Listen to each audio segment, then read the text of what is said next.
ਵਾਹਿਗੁਰੂ ਜੀ ਕਾ ਖਾਲਸਾ ਵਾਹਿਗੁਰੂ ਜੀ ਕੀ ਫਤਿਹ। ਅਸਲਾਮ ਵਾਲੇਕਮ ਆਦਾਬ ਅਰਜ਼ ਮੈਂ ਤੁਹਾਡੀ ਹੋਸਟ ਨੀਲਮ ਕੌਰ ਤੇ ਮੈਂ ਟੀਵੀ ਫੋਰ ਸਾਡੇ ਦਰਸ਼ਕਾਂ ਤੇ ਸਰੋਤਿਆਂ ਨੂੰ ਜੀ ਆਇਆਂ ਕਹਿੰਦੀਆਂ ਪ੍ਰੋਗਰਾਮ ਸੱਚੋ ਸੱਚ ਵਿੱਚ ਜਿਹੜੇ ਇਸ ਪ੍ਰੋਗਰਾਮ ਨਾਲ ਦੇਸ਼ਾਂ ਵਿਦੇਸ਼ਾਂ ਤੋਂ ਜੁੜ ਚੁੱਕੇ ਨੇ। ਖਾਲਸਾ ਅਫੇਅਰ ਸੈਂਟਰ ਦੇ ਸੰਚਾਲਕ ਡਾਕਟਰ ਅਮਰਜੀਤ ਸਿੰਘ ਦੀ ਸਟੂਡੀਓ 'ਚ ਮੇਰੇ ਨਾਲ ਸ਼ਾਮਿਲ ਨੇ। ਆਓ ਉਹਨਾਂ ਨਾਲ ਗੱਲਬਾਤ ਕਰਕੇ ਅੱਜ ਦੇ ਵਿਸ਼ੇ ਉੱਪਰ ਉਹਨਾਂ ਦਾ ਤਬਸਰਾ ਜਾਣਦੇ ਹਾਂ। ਜੀ ਡਾਕਟਰ ਸਾਹਿਬ ਵਾਹਿਗੁਰੂ ਜੀ ਕਾ ਖਾਲਸਾ ਵਾਹਿਗੁਰੂ ਜੀ ਕੀ ਫਤਿਹ। हाँ जी नीलम कौर जी ਤੁਹਾਨੂੰ ਵੀ ਤੇ ਦੁਨੀਆ ਭਰ ਚ ਬੈਠੇ ਸਾਡੇ ਬਹੁਤ ਹੀ ਪਿਆਰੇ ਸੋਹਣੇ ਸਿਆਣੇ ਟੀਵੀ 84 ਦੇ ਵਿਊਅਰਸ ਨੂੰ ਵੀ ਵਾਹਿਗੁਰੂ ਜੀ ਕਾ ਖਾਲਸਾ ਵਾਹਿਗੁਰੂ ਜੀ ਕੀ ਫਤਿਹ। ਸਾਡੇ ਬਹੁਤ ਹੀ ਪਿਆਰੇ ਮੁਸਲਮਾਨ ਭੈਣਾਂ ਭਰਾਵਾਂ ਨੂੰ ਅਸਲਾਮ ਅਲੈਕਮ। ਗੰਗਾ ਜਮਨੀ ਤਹਿਜ਼ੀਬ ਦੇ ਹਿੰਦੂ ਤਵੀਆਂ ਨੂੰ ਨਮੋ ਨਮੇ ਤੇ ਬਾਕੀ ਸਭ ਵੀਰਾਂ ਭੈਣਾਂ ਨੂੰ ਆਦਾਬ ਅਰਜ਼। ਜੀ ਡਾਕਟਰ ਸਾਹਿਬ ਜੀ ਆਇਆਂ ਨੂੰ ਪ੍ਰੋਗਰਾਮ ਸੱਚੋ ਸੱਚ ਵਿੱਚ ਬਹੁਤ ਧੰਨਵਾਦ ਜੀ ਡਾਕਟਰ ਸਾਹਿਬ। ਅੱਜ 17 ਜੁਲਾਈ 2025 2 ਸਾਵਨ ਨਾਨਕਸ਼ਾਹੀ ਸੰਮਤ 557 ਦਾ ਦਿਨ ਹੈ ਤੇ ਡਾਕਟਰ ਸਾਹਿਬ ਪ੍ਰੋਗਰਾਮ ਸ਼ੁਰੂ ਕਰਨ ਤੋਂ ਪਹਿਲਾਂ ਅਸੀਂ ਆਪਣੇ ਦਰਸ਼ਕਾਂ ਤੇ ਸਰੋਤਿਆਂ ਨੂੰ ਹਮੇਸ਼ਾ ਤਰ੍ਹਾਂ ਦੱਸੀ ਵਿਊਅਰਸ ਜੇ ਤੁਸੀਂ ਹੱਕ ਸੱਚ ਇਨਸਾਫ ਤੇ ਪੈਰਾ ਦਿਨ ਦਾ ਇੱਕੋ ਇੱਕ ਚੈਨਲ ਟੀਵੀ 84 ਨੂੰ ਦੇਖਣਾ ਚਾਹੁੰਦੇ ਹੋ ਤਾਂ ਤੁਸੀਂ ਦੇਖ ਸਕਦੇ ਹੋ ਸਪੈਕਟਰਮ ਕੇਬਲ, ਆਰਸੀਐਨ ਕੇਬਲ, ਬਲਕਨ ਕੈਨੇਡਾ, ਰੋਕੂ, ਜਾਦੂ ਬਾਕਸ, ਸ਼ਾਵਾ, ਫੇਸਬੁੱਕ ਟੀਵੀ 84 ਦੀ ਐਪ ਰਾਹੀਂ online streaming and IP box ਤੇ ਤੁਸੀਂ ਟੀਵੀ 84 ਨੂੰ ਦੇਖ ਸਕਦੇ ਹੋ। ਵਿਊਅਰਸ ਜੇ ਤੁਸੀਂ ਟੀਵੀ 84 ਨਾਲ ਪ੍ਰੋਗਰਾਮ ਸੱਚੋ ਸੱਚ ਨਾਲ ਫੇਸਬੁੱਕ ਰਾਹੀਂ ਜੁੜੇ ਤਾਂ ਇਸ ਨੂੰ ਲਾਈਕ ਕਰੋ ਤੇ ਸ਼ੇਅਰ ਕਰੋ ਅਤੇ ਨਾਲ ਹੀ YouTube ਤੇ ਸਬਸਕ੍ਰਾਈਬ ਵੀ ਕਰੋ। ਇਹ ਵੀ ਦੱਸ ਦਿਓ ਕਿ ਤੁਸੀਂ ਟੀਵੀ 84 ਦੀ ਐਪ ਨੂੰ ਐਂਡਰੋਇਡ ਐਂਡ ਐਪ ਸਟੋਰ ਤੇ ਡਾਊਨਲੋਡ ਕਰਕੇ ਜੋ ਟੀਵੀ 84 ਦੀ ਲਾਈਵ ਸਟ੍ਰੀਮ ਹੈ ਇਸ ਨੂੰ ਤੁਸੀਂ 24 ਆਵਰਸ ਦੇਖ ਸਕਦੇ ਹੋ। ਸੋ ਵਿਊਅਰਸ ਪ੍ਰੋਗਰਾਮ ਦੀ ਸ਼ੁਰੂਆਤ ਕਰਾਂਗੇ ਹਮੇਸ਼ਾ ਤਰ੍ਹਾਂ ਦੀ ਸਪਾਂਸਰਸ਼ਿਪ ਦੇ ਵਾਲੇ ਨਾਲ ਕਿ ਅੱਜ ਦੇ ਪ੍ਰੋਗਰਾਮ ਸੱਚੋ ਸੱਚ ਨੂੰ ਸਪਾਂਸਰ ਕੀਤਾ ਗਿਆ ਹੈ ਸਰੀ ਕੈਨੇਡਾ ਤੋਂ ਬਦੇਸ਼ਾ ਪਲੰਬਿੰਗ ਐਂਡ ਹੀਟਿੰਗ ਵੱਲੋਂ। ਸੋ ਇਹਨਾਂ ਨੇ ਟੀਵੀ 84 ਦੀ ਚੜ੍ਹਦੀ ਕਲਾ ਤੇ ਖਾਲਸਾ ਦੀ ਪ੍ਰਾਪਤੀ ਦੀ ਅਰਦਾਸ ਕੀਤੀ ਹੈ ਤੇ ਵੱਧ ਤੋਂ ਵੱਧ ਟੀਵੀ 84 ਦੀ ਸਪੋਰਟ ਕਰਨ ਲਈ ਕਿਹਾ। ਸੋ ਅੱਜ ਦੀ ਸਪਾਂਸਰਸ਼ਿਪ ਲਈ ਅਸੀਂ ਇਹਨਾਂ ਦਾ ਤਹਿ ਦਿਲ ਤੋਂ ਧੰਨਵਾਦ ਕਰਦੇ ਹਾਂ। ਤੁਹਾਨੂੰ ਵੀ ਅਪੀਲ ਤੇ ਬੇਨਤੀ ਕਰਦੇ ਹਾਂ ਕਿ ਤੁਸੀਂ ਪ੍ਰੋਗਰਾਮ ਸੱਚੋ ਸੱਚ ਨੂੰ ਵੱਧ ਤੋਂ ਵੱਧ ਸਪਾਂਸਰ ਕਰੋ। ਸਪਾਂਸਰਸ਼ਿਪ ਲਈ ਤੁਸੀਂ ਸਾਨੂੰ ਕਾਲ ਕਰ ਸਕਦੇ ਸਾਡੇ ਫੋਨ ਨੰਬਰ ਤੇ 5166619184 ਸੇਮ ਨੰਬਰ ਤੇ WhatsApp ਕਰ ਸਕਦੇ ਹੋ। ਤੁਸੀਂ ਸਾਨੂੰ ਈਮੇਲ ਵੀ ਕਰ ਸਕਦੇ ਹੋ info@tv84.tv ਤੇ। ਸੋ ਵਿਊਅਰਸ ਪਹਿਲੇ ਸੈਗਮੈਂਟ ਦੇ ਵਿੱਚ ਆਪਾਂ ਗੱਲਬਾਤ ਕਰਨ ਜਾ ਰਹੇ ਹਾਂ ਕਿ doctor Jasmeet Kaur Bains assembly woman ਨੇ ਐਲਾਨ ਕੀਤਾ ਹੈ ਕਿ ਉਹ ਹੁਣ ਕਾਂਗਰਸ ਵੂਮਨ ਬਣਨ ਲਈ ਅਗਲੀ ਚੋਣ ਲੜਨਗੇ। ਇਸ ਐਲਾਨ ਨੇ ਜਿੱਥੇ ਅਮਰੀਕਨ ਸਿੱਖਾਂ ਵਿੱਚ ਉਤਸ਼ਾਹ ਭਰ ਦਿੱਤਾ ਹੈ ਉਤੇ ਹਿੰਦੂ ਤਵੀਆਂ ਨੇ ਡਾਕਟਰ ਬੈਂਸ ਦੇ ਖਿਲਾਫ ਗੰਦਾ ਹਿੰਦੂ ਤਵੀ ਪ੍ਰੋਪੇਗੈਂਡਾ ਸ਼ੁਰੂ ਕਰ ਦਿੱਤਾ ਹੈ। ਸੋ ਡਾਕਟਰ ਬੈਂਸ ਨੂੰ ਫਿਰਕੂ ਖਾਲਿਸਤਾਨ ਸਮਰਥਕ ਐਂਟੀ ਹਿੰਦੂ ਦੇ ਲਗਪਾ ਨਾਲ ਜਿਹੜਾ ਨਵਾਜਿਆ ਜਾ ਰਿਹਾ ਹੈ। ਸੋ ਯਾਦ ਰਹੇ ਡਾਕਟਰ ਜਸਮੀਤ ਕੌਰ ਬੈਂਸ ਨੇ ਕੈਲੀਫੋਰਨੀਆ ਅਸੈਂਬਲੀ ਵਿੱਚ ਹਿੰਦੂ ਜਾਤ ਪਾਤੀ ਸਿਸਟਮ ਅਤੇ ਟ੍ਰਾਂਸਨੈਸ਼ਨਲ ਰਿਪਰੈਸ਼ਨ ਦੇ ਬਿੱਲ ਜਿਹੜੇ ਉਹ ਪਾਸ ਕਰਾਏ ਨੇ। ਸੋ ਡਾਕਟਰ ਬੈਂਸ ਜਿਹੜੇ ਨੇ ਹਿੰਦੂ ਤਵੀਆਂ ਦੀਆਂ ਅੱਖਾਂ ਵਿੱਚ ਬੁਰੀ ਤਰ੍ਹਾਂ ਰੜਕ ਰਿਹਾ ਹੈ। ਸੋ ਇਹ ਹੁਣ ਅਮਰੀਕਨ ਵਾਸੀ ਸਿੱਖ ਕੌਮ ਦੇ ਜ਼ਿੰਮੇ ਹੈ ਕਿ ਉਹਨਾਂ ਨੇ ਡਾਕਟਰ ਜਸਮੀਤ ਕੌਰ ਬੈਂਸ ਨੂੰ ਹਰ ਹਾਲਤ ਵਿੱਚ ਜਿਤਾਉਣਾ ਹੈ। ਸੋ ਇਸ ਬਾਰੇ ਆਪਾਂ ਗੱਲਬਾਤ ਕਰਨ ਜਾ ਰਹੇ ਹਾਂ। ਸੋ ਅਸੀਂ ਚਾਹਾਂਗੇ ਕਿ ਤੁਸੀਂ ਇਸੇ ਤਰ੍ਹਾਂ ਬਣੇ ਰਹਿਣਾ ਦੇਖਣ ਸੁਣਨ ਲਈ ਤੁਹਾਡਾ ਸਭ ਦਾ ਬਹੁਤ ਬਹੁਤ ਸ਼ੁਕਰੀਆ। ਜੀ ਡਾਕਟਰ ਸਾਹਿਬ ਕੀ ਕਹਿਣਾ ਚਾਹੋਗੇ? ਸਭ ਤੋਂ ਪਹਿਲਾਂ ਤਾਂ ਅੱਜ ਦੇ ਪ੍ਰੋਗਰਾਮ ਨੂੰ ਸਪਾਂਸਰ ਕਰਨ ਲਈ ਅਸੀਂ Badesha plumbing and heating limited ਉਹਨਾਂ ਵੀਰਾਂ ਦਾ ਸ਼ੁਕਰੀਆ ਅਦਾ ਕਰਦੇ ਹਾਂ। ਸਾਡੀ ਸਰੀ ਵਿਜ਼ਿਟ ਵੇਲੇ ਜਿੱਥੇ ਸਾਡੇ ਵੀਰ ਕਮਲਜੀਤ ਸਿੰਘ, ਹਰਕੀਰਤ ਸਿੰਘ ਉਹਨਾਂ ਦੀ ਟੀਮ ਨੇ ਦੂਸਰੇ ਪ੍ਰੋਗਰਾਮ ਆਰਗੇਨਾਈਜ਼ ਕੀਤੇ। ਗੁਰੂ ਨਾਨਕ ਸਿੱਖ ਗੁਰਦੁਆਰਾ ਸਾਹਿਬ ਭਾਈ ਹਰਦੀਪ ਸਿੰਘ ਨਿੱਜਰ ਹੋਰਾਂ ਦੀ ਯਾਦ 'ਚ ਰੱਖੇ ਸੈਮੀਨਾਰ 'ਚ ਸਾਡੀ ਪਾਰਟਿਸਪੇਸ਼ਨ ਸੀ। ਅਗਲੇ ਦਿਨ ਖਾਲਿਸਤਾਨ ਦਾ ਝੰਡਾ ਲਹਿਰਾਇਆ ਗਿਆ। ਦਸ਼ਮੇਸ਼ ਦਰਬਾਰ ਗੁਰਦੁਆਰਾ ਸਾਹਿਬ ਵੀ ਸੰਗਤਾਂ ਦੇ ਰੂਬਰੂ ਹੋਣ ਦਾ ਮੌਕਾ ਮਿਲਿਆ। ਉੱਥੇ ਟੀਵੀ 84 ਜਿਹੜਾ ਕਿ ਇੱਕ ਪੰਥਕ ਨੈਰੇਟਿਵ ਨੂੰ ਸਿਰਜਣ ਲਈ ਪਿਛਲੇ ਲਗਭਗ 13 ਸਾਲਾਂ ਤੋਂ ਸੰਘਰਸ਼ ਦੇ ਨਾਲ ਵੀ ਔਰ ਇਸ ਸਾਰੇ ਨੂੰ ਅੱਗੇ ਤੋਰਨ ਲਈ ਵੀ ਯਤਨਸ਼ੀਲ ਹੈ। ਇਸ ਪ੍ਰਤੀ ਸਾਡੇ ਵੀਰ ਬਹੁਤ ਉਤਸ਼ਾਹ ਰੱਖਦੇ ਨੇ ਔਰ ਉਹ ਸਮਝਦੇ ਨੇ ਕਿ ਟੀਵੀ 84 ਦਾ ਨੈਰੇਟਿਵ ਜਾਂ ਬਿਰਤਾਂਤ ਇਸ ਵੇਲੇ ਸੋਸ਼ਲ ਮੀਡੀਆ ਦੇ ਉੱਤੇ ਵੀ ਜਿਹੜਾ ਟ੍ਰੈਂਡ ਕਿਸੇ ਵੀ ਇਸ਼ੂ ਦੇ ਉੱਤੇ ਚੱਲਦਾ ਹੈ ਉਹਦੇ 'ਚ ਬਹੁਤ ਸਾਰਿਆਂ ਦੀ ਤਵੱਕੋ ਪਹਿਲਾਂ ਟੀਵੀ 84 ਵੱਲ ਹੁੰਦੀ ਹੈ ਕਿ ਕਿਸ ਇਸ਼ੂ ਤੇ ਉਹਨੂੰ ਕਿਹੜੀ ਸਿੱਖ ਸਪਿਨ ਦਿੰਦੇ ਨੇ। ਸੋ ਇਹ ਉਹਨਾਂ ਦਾ ਮਾਣ ਹੈ ਜਿਹੜਾ ਸਾਨੂੰ ਉਹ ਦਿੰਦੇ ਨੇ ਕਿ ਭਾਈ ਅਸੀਂ ਇੱਕ ਨੈਰੇਟਿਵ ਸਿਰਜਣ ਦੀ ਕੋਸ਼ਿਸ਼ ਕਰਦੇ ਹਾਂ। ਇਹ ਹੋ ਸਕਦਾ ਹੈ ਕਿ ਹਰ ਇੱਕ ਨੂੰ ਜਿਹੜਾ ਹਰ ਚੀਜ਼ ਪਸੰਦ ਨਾ ਹੁੰਦੀ ਹੋਏ, ਲੇਕਿਨ ਇੱਕ ਗੱਲ ਅਸੀਂ ਬਿਲਕੁਲ ਬਿਨਾਂ ਕਿਸੇ ਲੱਗ ਲਬੇੜ ਦੇ ਕਹਿ ਸਕਦੇ ਹਾਂ ਕਿ ਸਾਡਾ ਪਿਛਲੇ ਲਗਭਗ 35 ਸਾਲਾਂ ਤੋਂ ਹੀ ਏਜੰਡਾ ਪੰਥਕ ਰਿਹਾ ਲਿਖਤ ਰਾਹੀਂ ਵੀ, ਭਾਵੇਂ ਚੜ੍ਹਦੀ ਕਲਾ ਦੇ ਐਡੀਟੋਰੀਅਲ ਲਗਭਗ 2 ਦਹਾਕੇ ਤੋਂ ਜ਼ਿਆਦਾ ਔਰ ਖਾਲਿਸਤਾਨ ਕਾਲਿੰਗ ਕਾਲਮ ਵੀ ਅਸੀਂ ਲਿਖਦੇ ਰਹੇ, ਔਰ ਤਕਰੀਰ ਔਰ ਤਹਿਰੀਰ ਦੋਨਾਂ ਦੇ ਮਾਮਲੇ ਦੇ ਵਿੱਚ ਅਸੀਂ ਕਦੇ ਵੀ ਜਿਹੜਾ ਆਪਣੇ ਵੀਰਾਂ ਭੈਣਾਂ ਦੇ ਖਿਲਾਫ ਕਲਮ ਨਹੀਂ ਚੁੱਕੀ ਜਾਂ ਜ਼ਬਾਨ ਨਹੀਂ ਖੋਲ੍ਹੀ। ਭਾਰਤੀ ਹਕੂਮਤ ਉਸ ਦੇ ਖਤਰਨਾਕ ਹਥਿਆਰ ਜਿਹੜੇ ਜ਼ਾਹਰ ਹੈ ਕਿ ਸਾਮਦਾਮ ਦੰਡ ਭੇਦ, ਉਹਨਾਂ ਬਾਰੇ ਅਸੀਂ ਪਿਛਲੀਆਂ 4 ਦਹਾਈਆਂ ਤੋਂ ਹੀ ਸੰਗਤਾਂ ਨੂੰ ਸੂਚਿਤ ਕਰਦੇ ਆਏ ਔਰ ਲਗਭਗ 13 ਸਾਲ ਤੋਂ ਇਹ ਜਿਹੜਾ TV 84 ਦਾ ਮਾਧਿਅਮ ਗੁਰੂ ਨੇ ਸਾਨੂੰ ਬਖਸ਼ਿਆ ਔਰ ਸਿੱਖ ਸੰਗਤਾਂ ਦੀ ਹਮਾਇਤ ਦੇ ਨਾਲ, ਫਾਈਨੈਂਸ਼ੀਅਲ ਸਪੋਰਟ ਦੇ ਨਾਲ, ਔਕੜਾਂ ਦੇ ਬਾਵਜੂਦ ਸੌਖਾ ਨਹੀਂ ਹੈ, ਐਵਰੀਡੇ ਇੱਕ ਚੈਲੰਜ ਹੈ, ਲੇਕਿਨ ਅਸੀਂ ਉਹਨਾਂ ਸਮੁੱਚੇ ਪੰਥਕ ਵੀਰਾਂ ਭੈਣਾਂ ਦਾ ਸ਼ੁਕਰੀਆ ਅਦਾ ਕਰਦੇ ਹਾਂ ਜਿਹੜੇ ਇਹ ਸਮਝਦੇ ਨੇ ਕਿ ਇਸ ਮੀਡੀਆ ਦੀ ਕਿੰਨੀ ਇੰਪੋਰਟੈਂਸ ਹੈ। ਔਰ ਇਹਦੇ 'ਚ ਕੋਈ ਸ਼ੱਕ ਨਹੀਂ ਕਿ ਹੁਣ 3-4 ਹੋਰ ਚੈਨਲ ਜਿਹੜੇ ਕਿ ਪੰਥਕ ਪਿੜ ਦੇ ਹੀ ਚੈਨਲ ਨੇ ਔਰ ਪੰਥ ਦੀ ਖਾਲਿਸਤਾਨ ਦੀ ਗੱਲ ਕਰਦੇ ਨੇ, ਇਹ ਹੁਣ ਤਾਜ਼ਾ ਕੁਛ ਵਰਿਆਂ 'ਚ ਆਏ, ਲੇਕਿਨ ਜਦੋਂ ਅਸੀਂ 13 ਸਾਲ ਪਹਿਲਾਂ ਇਸ ਦੀ ਸ਼ੁਰੂਆਤ ਕੀਤੀ TV 84 ਦੀ ਦਸੰਬਰ 2012 ਦੇ ਵਿੱਚ, ਤੇ ਉਦੋਂ ਇਹ ਇਕਲੌਤਾ ਚੈਨਲ ਸੀ ਜਿਸ ਨੇ ਖੁੱਲ੍ਹ ਕੇ ਜਿਹੜਾ ਉਹ ਖਾਲਿਸਤਾਨ ਦੇ ਮੁੱਦੇ ਤੇ, ਬੇਸ਼ੱਕ UK ਦੇ ਵਿੱਚ ਬਹੁਤ ਸਾਰੇ ਚੈਨਲ ਪੰਥਕ ਨਾਂ ਥੱਲੇ ਉਦੋਂ ਵੀ ਐਕਟਿਵ ਸੀ, ਹੁਣ ਵੀ ਐਕਟਿਵ ਨੇ। ਇਸੇ ਤਰ੍ਹਾਂ ਅਦਰਵਾਈਜ਼ ਤੁਸੀਂ IP ਬਾਕਸ ਦੇ ਉੱਤੇ 400 ਚੈਨਲ ਪੰਜਾਬੀ ਦਾ ਦੇਖ ਸਕਦੇ ਹੋ, ਪਰ UK ਦੇ ਚੈਨਲਸ ਵੀ ਜਦੋਂ ਤੱਕ TV 84 ਸ਼ੁਰੂ ਨਹੀਂ ਸੀ ਹੋਇਆ, ਉਹ ਖੱਬੇ ਸੱਜੇ ਆਨੇ ਬਹਾਨੇ ਜਿਹੜੀ ਇਹ ਗੱਲ ਭਾਵੇਂ ਪੰਥਕ ਜਾਂ ਖਾਲਿਸਤਾਨ ਤੱਕ ਵੀ ਪਹੁੰਚਣ ਦੀ ਕਰਦੇ ਸੀ, ਪਰ ਡਿਕਲੇਅਰਡ ਪਾਲਿਸੀ ਕਿ ਭਾਈ ਅਸੀਂ ਜਿਹੜਾ ਹੈ ਉਹ ਖਾਲਿਸਤਾਨ ਦੇ ਮੁੱਦੇ ਦੇ ਉੱਤੇ ਹੀ ਸਾਡਾ ਫੋਕਸ ਹੈ, ਇਹ TV 84 ਪਹਿਲਾ ਝੰਡਾ ਬਰਦਾਰ ਸੀ ਬਾਹਰ।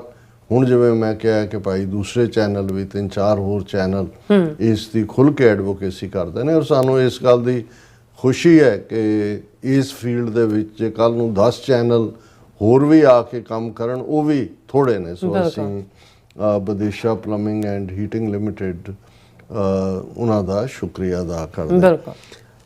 ਦੇਖੋ, ਮੈਂ ਸਮਝਦਾ ਕਿ ਇੱਕ ਪਾਸੇ ਹਿੰਦੂਤਵੀ ਨਫ਼ਰਤ ਜਿਨ੍ਹਾਂ ਨੇ, ਜਦੋਂ ਅਸੀਂ ਓਪਨਿੰਗ ਕਮੈਂਟ ਦੇ ਵਿੱਚ ਵੀ ਕਿਹਾ ਕਿ ਵੀ ਉਹਨਾਂ ਨੇ ਸਿੱਖਾਂ ਦੇ ਖਿਲਾਫ ਜਿਹੜੀ ਟੋਟਲ ਵਾਰ ਜੂਨ 84 ਦੇ ਪਹਿਲੇ ਹਫਤੇ ਇੰਡੀਅਨ ਸਟੇਟ ਨੇ ਐਲਾਨੀ ਇੰਪਲੀਮੈਂਟ ਕੀਤੀ।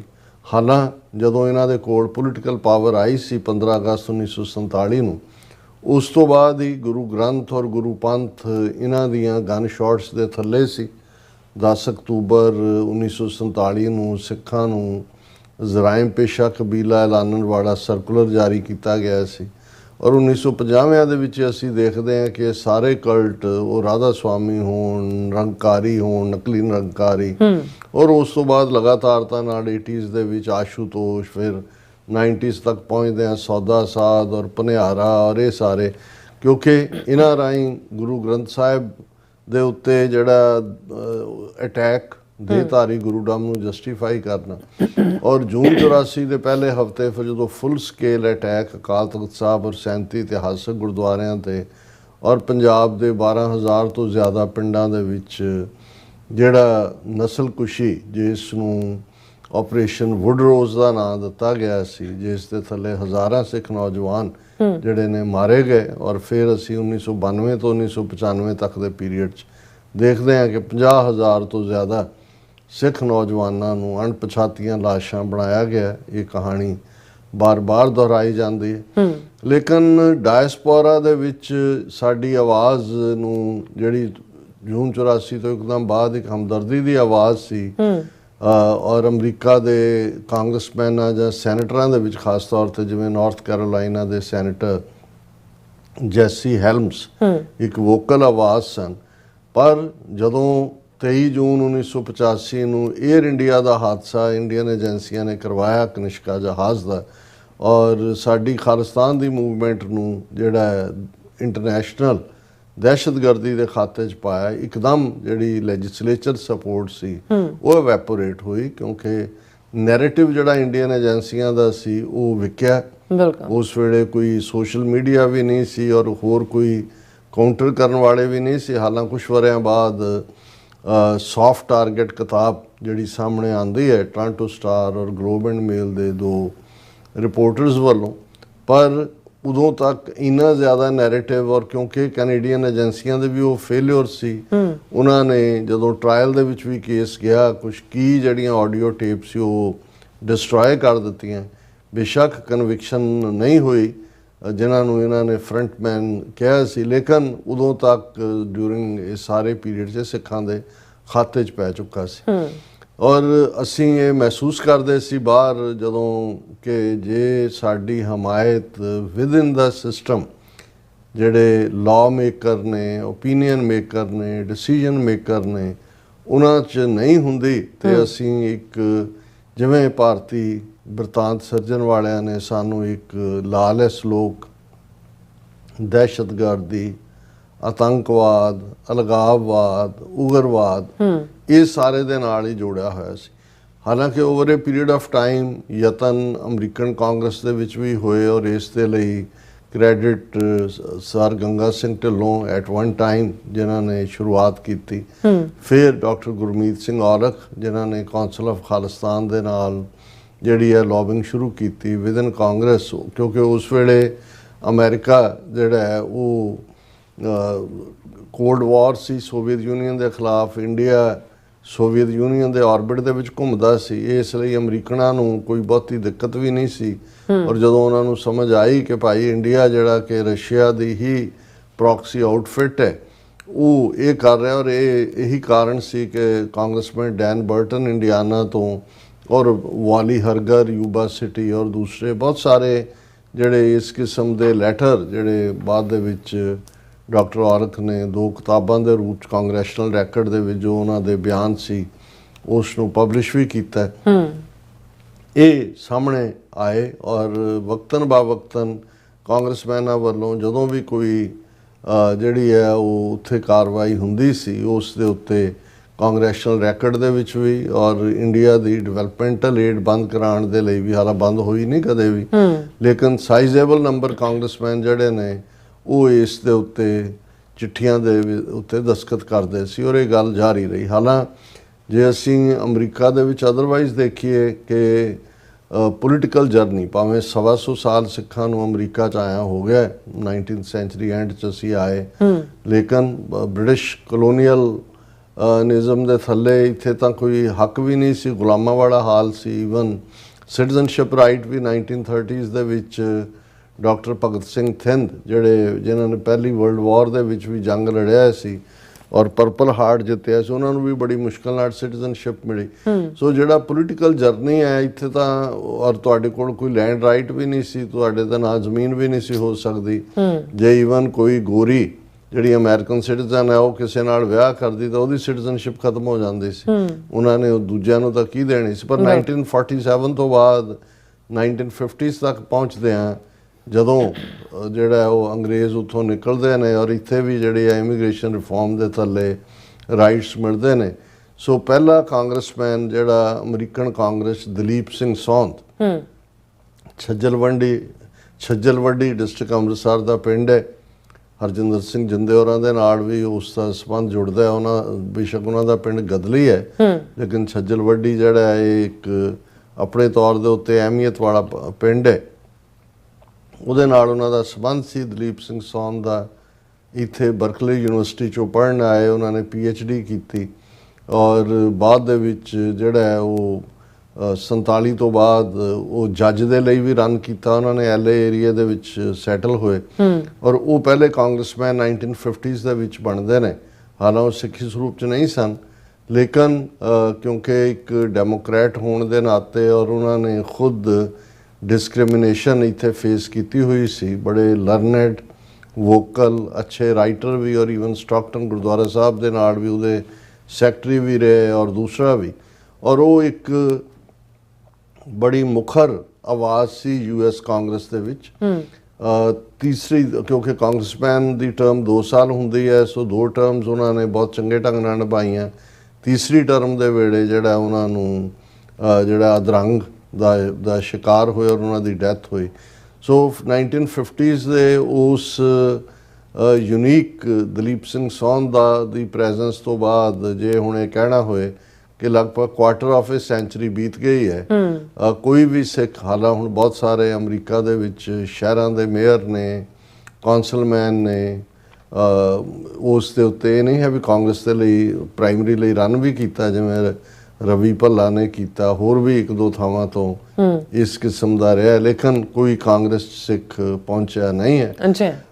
ਇਹ ਵੱਖਰੀ ਕਹਾਣੀ ਹੈ ਕਿ ਵੀ ਜਿਹੜੀ ਪੋਲੀਟੀਕਲ ਲੌਬੀ ਦੀ ਸਟਰੈਂਥ ਹੈ, ਉਹ ਜਿਵੇਂ US ਕਾਂਗਰੈਸ਼ਨਲ ਸਿੱਖ ਕਾਕਸ, ਜਿਹਦੇ 'ਚ 50 ਤੋਂ ਜ਼ਿਆਦਾ ਕਾਂਗਰਸਮੈਨ ਦੋਨਾਂ ਹੀ ਡੈਮੋਕ੍ਰੈਟ ਔਰ ਰਿਪਬਲਿਕਨਸ ਵੱਲੋਂ ਨੇ, ਇਹ ਵੱਡੀ ਸਕਸੈਸ ਹੈ। ਔਰ ਜਿਵੇਂ ਅਸੀਂ ਮੈਂਸ਼ਨ ਵੀ ਕੀਤਾ ਸੀ ਕਿ 6 ਜੂਨ ਘੱਲੂਘਾਰਾ ਦਿਵਸ ਇਸ ਵਾਰ ਅਮਰੀਕਨ ਹਾਊਸ ਦੇ ਵਿੱਚ ਸਿੱਖ ਅਰਦਾਸ ਦੇ ਨਾਲ ਪ੍ਰਣਾਮ ਸ਼ਹੀਦਾਂ ਨੂੰ, ਉਹਨਾਂ ਨੂੰ ਟ੍ਰਿਬਿਊਟ ਦਿੱਤੀ ਗਈ।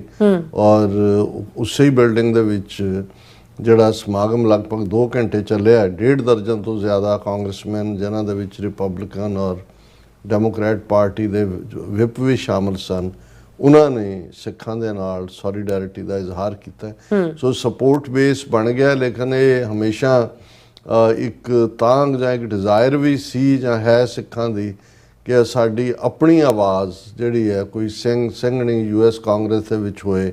ਔਰ ਇਹ ਸਾਨੂੰ ਜਿਹੜਾ ਸਾਡੇ, ਔਰ ਜਿਹੜਾ ਅੱਜ ਦੇ ਕੰਟੈਕਸਟ ਦਲੀਪ ਸਿੰਘ ਸੌਂਦ ਦੇ ਵੇਲੇ ਤਾਂ ਉਹ ਜਿਹੜਾ ਇੱਕ ਇੰਡੀਆ ਕਾਨਸੈਪਟ ਸੀ ਜਾਂ ਡਿਸਕ੍ਰਿਮੀਨੇਸ਼ਨ ਦੇ ਖਿਲਾਫ ਸੀ, ਲੇਕਿਨ ਹੁਣ ਤਾਂ ਸਾਨੂੰ ਸਿੱਧੇ ਤੌਰ ਤੇ ਉਹਨਾਂ ਕਾਂਗਰਸਮੈਨਾਂ ਦੀ ਲੋੜ ਹੈ ਜਿਹੜੇ ਖਾਲਿਸਤਾਨ ਦੇ ਕਾਜ਼ ਨੂੰ ਸਿੱਧੇ ਤੌਰ ਦੇ ਉੱਤੇ ਉਹਦੀ ਐਡਵੋਕੇਸੀ ਕਰਨ। ਔਰ ਅਸੀਂ ਸਮਝਦੇ ਹਾਂ ਵੀ ਇਹ ਇੱਕ ਚੰਗੀ ਖਬਰ ਹੈ। ਜਦੋਂ ਅਸੀਂ ਕੈਲੀਫੋਰਨੀਆ ਅਸੈਂਬਲੀ ਦੀ ਗੱਲ ਕਰਦੇ ਹਾਂ, ਡਾਕਟਰ ਜਸਮੀਤ ਕੌਰ ਬੈਂਸ ਜਿਹੜੀ ਇਹ 2 ਟਰਮ ਅਸੈਂਬਲੀ ਵੂਮਨ ਨੇ, ਬੇਕਰਸਫੀਲਡ ਏਰੀਆ 'ਚੋਂ ਰਹਿੰਦੇ ਨੇ, ਔਰ ਉਹਨਾਂ ਨੇ ਜਿਹੜਾ ਕੈਲੀਫੋਰਨੀਆ ਦਾ 35th ਡਿਸਟ੍ਰਿਕਟ ਹੈ, ਕਿਉਂਕਿ ਜਦੋਂ ਡਿਵੀਜ਼ਨ ਹੁੰਦੀ ਹੈ ਕਿ ਕਨਸਟੀਚੁਐਂਸੀ ਵਾਈਜ਼ ਤਾਂ 35th ਡਿਸਟ੍ਰਿਕਟ ਕੈਲੀਫੋਰਨੀਆ ਅਸੈਂਬਲੀ ਦਾ, ਉਹਨੂੰ ਉਹ ਰਿਪਰੈਜ਼ੈਂਟ ਕਰਦੇ ਨੇ ਅਸੈਂਬਲੀ ਦੇ ਵਿੱਚ। ਸੈਕੰਡ ਟਰਮ ਚੁਣੇ ਗਏ ਨੇ ਔਰ ਕਿੱਤੇ ਵਜੋਂ ਜ਼ਾਹਰ ਹੈ ਡਾਕਟਰ ਨੇ, ਬੜੀ ਕਨਵਿਕਸ਼ਨ ਹੈ ਸਿੱਖੀ ਵੈਲਿਊਜ਼ ਦੇ ਵਿੱਚ ਵੀ ਔਰ ਖਾਲਿਸਤਾਨ ਦੇ ਕਨਸੈਪਟ ਨਾਲ ਵੀ। ਔਰ ਜਦੋਂ ਸਿੱਖ ਇਕੱਠਾਂ ਦੇ ਵਿੱਚ ਵੀ ਉਹ ਐਡਰੈਸ ਕਰਦੇ ਨੇ ਤੇ ਉਹ ਆਪਣੇ ਆਪ ਨੂੰ ਪੰਥ ਦੀ ਧੀ ਕਹਿ ਕੇ ਕਹਿੰਦੇ ਨੇ ਕਿ ਮੈਂ ਕਦੇ ਵੀ ਜਿਹੜਾ ਤੁਹਾਨੂੰ ਲੈਟ ਡਾਊਨ ਨਹੀਂ ਹੋਣ ਦਿਆਂਗੀ, ਔਰ ਮੈਂ ਜਿਹੜਾ ਇਹ ਝੰਡਾ ਚੁੱਕਿਆ ਖਾਲਸਾ ਪੰਥ ਦੇ ਆਨ ਸ਼ਾਨ ਮਾਨ ਦਾ। ਔਰ ਇਹਦੇ 'ਚ ਕੋਈ ਸ਼ੱਕ ਨਹੀਂ ਹੈ ਕਿ ਡਾਕਟਰ ਜਸਮੀਤ ਬੈਂਸ ਨੇ ਆਪਣੇ ਪਹਿਲੀ ਟਰਮ ਦੇ ਵੇਲੇ ਜਿਹੜਾ ਸੀਐਟਲ ਸਿਟੀ ਕੌਂਸਲ ਨੇ ਕਾਸਟ ਸਿਸਟਮ, ਜਿਹਦੇ 'ਚ ਜੋ ਦਲਿਤਾਂ ਦੇ ਨਾਲ ਜਾਂ ਸੋ ਕਾਲਡ ਅਨਟਚੇਬਲਸ ਨਾਲ ਵਰਤਾਰਾ ਹੁੰਦਾ ਹੈ, ਉਸ ਨੂੰ ਅਪਾਰਥਾਈਡ ਜਾਂ ਰੇਸਿਜ਼ਮ ਦੇ ਤੌਰ ਦੇ ਉੱਤੇ ਰੈਕਗਨਾਈਜ਼ ਕਰਵਾਇਆ। ਔਰ ਡਾਕਟਰ ਜਸਮੀਤ ਬੈਂਸ ਨੇ ਬਾਕੀ ਅਸੈਂਬਲੀ ਵੂਮਨ ਦੇ ਨਾਲ ਮਿਲ ਕੇ ਇਸ ਨੂੰ ਜਿਹੜਾ ਹੈ ਕਿ ਵੀ ਇਹ ਜਿਹੜਾ ਜ਼ਾਤ ਪਾਤੀ ਵਿਤਕਰਾ ਹੈ, ਇਹ ਫਾਰਮ ਆਫ ਰੇਸਿਜ਼ਮ ਹੈ, ਇਸ ਨੂੰ ਉਹਨਾਂ ਨੇ ਜਿਹੜਾ ਕੈਲੀਫੋਰਨੀਆ ਅਸੈਂਬਲੀ ਔਰ ਸੈਨੇਟ ਦੇ ਵਿੱਚ ਵੀ ਪਾਸ ਕਰਵਾਇਆ। ਇਹ ਵੱਖਰੀ ਕਹਾਣੀ ਹੈ ਕਿ ਅਮਰੀਕਨ ਹਿੰਦੂ ਫਾਊਂਡੇਸ਼ਨ ਨੇ ਕਿਵੇਂ ਮੈਨੀਪੂਲੇਟ ਕਰਕੇ ਆਪਣੀ ਫਾਈਨੈਂਸ਼ੀਅਲ ਪਾਵਰ ਨੂੰ ਗਵਰਨਰ ਤੋਂ ਇਸ ਬਿੱਲ ਨੂੰ ਵੀਟੋ ਕਰਾਇਆ। ਲੇਕਿਨ ਉਸ ਜਦੋਂ ਈਵਨ ਇਸ ਦੇ ਉੱਤੇ ਵੀ ਡਾਕਟਰ ਬੈਂਸ ਨੇ ਕੰਮ ਕੀਤਾ ਤੇ ਉਹ ਬਹੁਤ ਹਿੰਦੂ ਤਵੀ, ਇਸ ਗੱਲ ਨੂੰ ਅਸੀਂ ਕਲੀਅਰ ਕਰ ਦਈਏ ਕਿ ਭਾਈ ਸਾਡਾ ਕੋਈ ਹਿੰਦੂਆਂ ਦੇ ਨਾਲ ਕੋਈ ਵਿਰੋਧ ਨਹੀਂ ਹੈ, ਇੱਕ ਵਿਚਾਰਧਾਰਾ ਹੈ ਹਿੰਦੂਤਵਾਦ ਦੀ, ਬ੍ਰਾਹਮਣਵਾਦ ਦੀ ਵਿਚਾਰਧਾਰਾ ਹੈ, ਹਿੰਦੁਸਤਾਨ ਦੀ ਵਿਚਾਰਧਾਰਾ, ਨਾਜ਼ੀ ਲਾਈਕ ਵਿਚਾਰਧਾਰਾ। ਔਰ ਇਹ ਵੱਖਰੀ ਕਹਾਣੀ ਹੈ ਕਿ ਅੱਜ ਵੀ ਸਾਡੇ ਇੱਕ ਵੀਰ ਨੇ ਆਸਟ੍ਰੇਲੀਆ 'ਚ, ਉਹਨਾਂ ਨਾਲ ਰੈਗੂਲਰ ਰਾਬਤਾ ਹੁੰਦਾ ਤੇ ਉਹਨਾਂ ਨੂੰ ਵੀ ਮੈਂ ਕਹਿ ਰਿਹਾ ਸੀ, ਮੈਂ ਕਿਹਾ ਜੀ ਇੱਕ ਪੀਰੀਅਡ ਸੀ ਕਿ ਵੀ ਹਿੰਦੂਆਂ ਦੇ ਵਿੱਚ ਜੇ ਆਰੀਆ ਸਮਾਜ ਜਮਾਤ ਸੀ ਦਿਆਨੰਦ ਦੀ, ਤੇ ਸਿੱਖਾਂ ਦਾ ਤਾਂ ਉਹਨੇ ਵਿਰੋਧ ਜਾਂ ਗੁਰੂ ਸਾਹਿਬਾਨ ਬਾਰੇ ਤਾਂ ਜੋ ਕਿਹਾ ਹੀ ਕਿਹਾ, ਪਰ ਸਭ ਤੋਂ ਵੱਡਾ ਜਿਹੜਾ ਆਰੀਆ ਸਮਾਜ ਨੇ ਵਿਰੋਧ ਕੀਤਾ ਉਹ ਮੂਰਤੀ ਪੂਜਾ ਦਾ, ਬੁੱਤ ਪ੍ਰਸਤੀ, ਸਾਰਾ ਅਵਤਾਰਵਾਦ, ਸਾਰੇ ਵਿਸ਼ਨੂੰ ਦੇ ਅਵਤਾਰਾਂ ਦਾ। ਕਿਉਂਕਿ ਦਿਆਨੰਦ ਦਾ ਮੈਸੇਜ ਸੀ ਕਿ ਜੀ ਗੋ ਬੈਕ ਟੂ ਵੇਦਾਸ, ਤੇ ਵੇਦਾਂ ਦੇ ਵਿੱਚ ਤਾਂ ਨਾ ਮੂਰਤੀ ਪੂਜਾ ਹੈ ਔਰ ਨਾ ਹੀ ਕੋਈ ਅਵਤਾਰਵਾਦ ਹੈ, ਤਾਂ ਇਹ ਤਾਂ ਸਭ ਬਾਅਦ ਦਾ ਹਿੱਸਾ ਹੈ। ਇਹੀ ਕਾਰਨ ਸੀ ਕਿ ਵੀ ਆਰੀਆ ਸਮਾਜੀਆਂ ਦੀ ਔਰ ਸਾਰੇ ਜਿਹੜੇ ਬੁੱਤ ਪੂਜਕ ਹਿੰਦੂ ਸੀ, ਇਹਨਾਂ ਦੀ ਤਾਂ ਆਪਸ 'ਚ ਬਹੁਤ ਖਹਿਬਾਜ਼ੀ ਹੀ ਨਹੀਂ, ਬਹੁਤ ਮਰਨ ਮਾਰਨ ਤੱਕ ਜਾਣ ਵਾਲਾ ਕੰਮ ਸੀ। ਔਰ ਜੇ RSS ਜਿਹੜੀ ਹੋਂਦ 'ਚ ਆਈ, ਇਹ ਵੀ ਬੁੱਤ ਪ੍ਰਸਤੀ, ਸਨਾਤਨ ਹਿੰਦੂ ਧਰਮ ਜਿਹਦਾ ਨਾਂ ਦਿੱਤਾ ਗਿਆ, ਉਸ ਦਾ ਦੀ ਝੰਡਾ ਬਰਦਾਰ ਸੀ। ਔਰ ਦੂਸਰੇ ਪਾਸੇ ਮਦਨ ਮੋਹਨ ਮਾਲਵੀਆ, ਜਿਹੜਾ ਕਿਸੇ ਵੇਲੇ ਕਾਂਗਰਸ ਦਾ ਪ੍ਰੋਮੀਨੈਂਟ ਲੀਡਰ ਸੀ, ਇੰਗਲੈਂਡ ਤੋਂ ਪਰਤਿਆ ਹੋਇਆ ਵਕੀਲ, ਉਸ ਨੇ ਕਾਂਗਰਸ ਤੋਂ ਅੱਡ ਹੋ ਕੇ ਹਿੰਦੂ ਮਹਾਸਭਾ ਬਣਾਈ। ਔਰ ਹਿੰਦੂ ਮਹਾਸਭਾ ਜਿਹੜੀ ਹੈ ਉਹ ਸਾਵਰਕਰ ਜਿਹਨੇ ਹਿੰਦੂਤਵਾ ਦੀ ਟਰਮ ਦਿੱਤੀ ਹੈ, ਉਹ ਹਿੰਦੂ ਮਹਾਸਭਾ ਦਾ ਪ੍ਰਧਾਨ ਸੀ। ਔਰ ਇਹ ਮਦਨ ਮੋਹਨ ਮਾਲਵੀਆ ਇਹ ਕਿਉਂਕਿ ਸਨਾਤਨ ਦੇ ਤੌਰ ਦੇ ਉੱਤੇ ਆਰੀਆ ਸਮਾਜ ਦੇ ਖਿਲਾਫ ਸੀ, ਕਿਉਂਕਿ ਆਰੀਆ ਸਮਾਜ ਬੁੱਤ ਪੂਜਾ ਔਰ ਪੰਡਤਾਂ ਜਾਂ ਪੁਜਾਰੀਵਾਦ ਦੇ ਖਿਲਾਫ ਸੀ, ਤੇ ਇਹ ਸਿੱਖਾਂ ਵੱਲ ਝੁਕਾਅ ਰੱਖਦੇ ਸੀ। ਔਰ ਮਦਨ ਮੋਹਨ ਮਾਲਵੀਆ ਦੀ ਸਟੇਟਮੈਂਟ ਅੱਜ ਵੀ ਬਹੁਤ ਸਾਰੇ ਕੋਟ ਕਰਨਗੇ ਕਿ ਜੀ ਹਰ ਇੱਕ ਜਿਹੜਾ ਉਹ ਹਿੰਦੂ ਪਰਿਵਾਰ ਨੂੰ ਇੱਕ ਬੱਚਾ ਸਿੱਖ ਬਣਾਉਣਾ ਚਾਹੀਦਾ। ਸੋ ਉਦੋਂ ਤੁਹਾਨੂੰ ਨਜ਼ਰ ਆਉਂਦਾ ਸੀ ਕਿ ਵੀ ਇੱਕ ਪਾਸਾ ਥੋੜਾ ਜਿਹਾ ਝੁਕਾਅ ਰੱਖ ਕੇ ਉਨਾ ਸਿੱਖ ਵਿਰੋਧੀ ਨਹੀਂ ਸੀ। ਲੇਕਿਨ 47 ਤੋਂ ਬਾਅਦ ਤਾਂ ਜਦੋਂ ਪੰਜਾਬ ਦੇ ਵਿੱਚ ਜ਼ਬਾਨ ਦਾ ਇਸ਼ੂ ਆਇਆ, ਪੰਜਾਬੀ ਲੈਂਗੁਏਜ ਦਾ, ਤੇ ਅਸੀਂ ਦੇਖਿਆ ਕਿ ਉਹ ਆਰੀਆ ਸਮਾਜੀ ਸੀ ਕਿ ਬ੍ਰਹਮੋ ਸਮਾਜ ਸੀ ਕਿ ਦੇਵ ਸਮਾਜ ਸੀ ਕਿ ਸਨਾਤਨ ਸਮਾਜ ਸੀ ਕਿ ਹਿੰਦੂ ਮਹਾਸਭਾ ਸੀ ਕਿ RSS ਸੀ, ਸਾਰਿਆਂ ਨੇ ਜਿਹੜਾ ਖੁੱਲ ਕੇ ਐਂਟੀ ਸਿੱਖ ਲਾਈਨ ਲਈ, ਐਂਟੀ ਪੰਜਾਬੀ ਲਾਈਨ ਲਈ ਔਰ ਡੰਕੇ ਦੀ ਚੋਟ ਤੇ ਐਲਾਨ ਕੀਤਾ ਕਿ ਸਾਡੀ ਬੋਲੀ ਪੰਜਾਬੀ ਨਹੀਂ ਹੈ।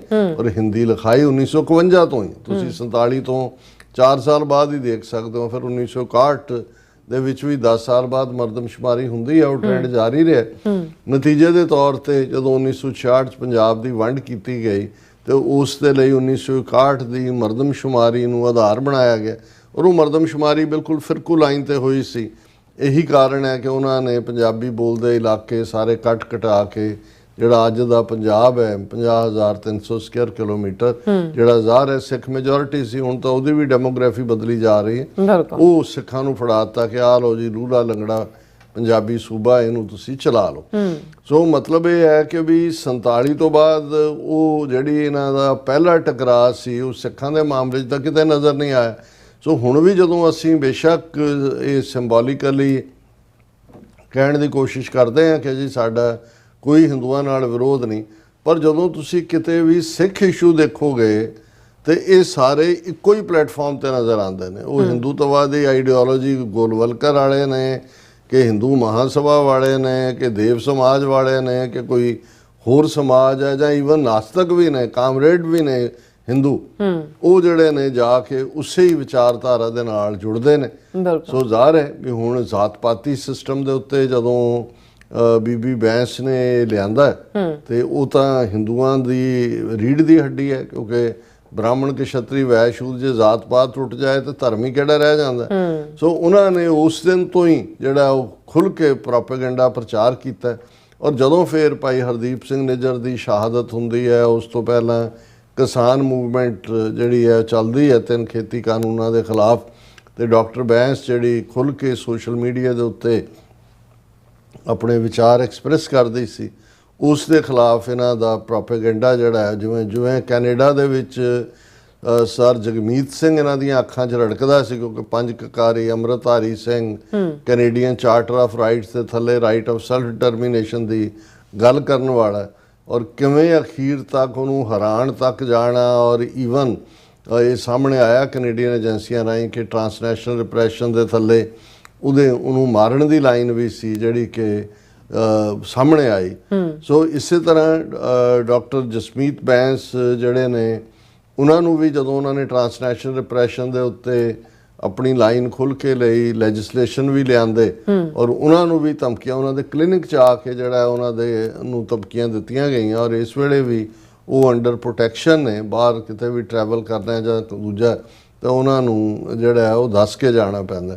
ਸੋ ਇਸ ਸਾਰੇ ਦੇ ਚੱਲਦਿਆਂ ਅਜੇ ਕੱਲ੍ਹ ਹੀ ਉਹਨਾਂ ਨੇ ਐਲਾਨ ਕੀਤਾ ਕਿ ਵੀ ਉਹ ਆਉਣ ਵਾਲੇ ਪੀਰੀਅਡ 'ਚ ਜਿਹੜਾ ਕਾਂਗਰਸ ਦੇ ਲਈ ਰਨ ਕਰਨਗੇ 22 ਡਿਸਟ੍ਰਿਕਟ।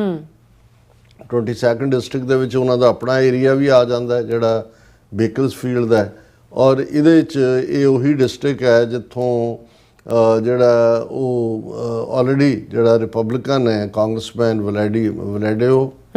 ਵਲੈਡੇਓ ਦਾ ਸ਼ਾਇਦ ਨਾਂ ਹੈ, ਉਹਦੇ 'ਚ ਫਰੈਸਨੋ ਦਾ ਏਰੀਆ ਵੀ ਆ ਜਾਂਦਾ। ਸੋ ਇਹ ਸਿੱਖ ਬੈਲਟ ਵੀ ਹੈ ਔਰ ਪ੍ਰੈਟੀ ਗੁੱਡ ਚਾਂਸਸ ਨੇ ਡਾਕਟਰ ਬੈਂਸ ਤੇ ਮਿਹਨਤ ਕਰਨੀ ਪਏਗੀ। ਹਾਲਾਂ ਇਹ ਸੀਟ ਬੀਬੀ ਬੈਂਸ ਡੈਮੋਕ੍ਰੈਟ ਹੈ ਔਰ ਆਲਰੇਡੀ ਜਿਹੜੇ ਵੈਲਿਡਿਓ ਨੇ ਉਹ ਰਿਪਬਲਿਕਨ ਨੇ, ਵੈਸੇ ਉਹ ਵੀ ਖਾਲਿਸਤਾਨ ਸਿੱਖ ਸਪੋਰਟਰ ਨੇ। ਟੱਕਰ ਤਾਂ ਆਪਣਿਆਂ 'ਚ ਹੀ ਹੋਏਗੀ, ਲੇਕਿਨ ਇਸ ਗੱਲ ਦੇ ਚਾਂਸਸ ਨੇ ਕਿ ਬੀਬੀ ਬੈਂਸ ਇਸ ਸੀਟ ਨੂੰ ਕਾਂਗਰਸ ਦੇ ਲਈ ਡੈਮੋਕ੍ਰੈਟ ਵਜੋਂ ਕੱਢ ਸਕਦੇ ਨੇ। ਇਹ ਹੁਣ ਡਿਪੈਂਡ ਕਰੇਗਾ ਵੀ ਖਾਲਿਸਤਾਨ ਦੇ ਮੁੱਦੇ ਦੇ ਉੱਤੇ ਵੀ ਬੀਬੀ ਪੂਰੀ ਖੁੱਲ੍ਹ ਕੇ ਜਿਹੜੀ ਹੈ ਉਹ ਸਪੋਰਟਰ ਹੈ ਔਰ ਇਮਾਨਦਾਰੀ ਔਰ ਜਿਹੜੇ ਉਹਦੇ ਓਵਰਆਲ ਪਬਲਿਕ ਇਸ਼ੂ ਨੇ ਜਿਹਦੇ 'ਚ ਹੈਲਥ ਕੇਅਰ, ਕਿਉਂਕਿ ਉਹਦਾ ਫੀਲਡ ਹੈ ਔਰ ਜਿਵੇਂ ਘੱਟ ਬਜਟ ਦੇ ਵਿੱਚ ਆਏ ਨੇ ਹੈਲਥ ਕੇਅਰ ਦੇ ਉੱਤੇ, ਸਿਵਲ ਲਿਬਰਟੀਜ਼ ਦੇ ਮੁੱਦਿਆਂ ਤੇ ਜਾਂ ਦੂਸਰੇ ਬੀਬੀ ਕਾਫੀ ਪੋਪੂਲਰ ਹੈ। ਬਾਕੀ ਕਮਿਊਨਿਟੀਜ਼ ਦੇ ਨਾਲ ਵੀ ਉਹਨਾਂ ਦਾ ਚੰਗਾ ਤਾਲਮੇਲ ਹੈ। ਹੁਣ ਇੱਕ ਪਾਸੇ ਜਿਉਂ ਹੀ ਉਹਨਾਂ ਨੇ ਇਹ ਐਲਾਨ ਕੀਤਾ, ਤੁਸੀਂ ਹਿੰਦੂ ਤਵੀਆਂ ਦੀ ਨਫ਼ਰਤ ਦੇਖੋ ਕਿਸ ਹੱਦ ਤੱਕ ਇਹ ਜਾ ਸਕਦੇ ਨੇ। ਇਹਨਾਂ ਦੀ ਇੱਕ ਪਬਲੀਕੇਸ਼ਨ ਹੈ ਦਾ ਕਮਿਊਨ, ਉਸ ਦੇ ਵਿੱਚ ਫੌਰਨ ਇੱਕ ਲੰਬਾ ਚੌੜਾ ਆਰਟੀਕਲ ਪਬਲਿਸ਼ ਕੀਤਾ ਗਿਆ ਜਿਹਦੇ 'ਚ ਉਹਨਾਂ ਦੇ ਪੁਰਾਣੇ ਜਿਹੜੇ ਉਹਨਾਂ ਨੇ ਸੋਸ਼ਲ ਮੀਡੀਆ ਦੇ ਉੱਤੇ ਆਪਣੇ ਕਾਮੈਂਟ ਲਿਖੇ ਅੱਡ-ਅੱਡ ਇਸ਼ੂਜ਼ ਤੇ, ਉਹਨਾਂ ਦਾ ਹਵਾਲਾ ਦੇ ਕੇ ਡਰਾਇਆ ਗਿਆ ਕਿ ਬਈ ਇਹ ਖਤਰਨਾਕ ਖਾਲਿਸਤਾਨੀ ਦਹਿਸ਼ਤਗਰਦੀ ਦੀ ਹਮਾਇਤ ਕਰਨ ਵਾਲੀ ਐਂਟੀ ਹਿੰਦੂ ਫਿਰਕੂ। ਔਰ ਮੈਂ ਉਹਨਾਂ ਦੇ ਜਿਹੜੇ ਨੇ ਕੁਝ ਕਾਮੈਂਟਸ ਨੂੰ ਇਹ ਦੱਸਾਂਗਾ ਕਿ ਵੀ ਜਦੋਂ ਅਸੀਂ ਇਹ ਦੇਖਦੇ ਹਾਂ ਵੀ ਕਿਸ ਹੱਦ ਤੱਕ ਇਹਨਾਂ ਦੀ ਨਫ਼ਰਤ ਹੈ ਸਿੱਖਾਂ ਪ੍ਰਤੀ। ਔਰ ਹੈਡਲਾਈਨ ਇਸ ਕਮਿਊਨ ਦੇ ਆਰਟੀਕਲ ਦੀ ਹੈ, meet California assembly woman Jasmeet Bains, a Khalistani terrorist sympathizer, anti-Hindu politician, now running for Congress. ਹੁਣ ਤੁਸੀਂ ਇਹ ਤੋਂ ਹੀ ਅੰਦਾਜ਼ਾ ਲਾ ਲਓ, ਇਹ ਟਾਈਟਲ ਹੈ ਮੋਟੇ ਅੱਖਰਾਂ ਦੇ ਵਿੱਚ ਇਸ ਦਾ ਕਿ ਭਾਈ ਇਹ ਖਾਲਿਸਤਾਨੀ ਟੈਰਰਿਸਟ ਸਿੰਪੈਥਾਈਜ਼ਰ। ਤੁਸੀਂ ਖਾਲਿਸਤਾਨ ਮੂਵਮੈਂਟ ਸਿੰਪੈਥਾਈਜ਼ਰ ਕੋ ਸਮਝ ਆ ਸਕਦਾ, ਪਰ ਕਿਉਂਕਿ ਇਹ ਇਹਨਾਂ ਨੇ ਅਮਰੀਕਨਾਂ ਵੱਲ ਵੀ ਸੁੱਟਣਾ ਕਿ ਦੇਖੋ ਜੀ ਇਹ ਤਾਂ ਦਹਿਸ਼ਤਗਰਦੀ ਦੀ ਹਮਾਇਤੀ ਹੈ। ਗੱਲ ਜਿਹੜਾ ਉਸ ਦੇ ਖਿਲਾਫ ਸਮੀਰ ਕੈਂਪੇਨ ਕਿਸ ਲਾਈਨ ਤੇ ਹੋਏਗਾ ਔਰ ਐਂਟੀ ਹਿੰਦੂ ਪੋਲੀਟੀਸ਼ੀਅਨ। ਹਾਲਾਂਕਿ ਕੋਈ ਡਾਕਟਰ ਬੈਂਸ ਦੀ ਸਟੇਟਮੈਂਟ ਹਿੰਦੂਤਵਾ ਆਈਡੀਓਲੋਜੀ ਹੈ, ਪਰ ਕਿਉਂਕਿ ਇਸ ਵੇਲੇ ਤਾਂ ਇਹਨਾਂ ਸਾਰਿਆਂ ਨੂੰ ਔਰ ਇਸ ਦੇ ਉੱਤੇ ਉਹਨਾਂ ਨੇ ਜਿਹੜਾ ਪੂਰੀ ਡੀਟੇਲ ਸਟੋਰੀ ਹੈ ਕਿ ਉਹਨਾਂ ਨੇ ਐਲਾਨ ਕੀਤਾ ਹੈ ਡਾਕਟਰ ਬੈਂਸ ਨੇ ਕਿ ਉਹ ਕਾਂਗਰਸ ਦੇ 22 ਡਿਸਟ੍ਰਿਕਟ ਤੋਂ ਰਨ ਕਰਨਗੇ ਕਿ ਬੇਸ਼ੱਕ ਉਹ ਆਪਣੇ ਆਪ ਨੂੰ ਸੈਂਟਰਲ ਵੈਲੀ ਫੈਮਲੀਜ਼ ਦੀਆਂ ਚੈਂਪੀਅਨ ਕਹਿੰਦੇ ਹੈ, ਪਰ ਉਹਨਾਂ ਦਾ ਜਿਹੜਾ ਪੋਲੀਟੀਕਲ ਕਰੀਅਰ ਹੈ ਉਹ ਰਿਵੀਲ ਕਰਦਾ ਹੈ ਕਿ ਉਹਨਾਂ ਦਾ ਖਾਲਿਸਤਾਨੀ ਐਕਸਟ੍ਰੀਮਿਜ਼ਮ ਦੇ ਨਾਲ ਸੰਬੰਧ ਹੈ। ਲੈਜਿਸਲੇਟਿਵ ਐਕਸ਼ਨ ਇਸ ਕਿਸਮ ਦੇ ਉਹਨਾਂ ਨੇ ਲਏ ਨੇ ਜਿਹੜੇ ਹਿੰਦੂ ਐਡਵੋਕੇਸੀ ਗਰੁੱਪ ਕਹਿੰਦੇ ਨੇ ਕਿ ਇੰਡੀਅਨ ਅਮਰੀਕਨਸ ਨੂੰ ਟਾਰਗੇਟ ਕਰਦੇ ਨੇ ਕਿ ਐਜ਼ ਇਫ ਉਹ ਬਿਲਕੁਲ ਉਹ ਐਂਟੀ ਹਿੰਦੂ ਹੈ ਔਰ ਹਿੰਦੂਆਂ ਦਾ ਨੁਕਸਾਨ ਕਰ ਰਹੇ ਹੈ। ਫਿਰ ਉਹਨੂੰ ਇਹ ਕਹਿ ਕੇ ਕਿ ਜੀ ਉਹ ਇੱਕ ਫਿਜ਼ੀਸ਼ੀਅਨ ਹੈ ਔਰ ਪੰਜਾਬੀ ਸਿੱਖ ਇਮੀਗ੍ਰੈਂਟਸ ਦੀ ਡਾਟਰ ਹੈ, ਉਹ ਆਪਣੇ ਆਪ ਨੂੰ ਮੋਡਰੇਟ ਡੈਮੋਕ੍ਰੈਟ ਪ੍ਰੈਜ਼ੈਂਟ ਕਰਦੀ ਹੈ ਜਿਹਦੇ issue health care, economic justice ਹੈ, ਪਰ ਉਹਦਾ ਜਿਹੜਾ ਪੋਲੀਟੀਕਲ ਕਰੀਅਰ ਹੈ ਉਹ ਪੈਟਰਨ ਰਿਵੀਲ ਕਰਦਾ ਕਿ ਹੌਸਟਿਲਿਟੀ ਟੁਵਰਡਸ ਹਿੰਦੂਜ਼, ਕਿ ਹਿੰਦੂਆਂ ਦੇ ਖਿਲਾਫ ਦੁਸ਼ਮਣੀ, ਇੰਡੀਆ ਦੇ ਖਿਲਾਫ ਦੁਸ਼ਮਣੀ, ਇੰਡੀਅਨ ਅਮਰੀਕਨਸ ਦੇ ਖਿਲਾਫ ਦੁਸ਼ਮਣੀ, ਔਰ ਇਹ ਜਿਹੜੀ ਹੈ ਫਿਰ ਸਬ ਹਾਈਡਿੰਗ ਦਿੱਤਾ ਖਾਲਿਸਤਾਨੀ ਸਿੰਪੈਥਾਈਜ਼ਰ। ਔਰ ਉਹਦੇ 'ਚ ਉਹਨੇ ਕਿਹਾ ਕਿ ਉਹਦੀਆਂ ਡਾਕਟਰ ਬੈਂਸ ਦੀਆਂ ਫੇਸਬੁੱਕ ਪੋਸਟ ਦੱਸਦੀਆਂ ਨੇ ਕਿ ਕਿਵੇਂ ਉਹ ਓਪਨਲੀ ਖਾਲਿਸਤਾਨ ਦੀ ਮੂਵਮੈਂਟ ਨੂੰ ਐਂਡੋਰਸ ਕਰਦੀ ਹੈ। ਫਿਰ ਖਾਲਿਸਤਾਨ ਮੂਵਮੈਂਟ ਬਾਰੇ ਕਿਹਾ ਕਿ violent separatist ideology responsible for the deaths of thousands including 1985 air India bombing the deadliest terror attack in Canadian history.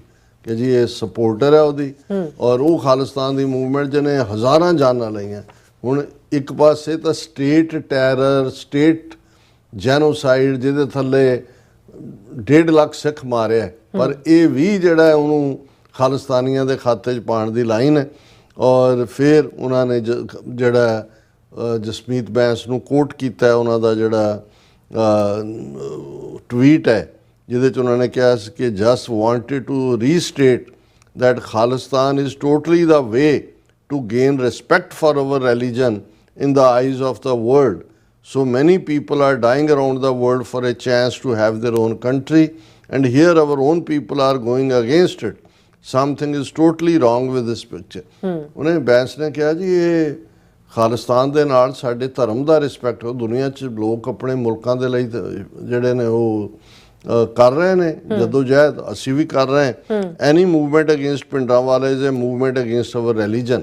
ਉਹਨੇ ਕਿਹਾ ਜਿਹੜਾ ਪਿੰਡਾਂ ਵਾਲਿਆਂ ਦੀ ਮੁਖਾਲਫਤ ਹੈ ਇਨਫੈਕਟ ਸਿੱਖ ਕੌਮ ਦੀ ਮੁਖਾਲਫਤ ਕਰਨ ਦੀ ਲਾਈਨ। ਸੋ ਇਸ ਨੂੰ ਵੀ ਉਹਨਾਂ ਦੇ ਨਾਲ ਜੋੜਿਆ ਕਿ ਵੀ ਐਂਡ ਉਹਨਾਂ ਨੇ ਕਿਹਾ ਕਿ ਵੀ ਇਹ ਜਿਹੜਾ assembly member Jasmeet Bains intimidation, threats of violence and assassination for political speech are just some of the threats Sikhs face in India, in the US and all over the world। बिल्कुल ठीक है, ट्रांसनेशनल रिप्रेशन किनू कहते हैं, यही है intimidation. और दूसरा और फिर उन्होंने डॉक्टर बैंस का ट्वीट दिता होया कि भी हिंदू नैशनलिस्ट ने 1984 एंटी सिख जेनोसाइड किया और ਉਹਦੇ ਸਿਰ ਦੇ ਉੱਤੇ ਉਸ ਹੇਟ ਦੇ ਉੱਤੇ ਹੀ ਉਹ ਦੁਬਾਰਾ ਪਾਵਰ 'ਚ ਆਏ ਔਰ ਮੈਂ ਉਹ ਸਾਰਿਆਂ ਨੂੰ ਕੰਡੈਮ ਕਰਦੀ ਹਾਂ। ਔਰ ਫਿਰ ਇਹ ਜਿਹੜੀ ਪਬਲੀਕੇਸ਼ਨ ਨੇ ਕਿਹਾ ਜੀ ਕਿ ਡਾਕਟਰ ਬੈਂਸ ਨੇ ਆਲਰੇਡੀ ਕੋ-ਆਥਰ ਕੀਤੇ ਨੇ ਬਿੱਲ ਜਿਹੜੇ ਅਸੈਂਬਲੀ ਦੇ ਵਿੱਚ controversial bill that Hindu advocacy groups warn could criminalise dissent against extremism and profile Indian Americans as foreign agents. ਹੁਣ ਉਹ ਜਿਹੜਾ ਹਿੰਦੂ ਅਮਰੀਕਨ ਫਾਊਂਡੇਸ਼ਨ ਦੇ ਖਿਲਾਫ ਲੈਟਰ ਲਿਖਿਆ ਹੋਇਆ ਕਿ ਵੀ ਇਹ ਤਾਂ ਲੌਬੀ ਕਰ ਰਹੇ ਨੇ ਇੰਡੀਅਨ ਐਮਬੈਸੀ ਲਈ ਜਦੋਂ ਕਿ ਫੋਰਨ ਏਜੰਟ ਰਜਿਸਟਰਡ ਨਹੀਂ ਨੇ। ਸੋ ਉਹਨਾਂ ਨੇ ਆਲਰੇਡੀ ਇਹ ਸਾਰਾ ਸ਼ੁਰੂ ਕਰਤਾ ਹੈ ਕਿ ਵੀ ਡਾਕਟਰ ਬੈਂਸ ਦਾ ਜਿਤਨਾ ਜਿਹੜਾ ਹੈ ਉਹ ਤਾਂ ਐਂਟੀ ਹਿੰਦੂ ਕੈਂਪੇਨ ਨੂੰ ਬਹੁਤ ਜਿਹੜਾ ਉਹ ਹੋਰ ਵੀ ਜਿਹੜਾ ਹੈ ਉਹ ਸਟਰੈਂਥਨ ਕਰੇਗਾ। ਔਰ ਉਹਨੇ ਕਿਹਾ ਕਿ ਜੀ ਇਹਨੇ ਬਿੱਲ ਪੇਸ਼ ਕੀਤੇ ਨੇ ਔਰ ਉਹਦੇ 'ਚ ਜਿਹੜੇ ਕੋਹਾਨਾ ਔਰ ਹਿੰਦੂ ਅਮਰੀਕਨ ਫਾਊਂਡੇਸ਼ਨ ਨੇ ਸੁਝਾਅ ਦਿੱਤੇ ਸੀ ਉਹ ਜਿਹੜੇ ਨੇ ਉਹਨਾਂ ਅਮੈਂਡਮੈਂਟਸ ਨੂੰ ਰਿਜੈਕਟ ਕੀਤਾ ਗਿਆ। ਔਰ ਇਹ ਜਿਹੜਾ ਇਹ ਜਿਹੜੇ ਲਾਅ ਐਨਫੋਰਸਮੈਂਟ ਦੇ ਲਈ ਲਾਅ ਬਣਾਏ ਜਾ ਰਹੇ ਨੇ ਇਹ ਜੇ ਪਾਸ ਹੋ ਗਏ ਤਾਂ that will treat criticism of Khalistani extremism as foreign repression ਕਿ ਜੇ ਕੋਈ ਖਾਲਿਸਤਾਨ ਦੀ ਵਿਰੋਧਤਾ ਕਰਦਾ ਤਾਂ ਇਹਨੂੰ ਰਿਪਰੈਸ਼ਨ ਮੰਨਿਆ ਜਾਏਗਾ। ਫਿਰ ਇਸ ਨੂੰ ਜਿਹੜਾ ਉਹਨਾਂ ਨੇ ਐਂਟੀ ਇੰਡੀਆ ਏਜੰਡੇ ਦੇ ਨਾਲ ਜੋੜਿਆ ਔਰ ਕਿਉਂਕਿ ਬਿੱਲ ਇੰਟਰੋਡਿਊਸ ਕਰਦੇ ਆ ਜਿਹੜਾ ਫਿਰ ਉਹਦੀ ਸਟੇਟਮੈਂਟ ਜਿਹੜੀ ਹੈ ਉਸ ਨੂੰ ਕੋਟ ਕੀਤਾ ਜਸਪੀਤ ਬੈਂਸ ਦੀ ਕਿ ਉਹਨੇ ਇਹ ਕਿਹਾ ਸੀ ਕਿ ਵੀ ਮੈਂ ਇਹ ਖਬਰ ਵਾਸ਼ਿੰਗਟਨ ਪੋਸਟ 'ਚ ਪੜ੍ਹੀ ਕਿ ਐਂਟੀ ਜਿਹੜਾ ਉਹ ਸਟੇਟ ਕੀ ਕਰ ਰਹੀ ਹੈ, ਇੰਡੀਅਨ ਸਟੇਟ ਰਿਪਰੈਸ਼ਨ ਕਰ ਰਹੀ ਹੈ, ਇਹ ਮੈਨੂੰ FBI ਜਾਂ ਹੋਮਲੈਂਡ ਸਿਕਿਉਰਿਟੀ ਤੋਂ ਕਿਉਂ ਨਹੀਂ ਪਤਾ ਲੱਗੀ। ਉਹ ਇਹ ਕਹਿਣਾ ਚਾਹੁੰਦੇ ਨੇ ਕਿ ਵੀ ਦੇਖੋ ਇਹ ਬੀਬੀ ਕਿਸ ਹੱਦ ਤੱਕ ਜਾ ਕੇ ਉਹ ਸਾਨੂੰ ਮਿਲਾਇਨ ਕਰਦੀ ਹੈ। ਫਿਰ ਉਹ ਕਹਿੰਦੇ ਜੀ ਡਬਲ ਸਟੈਂਡਰਡਸ ਇਗਨੋਰਿੰਗ ਹਿੰਦੂ ਪਰਸੀਕਿਊਸ਼ਨ ਕਿ ਜਿਹੜੀ ਹਿੰਦੂਆਂ ਦੀ ਪਰਸੀਕਿਊਸ਼ਨ ਹੋ ਰਹੀ ਹੈ ਉਹਦੇ 'ਚ ਹਿੰਦੂ ਮੰਦਰਾਂ ਦੇ ਉੱਤੇ ਵੈਂਡਲਿਜ਼ਮ ਹੋਇਆ, ਹਿੰਦੂ ਫੋਬਿਕ ਹੇਟ ਕ੍ਰਾਈਮ ਨੇ ਪਾਕਿਸਤਾਨ ਦੇ ਵਿੱਚ ਸਿੱਖਾਂ ਹਿੰਦੂਆਂ ਉਹਦੇ ਉੱਤੇ ਡਾਕਟਰ ਬੈਂਸ ਕਦੇ ਆਵਾਜ਼ ਨਹੀਂ ਚੁੱਕਦੀ ਲੇਕਿਨ ਸਿੱਖਾਂ ਦੀ ਗੱਲ ਕਰਦੀ ਹੈ। ਫਿਰ ਜਿਹੜਾ ਉਹਨਾਂ ਦਾ ਅਸਲ ਫੀਅਰ ਉਹਨਾਂ ਨੇ ਆਪਣਾ ਦਿੱਤਾ ਹੈ if elected to Congress Bans would join far left figures like Ilhan Omar and Rashida Tlaib in pushing anti-India, pro-Khalistan agendas in US politics। ਕਿ ਜੇ ਕਾਂਗਰਸ ਵੂਮਨ ਬਣ ਇਹ ਹੁਣ ਦੋ ਜਿਹੜੀਆਂ ਕਾਂਗਰਸ ਵੂਮਨ ਨੇ ਦੋਨੋਂ ਹੀ ਮੁਸਲਮਾਨ ਨੇ। ਹੁਣ ਇਹ ਤੁਸੀਂ ਹਿੰਦੂਆਂ ਦੀ ਇਹਨਾਂ ਦੀ ਸ਼ੈਤਾਨੀ ਦੇਖੋ। ਇਹ ਵਾਈਟ ਅਮਰੀਕਨਸ ਨੂੰ ਦੱਸ ਰਹੇ ਨੇ ਕਿ ਜੀ ਇਹ ਜਿਹੜੀਆਂ ਮੁਸਲਿਮ ਰੈਡੀਕਲ ਕਾਂਗਰਸ ਵੂਮਨ ਨੇ ਇਹ ਜਿਹੜੀ ਸਿੱਖ ਬੀਬੀ ਹੈ ਜਾ ਕੇ ਉਹਨਾਂ ਦੇ ਨਾਲ ਹੀ ਇਹਨੇ ਰਲਣਾ ਐਂਟੀ ਇੰਡੀਆ ਔਰ ਪ੍ਰੋ ਖਾਲਿਸਤਾਨ ਏਜੰਡਾ ਜਿਹੜਾ ਉਹ ਚੁੱਕਣਗੇ। Her legislative record proves she is not a representative for all constituents but a radical activist using her platform to target Hindus and legitimise extremism ਕਿ ਜੀ ਹਿੰਦੂਆਂ ਨੂੰ ਨਿਸ਼ਾਨੇ ਤੇ ਲੈਣਾ ਮਕਸਦ ਹੈ ਔਰ ਦਹਿਸ਼ਤਗਰਦੀ ਨੂੰ ਲੈਜੀਟਿਮਾਈਜ਼ ਕਰਨਾ।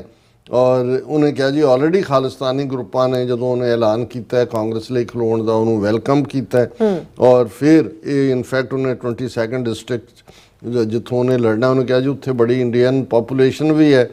ਹੁਣ ਇਸ ਨੂੰ ਜਿਹੜਾ ਯਕੀਨੀ ਬਣਾਇਆ ਜਾਏ ਕਿ ਵੀ ਇਹ ਜਿਹੜੀ ਹੈ ਹਿੰਦੂ ਫੋਬੀਆ ਔਰ ਦੂਸਰੀਆਂ ਚੀਜ਼ਾਂ ਜਿਹੜੀਆਂ ਨੇ ਉਹ ਨਾ ਆਉਣ ਅੱਗੇ। ਸੋ ਮਤਲਬ ਇਹ ਹੈ ਵੀ ਇਹਨਾਂ ਨੇ ਹਿੰਦੂਆਂ ਨੂੰ ਕਾਲ ਦਿੱਤੀ ਹੈ ਕਿ ਤੁਸੀਂ ਐਨ ਹੁਣ ਇਹਨੂੰ ਬੀਬੀ ਨੂੰ ਹਰਾਉਣ ਦੇ ਲਈ ਜਿਹੜਾ ਉਹ ਪੈਸੇ ਵੀ ਚੋਕੋ, ਵੋਟਾਂ ਵੀ ਪਵਾਓ, ਦੂਜਾ ਵੀ। ਹੁਣ ਇੰਨਾ ਵੱਡਾ ਇਹਨਾਂ ਦਾ ਨਫ਼ਰਤ ਕੈਂਪੇਨ ਹੈ। ਹੁਣ ਦੇਖਣਾ ਇਹ ਹੋਏਗਾ ਕਿ ਅਸੀਂ ਸਿਰਫ ਗੱਲਾਂ ਕਰਨ ਵਾਲੇ ਹੀ ਹਾਂ ਜਾਂ ਇਸ ਨੂੰ ਕਾਊਂਟਰ ਕਰਦੇ ਹਾਂ, ਇਸ ਗੱਲ ਨੂੰ ਯਕੀਨੀ ਬਣਾਵਾਂਗੇ ਕਿ ਬੀਬੀ ਡਾਕਟਰ ਜਸਮੀਤ ਕੌਰ ਬੈਂਸ US ਕਾਂਗਰਸ ਦੇ ਵਿੱਚ ਪਹੁੰਚਣ ਔਰ ਸਿੱਖ ਇਸ਼ੂਜ਼ ਨੂੰ ਅਮਰੀਕਨ ਲਾਅ ਦੇ ਦਾਇਰੇ ਕਾਰ 'ਚ ਜਿਹੜਾ ਹੱਕ ਹੈ ਆਜ਼ਾਦੀ ਦੇ ਨਾਲ ਫਸਟ ਅਮੈਂਡਮੈਂਟ ਤੁਹਾਨੂੰ ਹੱਕ ਦਿੰਦੀ ਹੈ ਉਹਨਾਂ ਇਸ਼ੂਜ਼ ਨੂੰ ਅੱਗੇ ਤੋਰਨ। ਬਿਲਕੁਲ ਰਾਜ ਸਾਹਿਬ, ਤੁਹਾਡਾ ਬਹੁਤ ਬਹੁਤ ਸ਼ੁਕਰੀਆ। ਸੋਥਨੇ ਨੂੰ ਬ੍ਰੇਕ ਔਰ ਬ੍ਰੇਕ ਤੇ ਜਾਣ ਤੋਂ ਪਹਿਲਾਂ ਅਸੀਂ ਦਰਸ਼ਕਾਂ ਤੇ ਸਰੋਤਿਆਂ ਨੂੰ ਅਪੀਲ ਤੇ ਬੇਨਤੀ ਕਰਦੀ ਵਿਊਅਰਸ, ਜਿਸ ਤਰ੍ਹਾਂ ਤੁਸੀਂ ਜਾਣਦੇ ਹੋ ਕਿ TV 84 ਇੱਕ ਪੰਥਕ ਚੈਨਲ ਹੈ। TV 84 ਦੀ ਚੜ੍ਹਦੀ ਕਲਾ ਲਈ ਵੱਧ ਤੋਂ ਵੱਧ ਡੋਨੇਟ ਕਰੋ। ਡੋਨੇਟ ਕਰਨ ਲਈ ਸਾਡੀ ਵੈਬਸਾਈਟ tv84.tv ਤੇ ਜਾ ਕੇ ਪੇਪਲ ਦੀ ਵਰਤੋਂ ਕਰਕੇ ਵਨ ਟਾਈਮ ਡੋਨੇਟ ਕਰ ਸਕਦੇ ਹੋ, ਮੰਥਲੀ ਡੋਨੇਟ ਵੀ ਕਰ ਸਕਦੇ ਹੋ। ਤੁਸੀਂ TV 84 ਦੇ ਨਾਮ ਤੇ ਚੈੱਕ ਬਣਾ ਕੇ ਸਾਨੂੰ ਮੇਲ ਵੀ ਕਰ ਸਕਦੇ ਹੋ ਸਾਡੇ ਇਸ ਪਤੇ ਤੇ 36-01 37 ਲੌਂਗਲੈਂਡ ਸਿਟੀ, ਨਿਊਯਾਰਕ 111 USA, ਜਾਂ ਫਿਰ ਤੁਸੀਂ ਸਾਨੂੰ ਫੋਨ ਰਾਹੀਂ ਵੀ ਸੰਪਰਕ ਕਰ ਸਕਦੇ ਹੋ 5166191984। ਤੁਸੀਂ ਸਾਨੂੰ ਈਮੇਲ ਵੀ ਕਰ ਸਕਦੇ ਹੋ info@tv84.tv ਤੇ। ਅਸੀਂ ਤੁਹਾਡੇ ਤਹਿ ਦਿਲ ਤੋਂ ਸ਼ੁਕਰਗੁਜ਼ਾਰ ਹੋਵਾਂਗੇ। ਇਸ ਵਕਤ ਲੈਣ ਬ੍ਰੇਕ ਵਿਊਅਰਸ, ਤੁਸੀਂ ਇਸੇ ਤਰ੍ਹਾਂ ਬਣੇ ਰਹਿਣਾ। ਮਿਲਦੇ ਹਾਂ after this short break.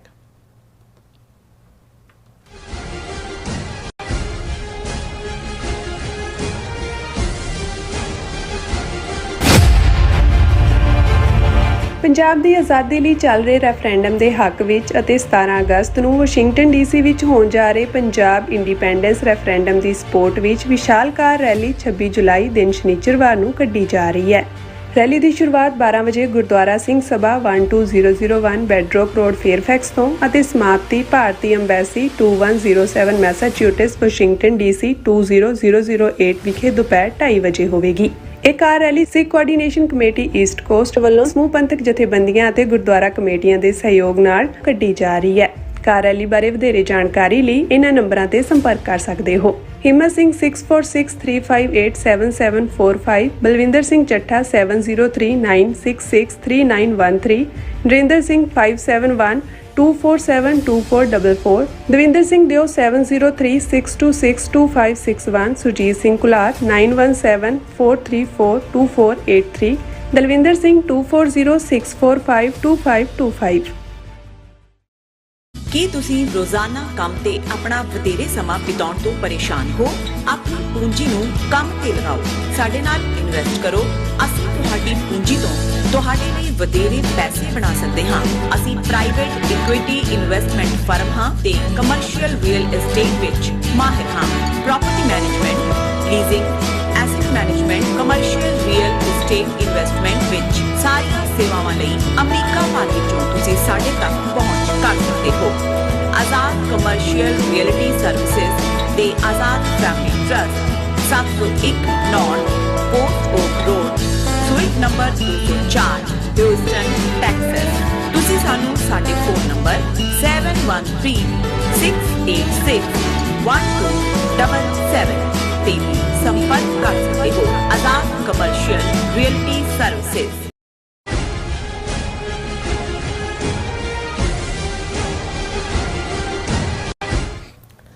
Viewers, welcome back to program. So viewers, ਗੱਲਬਾਤ ਕਰਨ ਜਾ ਰਹੇ ਹਾਂ ਕਿ ਡਾਇਸਪੋਰਾ ਵਿੱਚ ਪਾਕ ਖਾਲਿਸਤਾਨ ਦੀ ਵੱਧ ਰਹੀ ਹਮਾਇਤ ਨੂੰ ਲੈ ਕੇ ਭਾਰਤੀ ਏਜੰਸੀਆਂ ਵੱਲੋਂ ਲਗਾਤਾਰਤਾ ਨਾਲ ਗੰਦੀਆਂ ਜਿਹੜੀਆਂ ਚਾਲਾਂ ਨੇ ਉਹ ਚੱਲੀਆਂ ਜਾ ਰਹੀਆਂ ਨੇ। ਔਰ ਦਾ ਇਕਨੋਮਿਕ ਟਾਈਮਸ ਨਿਊਜ਼ ਨੇ ਅਮਰੀਕਾ ਵਿੱਚ ਫੜੇ ਇੱਕ ਗੈਂਗਸਟਰ ਡਰੱਗ ਵਪਾਰੀ ਨੂੰ ਖਾਲਿਸਤਾਨ ਨਾਲ ਜੋੜ ਕੇ ਫਿਰ ਚੀਨ ਤੋਂ ਆਉਣ ਵਾਲੀ ਫੈਂਟਾਨਿਲ ਡਰੱਗ ਨਾਲ ਜੋੜ ਕੇ ਇਸ ਨੂੰ ਖਾਲਿਸਤਾਨ ਚਾਈਨਾ ਕਨੈਕਸ਼ਨ ਦਾ ਨਾਂ ਦਿੱਤਾ ਹੈ। ਸੋ ਇੱਕ ਪਾਸੇ ਸਿੱਖਾਂ ਨੂੰ ਬਦਨਾਮ ਕੀਤਾ ਜਾ ਰਿਹਾ ਹੈ ਅਤੇ ਦੂਸਰੇ ਪਾਸੇ ਉਹਨਾਂ ਨੂੰ ਖਾਲਿਸਤਾਨ ਦਾ ਡਰ ਵੀ ਸਤਾ ਰਿਹਾ ਹੈ। ਸੋ ਇਸ ਬਾਰੇ ਆਪਾਂ ਗੱਲਬਾਤ ਕਰਨ ਜਾ ਰਹੇ ਹਾਂ। ਸੋ ਅਸੀਂ ਚਾਹਾਂਗੇ ਕਿ ਤੁਸੀਂ ਇਸੇ ਤਰ੍ਹਾਂ ਬੜੇ ਰਹਿਣਾ, ਦੇਖਣ ਸੁਣਨ ਲਈ ਐਂਡ ਲਿਖਣ ਲਈ ਤੁਹਾਡਾ ਸਭ ਦਾ ਬਹੁਤ ਬਹੁਤ ਸ਼ੁਕਰੀਆ ਜੀ। ਡਾਕਟਰ ਸਾਹਿਬ, ਕੀ ਕਹਿਣਾ ਚਾਹੋਗੇ? ਦੇਖੋ, ਜਦੋਂ ਤੋਂ ਖਾਸ ਤੌਰ ਤੇ ਭਾਈ ਪਰਮਜੀਤ ਸਿੰਘ ਪੰਜਵੜ ਦਾ ਮਰਡਰ ਇੰਡੀਅਨ ਏਜੰਸੀਆਂ ਨੇ ਜਿਹੜੀ ਨੀਤੀ ਅਜੀਤ ਡੋਵਲ, ਅਮਿਤ ਸ਼ਾਹ ਔਰ ਮੋਦੀ ਨੇ ਫਾਈਨਲੀ ਕੀਤੀ ਕਿ ਵੀ ਬਾਹਰ ਟਾਰਗੇਟ ਕਰੋ, ਔਰ ਉਹਨਾਂ ਨੇ ਪਬਲਿਕ ਜਲਸਿਆਂ 'ਚ ਵੀ ਐਲਾਨ ਕੀਤਾ ਕਿ ਘਰ ਮੇਂ ਘੁਸ ਕੇ ਮਾरेंगे। 6 ਮਈ 2023 ਨੂੰ ਪਰਮਜੀਤ ਸਿੰਘ ਪੰਜਵੜ ਦਾ ਮਰਡਰ ਹੁੰਦਾ ਹੈ ਲਾਹੌਰ ਦੇ ਵਿੱਚ। ਫਿਰ ਅਸੀਂ 15 ਜੂਨ ਨੂੰ 2023 ਨੂੰ ਦੇਖਦੇ ਹਾਂ ਕਿ ਬਰਮਿੰਗਮ ਦੇ ਵਿੱਚ ਅਵਤਾਰ ਸਿੰਘ ਖੰਡਾ, ਜਿਸ ਬਾਰੇ ਹੁਣ ਜ਼ਾਹਰ ਹੈ ਕਿ ਭਾਈ ਉਹਨਾਂ ਨੇ ਕਿਹੜਾ ਕੈਮੀਕਲ ਵਰਤਿਆ ਜਿਹੜਾ ਵਿਦਿਨ 3-4 ਡੇਜ਼ ਕੈਂਸਰ ਕਾਜ਼ ਕਰਦਾ ਹੈ ਔਰ ਡੈਥ ਕਰ ਦਿੰਦਾ ਹੈ। ਔਰ ਫਿਰ 18 ਜੂਨ ਨੂੰ 2023 ਨੂੰ ਹਰਦੀਪ ਸਿੰਘ ਨਿੱਜਰ ਦਾ ਮਰਡਰ, ਫਿਰ ਗੁਰਪਤਵੰਤ ਪੰਨੂ ਮਰਡਰ ਪਲਾਟ ਜਿਹੜਾ ਉਹਨਾਂ ਦਿਨਾਂ ਦੇ ਵਿੱਚ ਹੀ ਪਲੈਨਡ ਸੀ। ਔਰ ਇਹ ਸਾਰੇ ਤੱਥ ਸਾਡੇ ਸਾਹਮਣੇ ਨੇ। ਸੋ ਇੱਕ ਪਾਸੇ ਉਹਨਾਂ ਨੇ ਇਹ ਪਾਰਟ ਕੱਲ੍ਹ ਅਸੀਂ ਜ਼ਿਕਰ ਕੀਤਾ ਸੀ ਕਿ ਵੀ ਕਿਵੇਂ ਉਹਨਾਂ ਨੇ ਪੰਜਾਬ ਔਰ ਅਬਰਾਡ ਜਿਹੜਾ ਗੈਂਗਸਟਰ ਕਲਚਰ ਹੈ, ਗੁੱਡ ਕੌਪ ਬੈਡ ਕੌਪ ਦੇ ਥੱਲੇ ਇੱਕ ਪਾਸੇ ਉੱਥੇ ਉਹਨਾਂ ਨੇ ਉਸ ਸਾਰੇ ਦੀ ਸ਼ੁਰੂਆਤ ਕੀਤੀ। ਔਰ ਹੁਣ ਭਗਵੰਤ ਮਾਨ ਦੀ ਸਰਕਾਰ ਦੇ ਥੱਲੇ ਅਸੀਂ ਦੇਖਦੇ ਹਾਂ ਕਿ ਬੁਲਡੋਜ਼ਰ ਨਾਲ ਘਰ ਢਾਣੇ ਅਰੇ ਕਹਿ ਕੇ ਕਿ ਜੀ ਇਹ ਤਾਂ ਡਰੱਗ ਮਨੀ ਹੈ। ਔਰ ਫੇਕ ਐਨਕਾਊਂਟਰ ਵੀ ਜਿਹੜੇ ਨੇ, ਜੇ ਇੱਕ ਹਿੰਦੂ ਵਪਾਰੀ ਦਾ ਕਤਲ ਹੁੰਦਾ ਹੈ ਤੇ 2 ਬੰਦੇ ਜਿਹੜੇ ਅਦਰਵਾਈਜ਼ ਜਿਨ੍ਹਾਂ ਬਾਰੇ ਕਿਹਾ ਗਿਆ ਸੀ ਕਿ ਉਹਨਾਂ ਨੇ ਲੌਜਿਸਟਿਕ ਮਦਦ ਕੀਤੀ, ਉਹਨਾਂ ਨੇ ਚੁੱਕ ਕੇ ਉਹਨਾਂ ਦਾ ਐਨਕਾਊਂਟਰ ਬਣਾਇਆ। ਔਰ ਹੋਰ ਵੀ ਐਨਕਾਊਂਟਰ ਜਿਹੜੇ ਨੇ ਬਰਾਬਰ ਚੱਲ ਰਹੇ ਨੇ। ਔਰ ਉਸੇ ਹੀ ਸਕੀਮ ਦੇ ਤਹਿਤ ਕੈਨੇਡਾ ਔਰ ਅਮਰੀਕਾ ਦੇ ਵਿੱਚ ਵੱਡੇ ਪੈਮਾਨੇ ਦੇ ਉੱਤੇ ਕਿਵੇਂ ਉਹਨਾਂ ਗੈਂਗਸਟਰਸ ਨੂੰ 1300 ਤੋਂ ਜ਼ਿਆਦਾ ਤਾਂ ਇਕੱਲੇ ਕੈਨੇਡਾ 'ਚ ਜਿਨ੍ਹਾਂ ਦੀ ਕ੍ਰਿਮੀਨਲ ਬੈਕਗਰਾਊਂਡ ਹੈ, ਔਰ ਕਿਨੇ ਪਾਸਪੋਰਟ ਦਿੱਤੇ, ਕਿਨੇ ਉਹਨਾਂ ਨੂੰ ਬਾਹਰ ਕੱਢਿਆ, ਔਰ ਕਿਵੇਂ ਅਸੈਂਬਲੀਆਂ ਇਹਨਾਂ ਦੇ ਕੌਂਸੂਲੇਟ ਔਰ ਹਾਈ ਕਮਿਸ਼ਨ ਔਰ ਐਮਬੈਸੀਆਂ ਦੇ ਡਾਇਰੈਕਟਿਵ ਜਿੱਥੇ ਰਾਹ ਦੇ ਕੀ ਬੰਦੇ ਜਿਹੜੇ IPS ਕਾਡਰ ਦੇ ਮੋਸਟਲੀ ਜਿਨ੍ਹਾਂ ਨੇ ਪੰਜਾਬ 'ਚ 1990 'ਚ ਸਿੱਖ ਨੌਜਵਾਨ ਮਾਰੇ ਹੋਏ ਨੇ ਉਹ ਤਾਇਨਾਤ ਨੇ। ਉਹਨਾਂ 'ਚੋਂ ਜਿਹੜੇ 6 ਕੱਢੇ ਸੀ, ਇੱਕ ਜਿਹੜਾ ਹੁਣ ਰਾਹ ਦਾ ਚੀਫ ਬਣਾਇਆ ਗਿਆ। ਔਰ ਉਹ ਜੋ ਕਾਰਵਾਈਆਂ ਕਰ ਰਹੇ ਨੇ ਕੈਨੇਡਾ ਅਮਰੀਕਾ ਦੇ ਵਿੱਚ, ਉਸ ਬਾਰੇ ਅਸੀਂ ਦੇਖ ਰਹੇ ਹਾਂ ਵੀ ਕੱਲ੍ਹ ਅਸੀਂ ਜ਼ਿਕਰ ਕੀਤਾ ਸੀ ਕਿ ਕੈਨੇਡੀਅਨ ਜਿਹੜੀਆਂ ਅਥਾਰਟੀਜ਼ ਨੇ ਉਹਨਾਂ ਨੇ ਵੀ ਜਿਹੜਾ ਹੈ ਉਹ ਉਹਨਾਂ ਨੂੰ ਚੱਕਣਾ ਸ਼ੁਰੂ ਕੀਤਾ ਹੈ।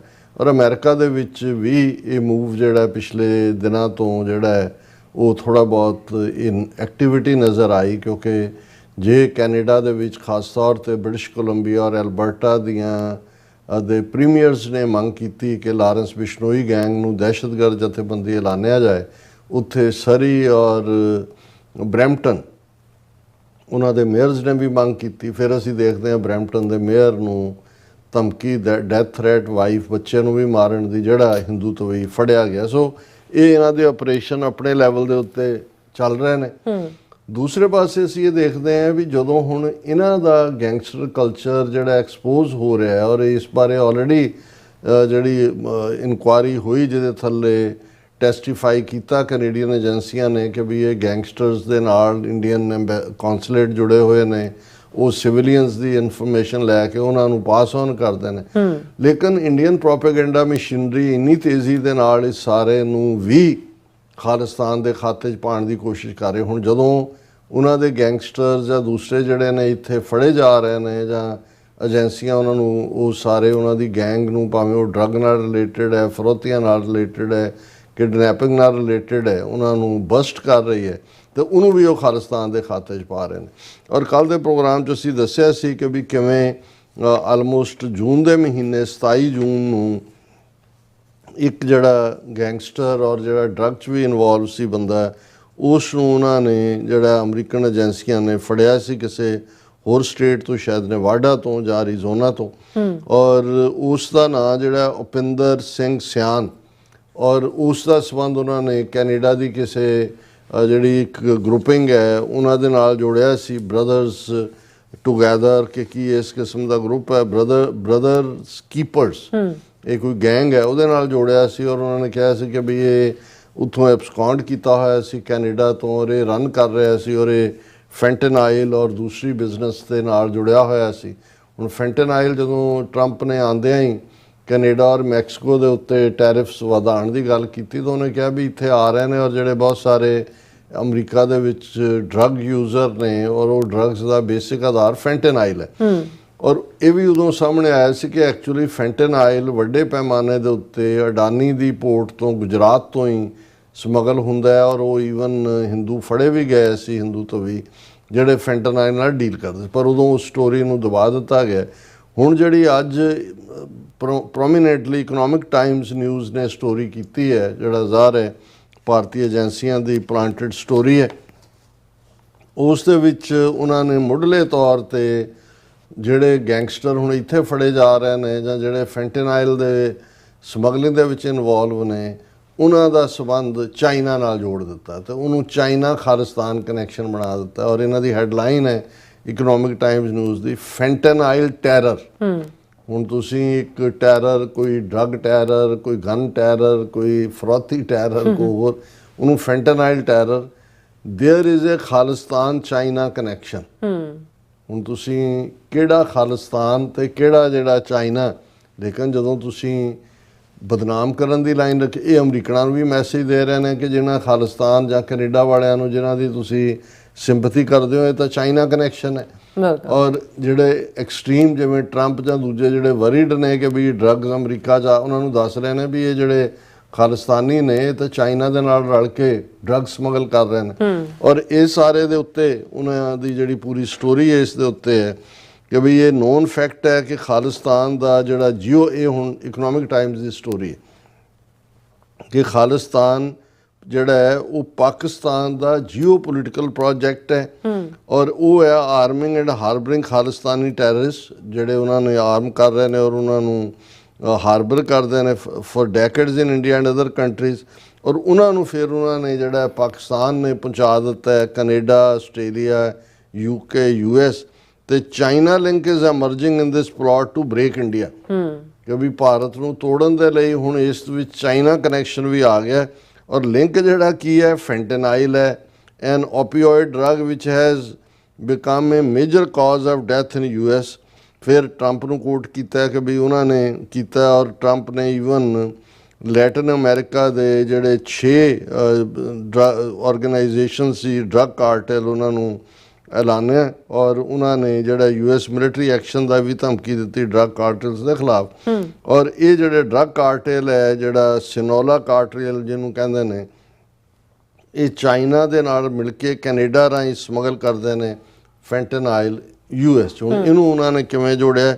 ਫਿਰ ਉਹਨਾਂ ਨੇ ਕਿਹਾ ਵੀ ਇਹ ਤਾਜ਼ਾ ਵਕਤ ਦੇ ਵਿੱਚ ਖਾਲਿਸਤਾਨੀਆਂ ਦੀ ਤੇ ਲੈਟਿਨ ਅਮਰੀਕਾ ਦੀ ਜਿਹੜੀ ਡਰੱਗ ਕਾਰਟਲ ਹੈ ਉਹਨਾਂ ਦਾ ਕਨੈਕਸ਼ਨ ਸਾਹਮਣੇ ਆਇਆ, ਖਾਸ ਤੌਰ ਤੇ ਕੈਨੇਡਾ ਔਰ US ਦੇ ਵਿੱਚ। ਔਰ ਹੁਣ ਇਹ ਜਿਹੜਾ ਰੀਸੈਂਟ ਅਰੈਸਟ ਜਿਹੜੀ ਡਰੱਗ ਐਨਫੋਰਸਮੈਂਟ ਵਾਲਿਆਂ ਨੇ ਅਰੀਜ਼ੋਨਾ 'ਚ ਕੀਤੀ, ਉਹ has revealed a Chinese Khalistan connection. ਕੋਈ ਜਿਹਦਾ ਕੋਈ ਸਿਰ ਪੈਰ ਨਹੀਂ ਹੈ, ਲੇਕਿਨ ਜਦੋਂ ਤੁਸੀਂ ਝੂਠ ਵੀ ਬੋਲਣਾ ਔਰ ਇੱਕ ਬਿਰਤਾਂਤ ਸਿਰਜਣਾ, ਫਿਰ ਉਹਨਾਂ ਨੇ ਇਸ ਨੂੰ ISI China Canada drug cartel ਪਹਿਲਾਂ ਸਾਊਥ ਅਮਰੀਕਾ ਦੇ ਡਰੱਗ ਕਾਰਟਲ ਨਾਲ ਜੋੜਿਆ, ਫਿਰ ਚਾਈਨਾ ਪਾਕਿਸਤਾਨ ISI ਦੇ ਨਾਲ ਜੋੜਿਆ। ਔਰ ਫਿਰ ਟਾਈਮਜ਼ ਆਫ ਇੰਡੀਆ ਦੀ ਸਟੋਰੀ ਨੂੰ ਹੀ ਕੋਟ ਕੀਤਾ ਕਿ ਵੀ ਇਹ ਜਿਹੜਾ ਮਿਸਟਰ ਸਿਆਨ ਅਰੈਸਟ ਹੋਇਆ ਅਰੀਜ਼ੋਨਾ 27 ਜੂਨ ਨੂੰ, ਉਸ ਦਾ ਜਿਹੜਾ ਰੋਲ ਹੈ ਉਹ ਸਮਗਲ ਕਰਨਾ methamphetamine to Australia and chemicals for fentanyl into US via Canada, ਉਹ ਬਿਲਕੁਲ ਐਸਟੈਬਲਿਸ਼ ਹੋ ਗਏ ਨੇ। ਔਰ ਇਸ ਸਾਰੇ ਦੇ ਚੱਲਦੇ ਆ ਉਹਨਾਂ ਨੇ ਕਿਹਾ ਜੀ ਇਹ ਬ੍ਰਦਰਸ ਕੀਪਰਸ ਜਿਹੜੀ ਗੈਂਗ ਹੈ ਕੈਨੇਡਾ ਦੀ, ISI ਉਹਨੂੰ ਬੈਕ ਕਰਦੀ ਹੈ ਔਰ ਇਹਦੇ 'ਚ ਖਾਲਿਸਤਾਨੀ ਨੇ ਔਰ ਇਹ ਜਿਹੜੇ ਨੇ ਬਹੁਤੇ ਉਹਨਾਂ 'ਚੋਂ ਕੈਨੇਡੀਅਨ ਸਿਟੀਜ਼ਨ ਨੇ ਔਰ ਉਹ ਖਾਲਿਸਤਾਨ ਦੀ ਹਮਾਇਤ ਕਰਦੇ ਨੇ। ਔਰ ਇਹ ਉਹੀ ਨੇ ਜਿਹੜੀ ਇਹ ਗੈਂਗ ਜਿਨ੍ਹਾਂ ਨੇ ਤਲਵਿੰਦਰ ਸਿੰਘ ਪਰਮਾਰ ਦੇ ਨਾਲ ਮਿਲ ਕੇ ਜਿਹੜਾ 에ਅਰ ਇੰਡੀਆ ਦਾ ਹਾਦਸਾ ਵੀ ਕਰਵਾਇਆ ਸੀ। ਔਰ ਇਹ ਜਿਹੜੀ ਹੈ ਇਸ ਦੇ ਉੱਤੇ ਜਿਹੜਾ ਇਹ ਚਾਰਜ ਹੈ ਕਿ ਵੀ ਇਹਨਾਂ ਨੇ ਇਹ ਸਾਰੇ ਪਾਰਟ ਨੂੰ ਇਹ ਰਨ ਕਰ ਰਹੇ ਨੇ। ਇਹਨਾਂ 'ਚੋਂ ਕੋਈ ਕਿਸੇ ਨੂੰ ਟਰੱਕਿੰਗ ਕੰਪਨੀ ਦੇ ਨਾਲ ਜੋੜਿਆ ਔਰ ਉਹਨਾਂ ਨੇ ਕਿਹਾ ਵੀ ਅੰਡਰ ਕਵਰ ਏਜੰਟ ਜਿਨ੍ਹਾਂ ਨੇ ਇਹ ਸਾਰੇ ਨੂੰ ਅਨਕਵਰ ਕੀਤਾ ਹੈ, ਉਹਨਾਂ ਨੇ ਦੇਖਿਆ ਵੀ ਕਿਵੇਂ ਮਲਟੀਪਲ ਮੀਟਿੰਗਸ ਹੋਈਆਂ ਔਰ ਇਹ ਸਾਰੇ ਦੇ ਵਿੱਚ ਕੀ ਕਨੈਕਸ਼ਨ ਹੈ। ਹੁਣ ਚਾਈਨਾ ਕਨੈਕਸ਼ਨ ਪ੍ਰੂਵ ਕਰਨ ਦੇ ਲਈ ਫਿਰ ਇਹਨਾਂ ਨੇ ਸਬ ਟਾਈਟਲ ਦਾ ਐਮਰਜਿੰਗ ਚਾਈਨਾ ਖਾਲਿਸਤਾਨ ਲਿੰਕਸ ਕਿ ਜੀ ਚਾਈਨਾ ਖਾਲਿਸਤਾਨੀਆਂ ਨੂੰ ਹੁਣ ਜਿਹੜਾ ਪ੍ਰਮੋਟ ਕਰ ਰਿਹਾ। ਫਿਰ ਉਹਦੇ 'ਚ ਉਹਨਾਂ ਨੇ ਇਹ ਕਿਹਾ ਕਿ ਵੀ ਦੇਖੋ ਜਦੋਂ ਲੱਦਾਖ ਦੇ ਵਿੱਚ ਸਟੈਂਡ ਆਫ ਸੀ ਇੰਡੀਆ ਚਾਈਨਾ ਦਾ, ਉਦੋਂ ਗੁਰਪਤਵੰਤ ਸਿੰਘ ਪੰਨੂ ਨੇ ਇਹ ਸਟੇਟਮੈਂਟ ਦਿੱਤੀ ਸੀ। ਉਹਦੇ 'ਚ ਉਹਨਾਂ ਨੇ ਬੀਜਿੰਗ ਨੂੰ ਕਿਹਾ ਸੀ ਕਿ ਤੁਸੀਂ ਅਰੁਣਾਚਲ ਪ੍ਰਦੇਸ਼ ਲੈ ਲਓ, ਅਸੀਂ ਇਹਦੇ 'ਤੇ ਤੁਹਾਡਾ ਹੱਕ ਮੰਗਦੇ ਹਾਂ ਔਰ ਤੁਸੀਂ ਪ੍ਰੋ ਖਾਲਿਸਤਾਨ ਸਾਨੂੰ ਸਪੋਰਟ ਦਿਓ। ਹੁਣ ਇਹਨੂੰ ਵੀ ਚਾਈਨਾ ਲਿੰਕ ਦੇ ਨਾਲ, ਉਹ ਤਾਂ ਅਸੀਂ ਦੁਨੀਆ ਦੇ ਹਰ ਮੁਲਕ ਨੂੰ ਕਹਿੰਦੇ ਹਾਂ ਕਿ ਵੀ ਤੁਸੀਂ ਹਮਾਇਤ ਕਰੋ ਖਾਲਿਸਤਾਨ ਦੀ। ਫਿਰ ਉਹਦੇ 'ਚ ਉਹਨੂੰ ਪੰਨੂ ਦੀ ਸਟੇਟਮੈਂਟ ਕੋਟ ਕੀਤੀ ਹੋਈ ਹੈ ਕਿ ਜੀ ਤੁਸੀਂ ਚੀਨ ਨੂੰ ਕਿਹਾ ਵੀ ਸੈਲਫ ਡਿਟਰਮੀਨੇਸ਼ਨ ਦੀ ਹਮਾਇਤ ਕਰੋ। ਫਿਰ ਉਹਨਾਂ ਨੇ ਕਿਹਾ ਕਿ ਜੀ ਇੰਟੈਲੀਜੈਂਸ ਰਿਪੋਰਟ 2019 ਦੀ ਉਸ ਤੋਂ ਪਹਿਲਾਂ ਇਹ ਦੱਸਦੀ ਹੈ ਕਿ ਵੀ ਪੰਨੂ ਨੇ ਈਵਨ ਇੱਕ ਲੈਟਰ ਯਾਓ ਜਿੰਗ ਜਿਹੜਾ ਚਾਈਨਾ ਦਾ ਐਂਬੈਸਡਰ ਸੀ ਪਾਕਿਸਤਾਨ 'ਚ, ਉਹਨੂੰ ਵੀ ਲਿਖਿਆ ਔਰ ਉਹਦੇ 'ਚ ਉਹਨਾਂ ਨੇ ਕਿਹਾ ਕਿ ਵੀ ਇਹ ਜਿਹੜਾ ਇੰਡੀਅਨ ਇੰਟੈਲੀਜੈਂਸ ਏਜੰਸੀਆਂ ਦਾ ਰੋਲ ਹੈ ਜਿਹੜਾ ਕਿ ਚਾਈਨਾ ਦਾ ਕੌਂਸੂਲੇਟ ਕਰਾਚੀ ਦੇ ਵਿੱਚ ਜਿਹਦੇ 'ਤੇ ਅਟੈਕ ਹੋਇਆ ਔਰ ਉਹਨਾਂ ਨੇ ਇਹ ਕਿਹਾ ਜੀ ਪੰਨੂ ਸਾਡੇ ਨੇ video addressing Chinese president Xi ਕਿ ਹੁਣ ਇਹ ਟਾਈਮ ਹੈ ਕਿ ਚਾਈਨੀਜ਼ ਆਰਮੀ ਅਰੁਣਾਚਲ ਪ੍ਰਦੇਸ਼ ਲੈ ਲੇ ਔਰ ਅਸੀਂ ਮੰਨਦੇ ਹਾਂ ਕਿ ਅਰੁਣਾਚਲ ਪ੍ਰਦੇਸ਼ ਚੀਨ ਦੀ ਟੈਰੀਟਰੀ ਹੈ। ਫਿਰ ਮੈਟਾ, ਹੁਣ ਮੈਟਾ ਨੂੰ ਆਧਾਰ ਬਣਾ ਕੇ ਉਹਨਾਂ ਨੇ ਕਿਹਾ ਕਿ ਇਹ ਜਿਹੜੀ Meta which owns Facebook and Instagram had revealed last year ਕਿ ਇੱਕ ਨੈਟਵਰਕ ਹੈ ਚਾਈਨਾ ਦਾ ਜਿਹਦੇ 'ਚ ਉਹਨਾਂ ਨੇ ਸਾਰੀ ਸਿੱਖ ਕਮਿਊਨਿਟੀ ਦੇ ਤੱਕ ਫਿਕਟੀਸ਼ੀਅਸ ਪੋਸਟ ਪਹੁੰਚਾਈਆਂ, ਜਿਸ 'ਚ ਜਿਹੜੇ ਨੇ ਮੈਨੀਪੂਲੇਟਡ ਇਮੇਜ ਸੀ ਔਰ ਉਹਦੇ 'ਚ ਕਿਹਾ ਗਿਆ ਕਿ ਖਾਲਿਸਤਾਨ ਦੀ ਆਜ਼ਾਦੀ ਦੀ ਲਹਿਰ ਦੀ ਸਪੋਰਟ ਕੀਤੀ ਜਾਏ। ਇਹ ਜਿਹੜੇ ਨੇ ਇਸ ਸਾਰੇ ਦੇ ਉੱਤੇ ਉਹਨਾਂ ਨੇ ਕਿਹਾ ਜਿਹਨੂੰ ਆਪਰੇਸ਼ਨ ਕੇ ਦਾ ਨਾਂ ਦਿੱਤਾ ਗਿਆ ਔਰ ਇਸ ਦੇ ਵਿੱਚ ਜਿਹੜੇ ਪ੍ਰੋ ਸਿੱਖ ਪ੍ਰੋਟੈਸਟ ਕਰਨ ਦੇ ਲਈ ਕਾਲ ਦਿੱਤੀ ਗਈ। ਹੁਣ ਮੈਟਾ ਨੂੰ ਆਧਾਰ ਬਣਾ ਕੇ ਵੀ ਇਹ ਕਿਹਾ ਗਿਆ ਕਿ ਜੀ ਚਾਈਨਾ ਜਿਹੜਾ ਹੈ ਉਹ ਇਨਵੋਲਵ ਹੈ ਖਾਲਿਸਤਾਨ ਦੇ ਕਨਸੈਪਟ ਨੂੰ ਜਿਹੜਾ ਉਹ ਅੱਗੇ ਤੋਰਨ ਦੇ ਲਈ। ਫਿਰ ਉਹਨਾਂ ਨੇ ਕਿਹਾ ਕਿ ਵੀ ਈਵਨ ਜਦੋਂ Gurpatwant Pannu murder plot file ਹੋਇਆ ਔਰ ਚਾਈਨਾ ਨੇ ਇਸ ਦਾ ਨੂੰ ਕੋਟ ਕੀਤਾ ਹੋਏਗਾ ਕਿਸੇ ਸਟੇਟਮੈਂਟ 'ਚ ਕਿ ਦੇਖੋ ਇੰਡੀਆ ਇਹਦੇ 'ਚ ਇਨਵੋਲਵ ਹੈ, ਤੇ ਇਹਦੇ 'ਚੋਂ ਕਹਿ ਰਿਹਾ ਜੀ India had snubbed China last year for its comments on the alleged plot to assassinate Pannu, for which US agencies had arrested one Nikhil Gupta, who claimed he was paid by an Indian officials to kill Pannu. ਉਹਨਾਂ ਨੇ ਕਿਹਾ ਵੀ ਇਹ China ਨੇ ਇਸ ਦੇ ਉੱਤੇ ਕਿਹਾ ਸੀ ਵੀ India obey ਨਹੀਂ ਕਰਦਾ ਇੰਟਰਨੈਸ਼ਨਲ ਲਾਅ, ਔਰ ਉਹਦੇ 'ਚ ਉਹਨੇ ਕਿਹਾ ਜੀ ਇੰਡੀਆ ਦੀ ਫੋਰਨ ਮਿਨਿਸਟਰੀ ਨੇ ਕਿਹਾ ਸੀ ਕਿ ਇੰਡੀਆ ਤੇ US ਦੋਨੋਂ ਡੈਮੋਕ੍ਰੇਸੀਜ਼ ਨੇ, ਅਸੀਂ ਰੂਲ ਆਫ ਲਾਅ 'ਚ ਯਕੀਨ ਕਰਦੇ ਹਾਂ ਔਰ ਅਸੀਂ ਆਪਸੀ ਮਸਲੇ ਜਿਹੜੇ ਨੇ ਉਹ ਗੱਲਬਾਤ ਰਾਹੀਂ ਜਿਹੜਾ ਉਹ ਉਹਨਾਂ ਨੂੰ ਸੁਲਝਾ ਲਾਂਗੇ ਔਰ ਇਸ ਦੇ ਉੱਤੇ ਜਿਹੜਾ ਕਿਸੇ ਥਰਡ ਪਾਰਟੀ ਦਾ ਕੋਈ ਹੱਕ ਨਹੀਂ ਬਣਦਾ ਵੀ ਇਸ ਦੇ ਉੱਤੇ ਕਮੈਂਟ ਕਰੇ।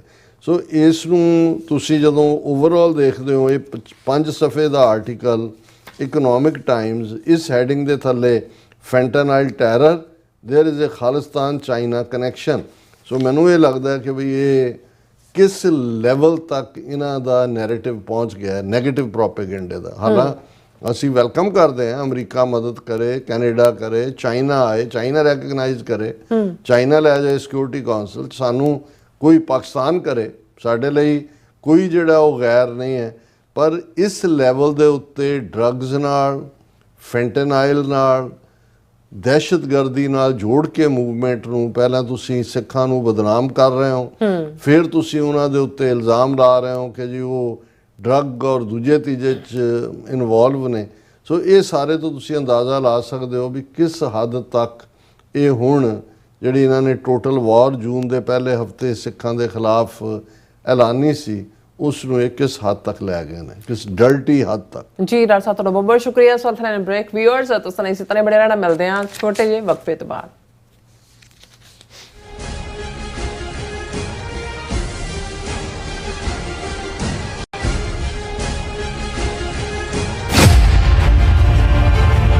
ਪੰਜਾਬ ਦੀ ਆਜ਼ਾਦੀ ਲਈ ਚੱਲ ਰਹੇ ਰੈਫਰੈਂਡਮ ਦੇ ਹੱਕ ਵਿੱਚ ਅਤੇ 17 ਅਗਸਤ ਨੂੰ ਵਾਸ਼ਿੰਗਟਨ ਡੀਸੀ ਵਿੱਚ ਹੋਣ ਜਾ ਰਹੇ ਪੰਜਾਬ ਇੰਡੀਪੈਂਡੈਂਸ ਰੈਫਰੈਂਡਮ ਦੀ ਸਪੋਰਟ ਵਿੱਚ ਵਿਸ਼ਾਲਕਾਰ ਰੈਲੀ 26 ਜੁਲਾਈ ਦਿਨ ਸ਼ਨੀਚਰਵਾਰ ਨੂੰ ਕੱਢੀ ਜਾ ਰਹੀ ਹੈ। ਰੈਲੀ ਦੀ ਸ਼ੁਰੂਆਤ 12 ਵਜੇ ਗੁਰਦੁਆਰਾ ਸਿੰਘ ਸਭਾ 12001 ਬੈਡਰੋਕ ਰੋਡ ਫੇਅਰਫੈਕਸ ਤੋਂ ਅਤੇ ਸਮਾਪਤੀ ਭਾਰਤੀ ਅੰਬੈਸੀ 2107 ਮੈਸਾਚਿਊਟਸ ਵਾਸ਼ਿੰਗਟਨ ਡੀਸੀ 20008 ਵਿਖੇ ਦੁਪਹਿਰ 2:30 ਵਜੇ ਹੋਵੇਗੀ। ਇਹ ਕਾਰ ਰੈਲੀ ਸਿੱਖ ਕੋਆਰਡੀਨੇਸ਼ਨ ਕਮੇਟੀ ਈਸਟ ਕੋਸਟ ਵੱਲੋਂ ਸਮੂਹ ਪੰਥਕ ਜਥੇਬੰਦੀਆਂ ਅਤੇ ਗੁਰਦੁਆਰਾ ਕਮੇਟੀਆਂ ਦੇ ਸਹਿਯੋਗ ਨਾਲ ਕੱਢੀ ਜਾ ਰਹੀ ਹੈ। ਕਾਰ ਰੈਲੀ ਬਾਰੇ ਵਧੇਰੇ ਜਾਣਕਾਰੀ ਲਈ ਇਹਨਾਂ ਨੰਬਰਾਂ ਤੇ ਸੰਪਰਕ ਕਰ ਸਕਦੇ ਹੋ। ਹਿੰਮਤ ਸਿੰਘ 6463587745, ਬਲਵਿੰਦਰ ਸਿੰਘ ਚੱਠਾ 7039663913, ਨਰਿੰਦਰ ਸਿੰਘ 5712472444, ਦਵਿੰਦਰ ਸਿੰਘ ਦਿਓ 7036262561, ਸੁਰਜੀਤ ਸਿੰਘ ਕੁਲਾਰ 9174342483, ਦਲਵਿੰਦਰ ਸਿੰਘ 2406452525।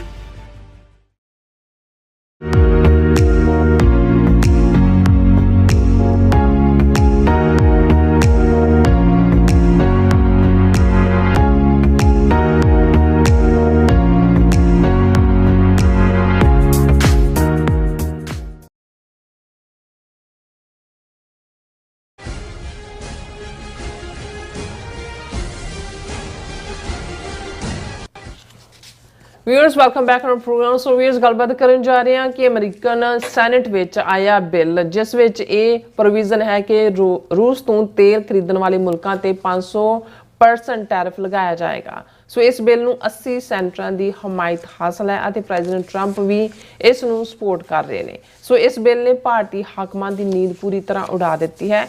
ਭਾਰਤ ਹੁਣ ਇੱਕ ਪਾਸੇ ਪੱਛਮੀ ਦੇਸ਼ਾਂ ਨੂੰ ਡਬਲ ਸਟੈਂਡਰਡ ਦਾ ਤਾਨਾ ਦੇ ਰਿਹਾ ਹੈ, ਦੂਸਰੇ ਪਾਸੇ ਚੀਨ ਵੱਲ ਝੁਕਣ ਦੀ ਗੁਪਚੁਪ ਜਿਹੜੀ ਹੈ ਧਮਕੀ ਵੀ ਦੇ ਰਿਹਾ ਹੈ। ਸੋ ਇਸ ਬਾਰੇ ਆਪਾਂ ਗੱਲਬਾਤ ਕਰਨ ਜਾ ਰਹੇ ਹਾਂ। ਸੋ ਅਸੀਂ ਚਾਹਾਂਗੇ ਕਿ ਤੁਸੀਂ ਇਸੇ ਤਰ੍ਹਾਂ ਬਣੇ ਰਹਿਣਾ ਦੇਖਣ ਸੁਣਨ ਲਈ ਜਾਂ ਲਿਖਣ ਲਈ।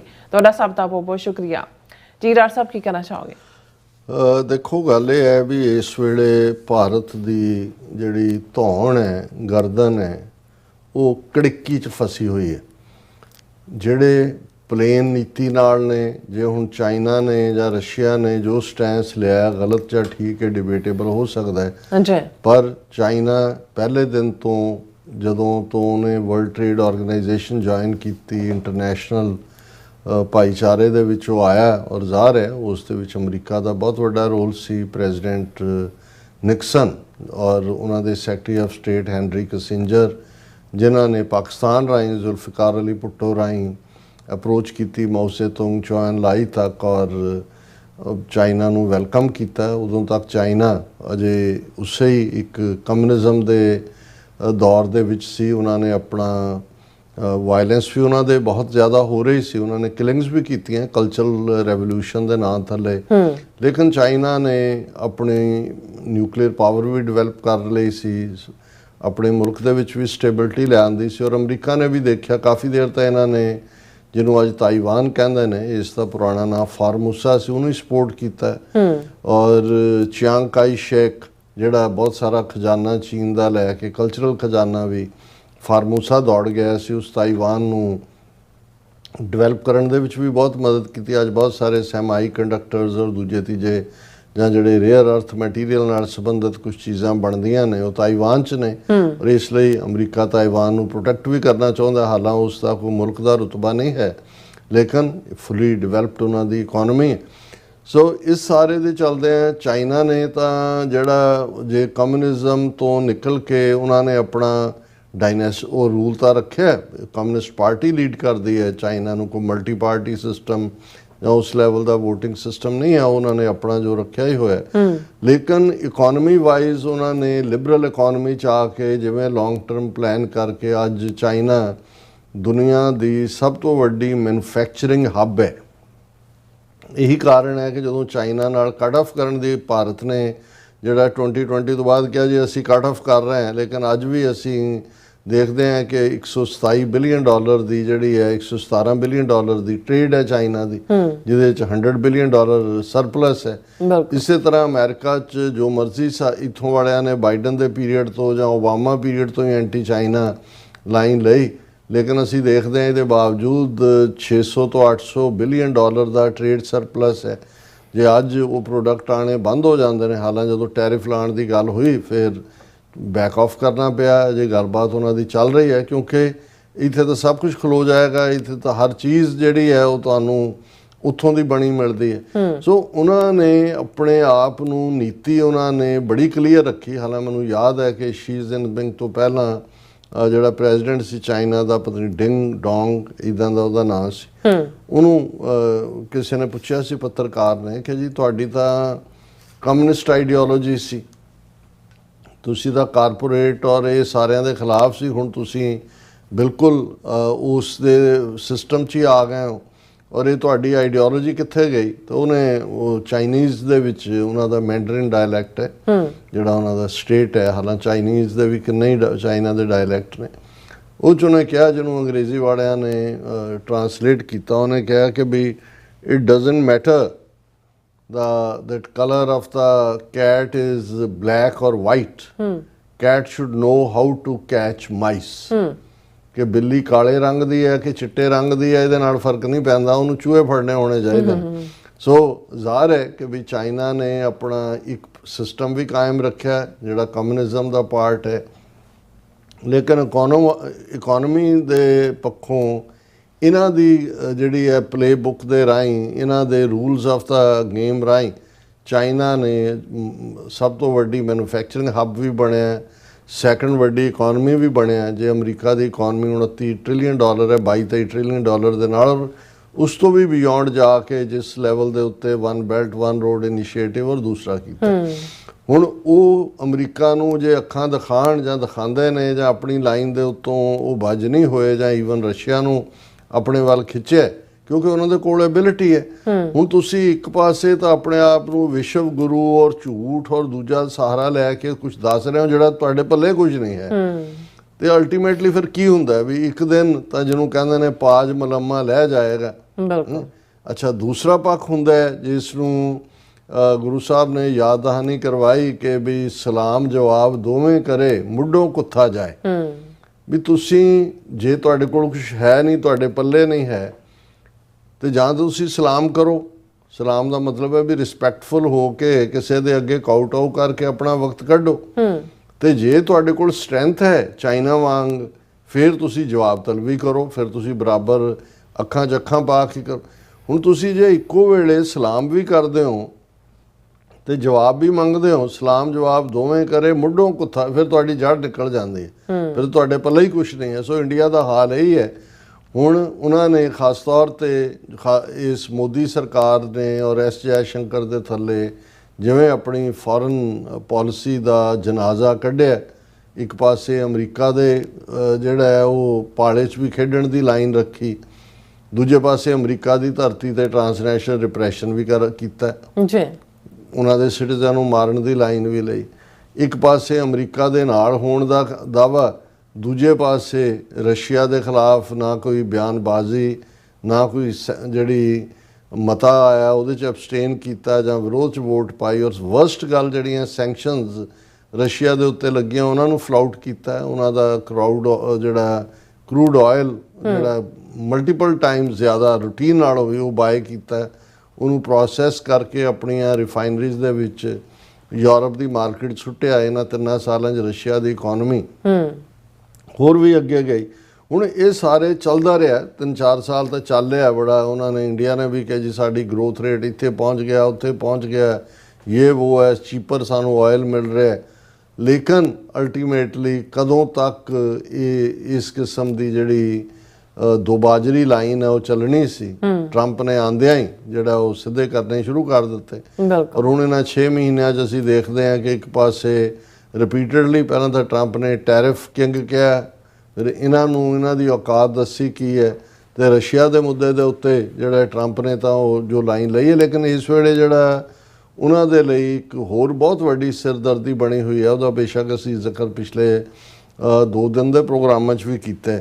ਉਹ ਇਹ ਹੈ ਕਿ ਇਸ ਵੇਲੇ ਅਮਰੀਕਨ ਸੈਨੇਟ ਦੇ ਵਿੱਚ ਜਿਹੜਾ ਇੱਕ ਬਿੱਲ ਜਿਸ ਨੂੰ ਬੜੇ ਸੀਨੀਅਰ ਜਿਹੜੇ ਸੈਨੇਟਰ ਨੇ ਔਰ ਟਰੰਪ ਦੇ ਹਮਾਇਤੀ ਨੇ ਉਹਨਾਂ ਨੇ ਲਿਆਂਦਾ ਹੋਇਆ ਔਰ ਉਸ ਨੂੰ ਫੁੱਲ ਫਲੈਜਡ ਹਮਾਇਤ ਹਾਸਲ ਹੈ। ਔਰ ਇਹ ਬਿੱਲ ਜਿਹੜਾ ਹੈ ਰਸ਼ੀਅਨ ਸੈਂਕਸ਼ਨਸ ਐਕਟ 2025 ਜਿਸ ਨੂੰ ਹਾਊਸ ਦੇ ਵਿੱਚ ਔਰ ਸੈਨੇਟ ਦੇ ਵਿੱਚ ਜਿਹੜਾ ਇੰਟਰੋਡਿਊਸ ਕੀਤਾ। ਇੱਕ ਹਾਊਸ ਦੇ ਵਿੱਚ 87 ਕਾਂਗਰਸਮੈਨਾਂ ਨੇ ਔਰ ਸੈਨੇਟ ਦੇ ਵਿੱਚ 84 ਕੋ ਸਪਾਂਸਰ ਨੇ। ਸੋ ਹੁਣ 100 ਸੈਨੇਟਰ ਨੇ, ਜੇ 84 ਕੋ ਸਪਾਂਸਰ ਹੀ ਕਰ ਰਹੇ ਨੇ, ਸੋ ਇਹ ਤਾਂ 2/3 ਕੀ 3/4 ਮੈਨੂੰ ਨਹੀਂ ਲੱਗਦਾ ਈਵਨ ਇੱਕ ਵੀ ਸੈਨੇਟਰ ਇਸ ਦੇ ਖਿਲਾਫ ਵੋਟ ਪਾਏ।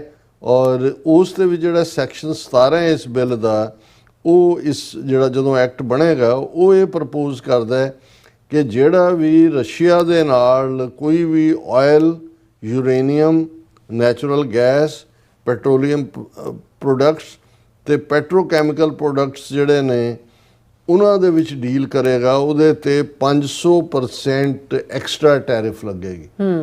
ਹੁਣ ਇਹ ਆਲਰੇਡੀ 84 ਸੈਨੇਟਰਸ ਨੇ ਔਰ ਕਾਂਗਰਸ 'ਚ ਵੀ, ਔਰ ਟਰੰਪ ਇਸ ਬਿੱਲ ਦੀ ਫੁੱਲੀ ਹਮਾਇਤ ਕਰ ਰਿਹਾ। ਔਰ ਇਹਦੇ ਚਲਦਿਆਂ ਜ਼ਾਹਰ ਹੈ ਵੀ ਰਸ਼ੀਆ ਤੋਂ ਹੁਣ ਇਹਨਾਂ ਦੀ ਆਪਣਾ ਇੰਡੀਆ ਦੇ ਮਿਨਿਸਟਰ ਨੇ ਕਿਹਾ ਕਿ ਜੀ ਅਸੀਂ ਜਿਹੜਾ ਫਰਵਰੀ 2025 ਤੱਕ ਇੰਡੀਆ ਨੇ ਆਪਣੀਆਂ ਲੋੜਾਂ ਦਾ 38% ਜਿਹੜਾ ਆਇਲ ਹੈ ਉਹ ਰਸ਼ੀਆ ਤੋਂ ਬਾਏ ਕੀਤਾ। ਔਰ ਇਸ ਸਾਰੇ ਦੇ ਚਲਦਿਆਂ ਜਿਹੜਾ ਇਸ ਤੋਂ ਪਹਿਲਾਂ ਜਿਹੜਾ ਓਨਲੀ ਜਿਹੜਾ ਚਾਈਨਾ ਹੈ ਜਿਹਦਾ ਆਲਮੋਸਟ ਅੱਧਾ 50% ਉਹ ਰਸ਼ੀਆ ਤੋਂ ਬਾਏ ਕਰ। ਸੋ ਚਾਈਨਾ ਨੂੰ ਤਾਂ ਪਰਵਾਹ ਨਹੀਂ ਹੈ, ਉਹ ਤਾਂ ਉਹਨਾਂ ਦੇ ਨਾਲ ਡੀਲ ਕਰੇਗਾ ਜਿਵੇਂ ਵੀ ਬਰਾਬਰ ਦੇ ਨਾਲ ਜੋ ਸਲੂਕ ਕਰਦਾ। ਔਰ ਇਹ ਜਿਹੜਾ ਪਾਰਟ ਹੈ ਹੁਣ ਇਹਦੇ ਚਲਦੇ ਆ ਇੰਡੀਆ ਦੇ ਲਈ ਇੱਕ ਵੱਡੀ ਦਿੱਕਤ, ਕਿਉਂਕਿ ਇਹ ਪਾਸ ਹੋਣ ਜਾ ਰਿਹਾ ਔਰ ਇਹ ਲਾਗੂ ਹੋਣਾ ਹੀ ਹੋਣਾ। ਉਸ ਦੇ ਉੱਤੇ ਅੱਜ ਇੰਡੀਆ ਦੇ ਫੋਰਨ ਮਿਨਿਸਟਰੀ ਨੇ ਇਹ ਕਿਹਾ ਕਿ ਜੀ ਅਸੀਂ ਜਿਹੜਾ India warns against double standards over Russian oil. ਉਹਨਾਂ ਨੇ ਕਿਹਾ ਦੇਖੋ ਜੀ ਯੂਰਪੀਅਨ ਯੂਨੀਅਨ ਦੇ ਵੀ ਤਾਂ ਕੁਝ ਮੁਲਕ ਨੇ ਜਿਹੜੇ ਰਸ਼ੀਆ ਦਾ ਆਇਲ ਬਾਏ ਕਰ ਰਹੇ ਨੇ, ਔਰ ਉਹਨਾਂ ਨੇ ਤਾਂ 2027 ਤੱਕ ਦੀ ਜਿਹੜੀ ਹੈ ਉਹ ਛੋਟ ਮੰਗੀ ਹੈ ਕਿ ਵੀ ਉਦੋਂ ਤੱਕ ਅਸੀਂ ਖਰੀਦਾਂਗੇ। ਹੁਣ ਇਹਨੂੰ ਜਦੋਂ ਤੁਸੀਂ ਜਿਹੜੀ ਇਹ ਲੈਜਿਸਲੇਚਰ ਹੈ ਇਹਨੂੰ ਮਾਰਕ ਰੁਟੇ ਜਿਹੜਾ ਨੈਟੋ ਚੀਫ ਹੈ, ਕੱਲ੍ਹ ਅਸੀਂ ਉਹਦੇ ਬਿਆਨ ਦਾ ਸਾਡਾ ਲੀਡ ਸੈਗਮੈਂਟ ਸੀ ਕਿ ਉਹਨੇ ਸਿੱਧਾ ਹੀ ਜਿਹੜਾ ਉਹ ਬ੍ਰਿਕਸ ਵਾਲਿਆਂ ਨੂੰ ਵਾਰਨ ਕੀਤਾ ਕਿ ਭਾਈ ਇਸ ਸਾਰੇ ਤੇ ਸੰਭਲੋ, ਔਰ ਇਸ ਦੇ ਉੱਤੇ ਇੰਡੀਆ ਦੀਆਂ ਅੱਜ ਘੱਟੋ ਘੱਟ 7 ਸਟੋਰੀਜ਼ ਨੇ ਡਿਫਰੈਂਟਲੀ। ਮੈਂ ਸਿਰਫ ਉਹਨਾਂ ਦੀਆਂ ਹੈਡਲਾਈਨਸ ਹੀ ਪੜ੍ਹਾਂਗਾ ਕਿ ਵੀ ਇੱਕ ਪਾਸੇ ਤਾਂ ਉਹ ਇਹ ਕੋਸ ਰਹੇ ਨੇ, ਦੂਜੇ ਪਾਸੇ ਉਹ ਇਹ ਵੀ ਦੱਸ ਰਹੇ ਨੇ ਕਿ ਅਸੀਂ ਟਰਾਇਕਾ ਵੀ ਬਣਾ ਸਕਦੇ ਹਾਂ, ਟਰਾਇਕਾ ਰਸ਼ੀਆ ਚਾਈਨਾ। ਔਰ ਇਹ ਜਿਹੜਾ ਇਹਦੇ ਤੇ ਕਾਂਗਰਸ ਪਾਰਟੀ ਜਿਹੜੀ ਆਪੋਜੀਸ਼ਨ ਜਾਂ ਉਹਨੇ ਤਾਂ ਫਿਕਰਮੰਦੀ ਦਾ ਹੀ ਇਜ਼ਹਾਰ ਕੀਤਾ ਹੈ। ਉਹਨੇ ਕਿਹਾ ਵੀ drift in India's foreign policy a matter of serious concern, time for course correction, ਕਿ ਵੀ ਇਹ ਜਿੱਧਰ ਨੂੰ ਇੰਡੀਆ ਜਾ ਰਿਹਾ ਇਹ ਤਾਂ ਬਰਬਾਦੀ ਦਾ ਰਸਤਾ ਹੈ। ਪਰ ਦੂਸਰੇ ਪਾਸੇ ਹਰਦੀਪ ਪੁਰੀ ਇਹ ਕਹਿ ਰਿਹਾ ਹੈ India can secure oil even if Russian import sanction, says oil minister Puri. ਤੁਸੀਂ ਕਿਹੜੇ ਪਿਓ ਤੋਂ ਲਿਆਓਗੇ ਜੀ ਹੋਰ ਪੈਸੇ ਦੇ ਕੇ, ਉਹ ਤਾਂ ਮੁਫਤ ਵਾਂਗ ਤੁਸੀਂ ਕਰੂਡ ਆਇਲ ਲੈਂਦੇ ਹੋ। ਉਹਨੇ ਕਿਹਾ ਜੀ ਅਸੀਂ ਜੇ ਲੱਗ ਗਈਆਂ ਸੈਂਕਸ਼ਨਸ ਤੇ ਫਿਰ ਅਸੀਂ ਜਿਹੜਾ ਉਹ ਹੋਰ ਪਾਸਿਓਂ ਵੀ ਲਵਾਂਗੇ। ਔਰ ਮਿਨਿਸਟਰੀ ਆਫ ਐਕਸਟਰਨਲ ਅਫੇਅਰਸ ਕਹਿ ਰਿਹਾ ਕਿ ਵੀ India US trying to iron out issues, ਅਸੀਂ ਅਮਰੀਕਾ ਦੇ ਨਾਲ ਗੱਲਬਾਤ ਕਰ ਰਹੇ ਹਾਂ ਤਾਂ ਕਿ ਜਿਹੜੇ ਕੋਈ ਚੀਜ਼ਾਂ ਆਪਸ ਦੇ ਵਿੱਚ ਟਕਰਾਵ ਪੈਦਾ ਕਰ ਰਹੀਆਂ ਉਹਨਾਂ ਇਸ਼ੂਜ਼ ਨੂੰ ਅਸੀਂ ਰਿਜ਼ੋਲਵ ਕਰੀਏ। ਫਿਰ amid threats of sanctions on Russian oil supplies, India guided by best offer. ਉਹਨਾਂ ਦੀ ਮਿਨਿਸਟਰੀ ਆਫ ਐਕਸਟਰਨਲ ਅਫੇਅਰਸ ਕਹਿ ਰਹੀ ਹੈ ਕਿ ਅਸੀਂ ਫਿਰ ਦੇਖਾਂਗੇ ਜੇ ਸਾਡੇ ਤੇ ਸੈਂਕਸ਼ਨਸ ਲੱਗਦੀਆਂ ਨੇ ਵੀ ਸਾਡੇ ਲਈ ਬੈਸਟ ਆਫਰ ਕੀ ਹੈ। ਔਰ have alternative sources says India as US threatens more tariffs on Russian oil, ਕਿ ਸਾਡੇ ਕੋਲ ਆਲਟਰਨੇਟ ਸੋਰਸ ਵੀ ਨੇ। ਔਰ India China show positivity in reviving a joint format with Russia. ਹੁਣ ਦੂਜੇ ਪਾਸੇ ਅਮਰੀਕਾ ਨੂੰ ਇਹ ਵੀ ਦੱਸ ਰਹੇ ਨੇ ਜੀ ਨਹੀਂ ਤਾਂ ਜੇ ਤੁਸੀਂ ਸਾਡੇ ਨਾਲ ਇਵੇਂ ਜਿਹੜੀ ਸਾਡੀ ਬਾਂਹ ਮਰੋੜੀ ਤਾਂ ਫਿਰ ਅਸੀਂ ਚਾਈਨਾ ਵੱਲ ਵੀ ਝੁਕ ਸਕਦੇ ਹਾਂ।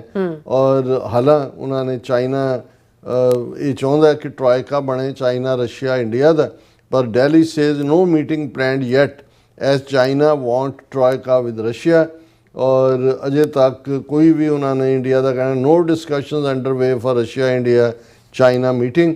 ਇਹ ਵੀ ਇਹ ਸਾਰਿਆਂ ਨੂੰ ਇਹ ਕਹਿ ਰਹੇ ਨੇ ਕਿ ਵੀ ਪਰ ਅਗਲੀ ਜਿਹੜੀ ਇੰਡੀਆ ਰਸ਼ੀਆ ਸਮਿਟ ਹੈ ਉਹ ਦਿੱਲੀ 'ਚ ਹੋਏਗੀ, ਉਹਦੇ ਦੀਆਂ ਡੇਟਸ ਅਜੇ ਡਿਸਾਈਡ ਕਰਨੀਆਂ ਨੇ। ਸੋ ਇਹ ਉਹ ਸਲਾਮ ਜਵਾਬ ਦੋਵੇਂ ਕਰੇ ਵਾਲੀ ਗੱਲ ਹੈ ਵੀ ਇੱਕ ਪਾਸੇ ਉਹਨਾਂ ਨੂੰ ਟਰਾਇਕਾ ਦੀ ਧਮਕੀ ਵੀ ਦੇ ਰਹੇ ਨੇ ਜੇ ਅਸੀਂ ਫਿਰ ਟਰਾਇਕਾ ਬਣਾ ਲਾਂਗੇ। ਉਹ ਚਾਈਨਾ ਨੇ ਬ੍ਰਿਕਸ ਦੇ ਇਹ ਸਾਰੇ ਮੁੱਦੇ ਦੇ ਉੱਤੇ ਵੀ ਇੰਡੀਆ ਨੂੰ ਬੜਾ ਕਲੀਅਰ ਕੀਤਾ ਕਿ ਭਾਈ ਦੋ ਰੰਗੀ ਛੋੜ ਕਰ ਯਕ ਰੰਗ ਹੋ ਜਾ, ਸਰਾਸਰ ਮੋਮ ਹੋ ਜਾਂ ਸੰਗ ਹੋ ਜਾ। ਸੋ ਹੁਣ ਉਹ ਵਕਤ ਆ ਗਿਆ ਫਾਈਨਲ ਜਿਹਦੇ 'ਚ ਕਿ ਭਾਰਤ ਜਿਹੜਾ ਜਾਂ ਇੱਧਰ ਜਾਂ ਉੱਧਰ ਉਸ ਸਾਰੇ ਦੇ ਉੱਤੇ ਆ, ਔਰ ਇਹ ਸਾਰੇ 'ਚ ਇਹਨਾਂ ਦੇ ਡੁੱਬਣ ਦੇ ਹੀ ਚਾਂਸ ਨੇ। ਇਸ 'ਚ ਕੋਈ ਬਚਾਅ ਦਾ ਰਸਤਾ ਇਹਨਾਂ ਲਈ ਨਹੀਂ ਹੈ। ਬਿਲਕੁਲ ਡਾਕਟਰ ਸਾਹਿਬ, ਤੁਹਾਡਾ ਬਹੁਤ ਬਹੁਤ ਸ਼ੁਕਰੀਆ। ਸੋ ਥਲੇ ਬ੍ਰੇਕ ਵਿਊਅਰਸ ਤੋਂ ਸਾਨੂੰ ਇਸੇ ਤਰ੍ਹਾਂ ਬੜੇ ਰਹਿਣਾ, ਮਿਲਦੇ ਹਾਂ ਛੋਟੇ ਜਿਹੇ ਬ੍ਰੇਕ ਤੋਂ ਬਾਅਦ।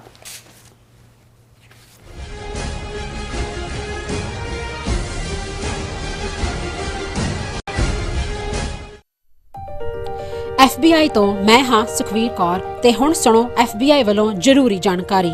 ਸਾਡੇ ਦੇਸ਼ ਅਮਰੀਕਾ ਵਿੱਚ ਬਾਹਰਲੇ ਦੇਸ਼ਾਂ ਦੀਆਂ ਸਰਕਾਰਾਂ ਵੱਲੋਂ ਅੰਤਰਰਾਸ਼ਟਰੀ ਦਬਾਅ ਪਾਇਆ ਜਾ ਰਿਹਾ ਹੈ। ਇਸ ਨੂੰ ਰੋਕਣ ਲਈ FBI ਨੂੰ ਤੁਹਾਡੇ ਸਹਿਯੋਗ ਦੀ ਲੋੜ ਹੈ। ਵਿਦੇਸ਼ੀ ਸਰਕਾਰਾਂ ਜਾਂ ਉਹਨਾਂ ਦੇ ਮੁਲਾਜ਼ਮਾਂ ਜਾਂ ਮੁਖਬਰਾਂ ਵੱਲੋਂ ਅਮਰੀਕਾ ਵਿੱਚ ਵਸਦੇ ਕਿਸੇ ਵੀ ਇਨਸਾਨ ਨਾਲ ਕੀਤੇ ਜਾ ਰਹੇ ਅੰਤਰਰਾਸ਼ਟਰੀ ਦਬਾਅ ਦੀਆਂ ਕੁਝ ਕਿਸਮਾਂ ਇਹ ਨੇ: ਨਿਗਰਾਨੀ ਰੱਖਣੀ, ਪਿੱਛਾ ਕਰਨਾ, ਤੰਗ ਪਰੇਸ਼ਾਨ ਕਰਨਾ, ਅਗਵਾ ਕਰਨ ਦੀ ਕੋਸ਼ਿਸ਼ ਜਾਂ ਉਸ ਤੇ ਸਰੀਰਕ ਹਮਲਾ ਕਰਨਾ, ਅਤੇ ਧਮਕੀਆਂ ਤੇ ਡਰਾਵੇ ਰਾਹੀਂ ਜ਼ਬਰਦਸਤੀ ਕਿਸੇ ਭਾਈਚਾਰੇ ਜਾਂ ਵਿਅਕਤੀਆਂ ਬਾਰੇ ਜਾਣਕਾਰੀ ਇਕੱਠੀ ਕਰਨ ਦੀ ਕੋਸ਼ਿਸ਼ ਕਰਨੀ, ਕਿਸੇ ਨੂੰ ਉਸ ਦੇ ਮੂਲ ਦੇਸ਼ ਨੂੰ ਮੁੜਨ ਲਈ ਮਜਬੂਰ ਕਰਨਾ ਜਾਂ ਮੂਲ ਦੇਸ਼ ਵਿੱਚ ਵਸਦੇ ਉਸ ਦੇ ਰਿਸ਼ਤੇਦਾਰਾਂ ਨੂੰ ਡਰਾਉਣਾ ਜਾਂ ਹਿਰਾਸਤ ਵਿੱਚ ਲੈਣਾ, ਕਿਸੇ ਦੇ ਕੰਪਿਊਟਰ ਜਾਂ ਫੋਨ ਨੂੰ ਹੈਕ ਕਰਕੇ ਉਸ ਦੀ ਨਿੱਜਤਾ ਤੇ ਹਮਲਾ ਕਰਨਾ ਜਾਂ ਉਸ ਬਾਰੇ ਇੰਟਰਨੈਟ ਤੇ ਕੂੜ ਪ੍ਰਚਾਰ ਕਰਨਾ, ਕਿਸੇ ਦੀਆਂ ਵਿੱਤੀ ਜਾਇਦਾਦਾਂ ਨੂੰ ਜ਼ਬਤ ਕਰਨਾ। ਜੇ ਤੁਹਾਨੂੰ ਲੱਗਦਾ ਹੈ ਕਿ ਤੁਸੀਂ ਅੰਤਰਰਾਸ਼ਟਰੀ ਦਬਾਅ ਦੇ ਸ਼ਿਕਾਰ ਹੋ ਤਾਂ FBI ਨੂੰ ਹੁਣੇ ਕਾਲ ਕਰੋ 1-800-CALL-FBI ਜਾਂ 1-800-225-5324 ਤੇ ਸੰਪਰਕ ਕਰੋ। ਤੇ ਜੇ ਤੁਹਾਡੇ ਲਈ ਅੰਗਰੇਜ਼ੀ ਵਿੱਚ ਗੱਲ ਕਰਨਾ ਮੁਸ਼ਕਲ ਹੈ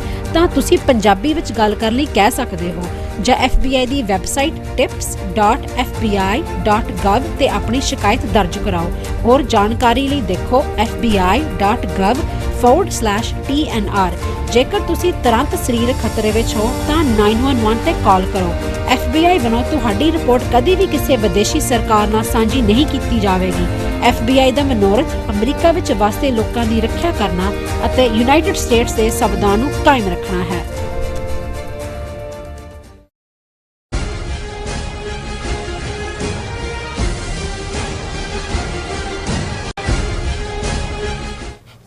ਦਰਸ਼ਕੋ, ਬ੍ਰੇਕ ਤੋਂ ਬਾਅਦ ਤੁਹਾਡਾ ਭਰਪੂਰ ਸਵਾਗਤ ਹੈ। ਸੋ ਵੀਰਸ, ਗੱਲਬਾਤ ਕਰਨ ਜਾ ਰਹੇ ਹਾਂ ਪਾਕਿਸਤਾਨ ਤੇ ਭਾਰਤ ਦੇ ਹਵਾਲੇ ਨਾਲ ਕਿ 4 ਰੋਜ਼ਾ ਜੰਗ ਵਿੱਚ ਪਾਕਿਸਤਾਨ ਤੋਂ ਬੁਰੀ ਤਰ੍ਹਾਂ ਪਿੱਟਣ ਤੋਂ ਬਾਅਦ ਭਾਰਤੀ ਏਜੰਸੀਆਂ ਨੇ ਪਾਕਿਸਤਾਨ ਵਿੱਚ ਦਹਿਸ਼ਤਗਰਦੀ ਦੀਆਂ ਘਟਨਾਵਾਂ ਤੇਜ਼ ਕਰ ਦਿੱਤੀਆਂ ਨੇ। ਮੀਡੀਆ ਰਿਪੋਰਟਾਂ ਅਨੁਸਾਰ ਬਲੋਚਿਸਤਾਨ ਦੇ ਕਲਾਤ ਅਤੇ ਕਾਇਟਾ ਸ਼ਹਿਰਾਂ ਵਿੱਚ ਬਲੋਚਿਸਤਾਨ ਲਿਬਰੇਸ਼ਨ ਆਰਮੀ ਵੱਲੋਂ ਦਹਿਸ਼ਤਗਰਦ ਹਮਲੇ ਹੋਏ ਹਨ ਔਰ ਜਿਨ੍ਹਾਂ ਵਿੱਚ ਜਿਹੜੇ ਪਾਕਿਸਤਾਨੀ ਫੌਜੀਆਂ ਦੀ ਜਾਨ ਗਈ ਹੈ। ਸੋ ਇਹ BLA ਰਾਹ ਵੱਲੋਂ ਖੜੀ ਕੀਤੀ ਗਈ ਦਹਿਸ਼ਤਗਰਦੀ ਜਮਾਤ ਹੈ। ਸੋ ਇਸ ਬਾਰੇ ਆਪਾਂ ਗੱਲਬਾਤ ਕਰਨ ਜਾ ਰਹੇ ਹਾਂ। ਸੋ ਅਸੀਂ ਚਾਹਾਂਗੇ ਕਿ ਤੁਸੀਂ ਇਸੇ ਤਰ੍ਹਾਂ ਬਣੇ ਰਹਿਣਾ। ਦੇਖਣ ਸੁਣ ਲਈ ਲਿਖਣ ਲਈ ਤੁਹਾਡਾ ਸਭ ਦਾ ਬਹੁਤ ਬਹੁਤ ਸ਼ੁਕਰੀਆ ਜੀ। ਡਾਕਟਰ ਸਾਹਿਬ, ਕੀ ਕਹਿਣਾ ਚਾਹੋਗੇ?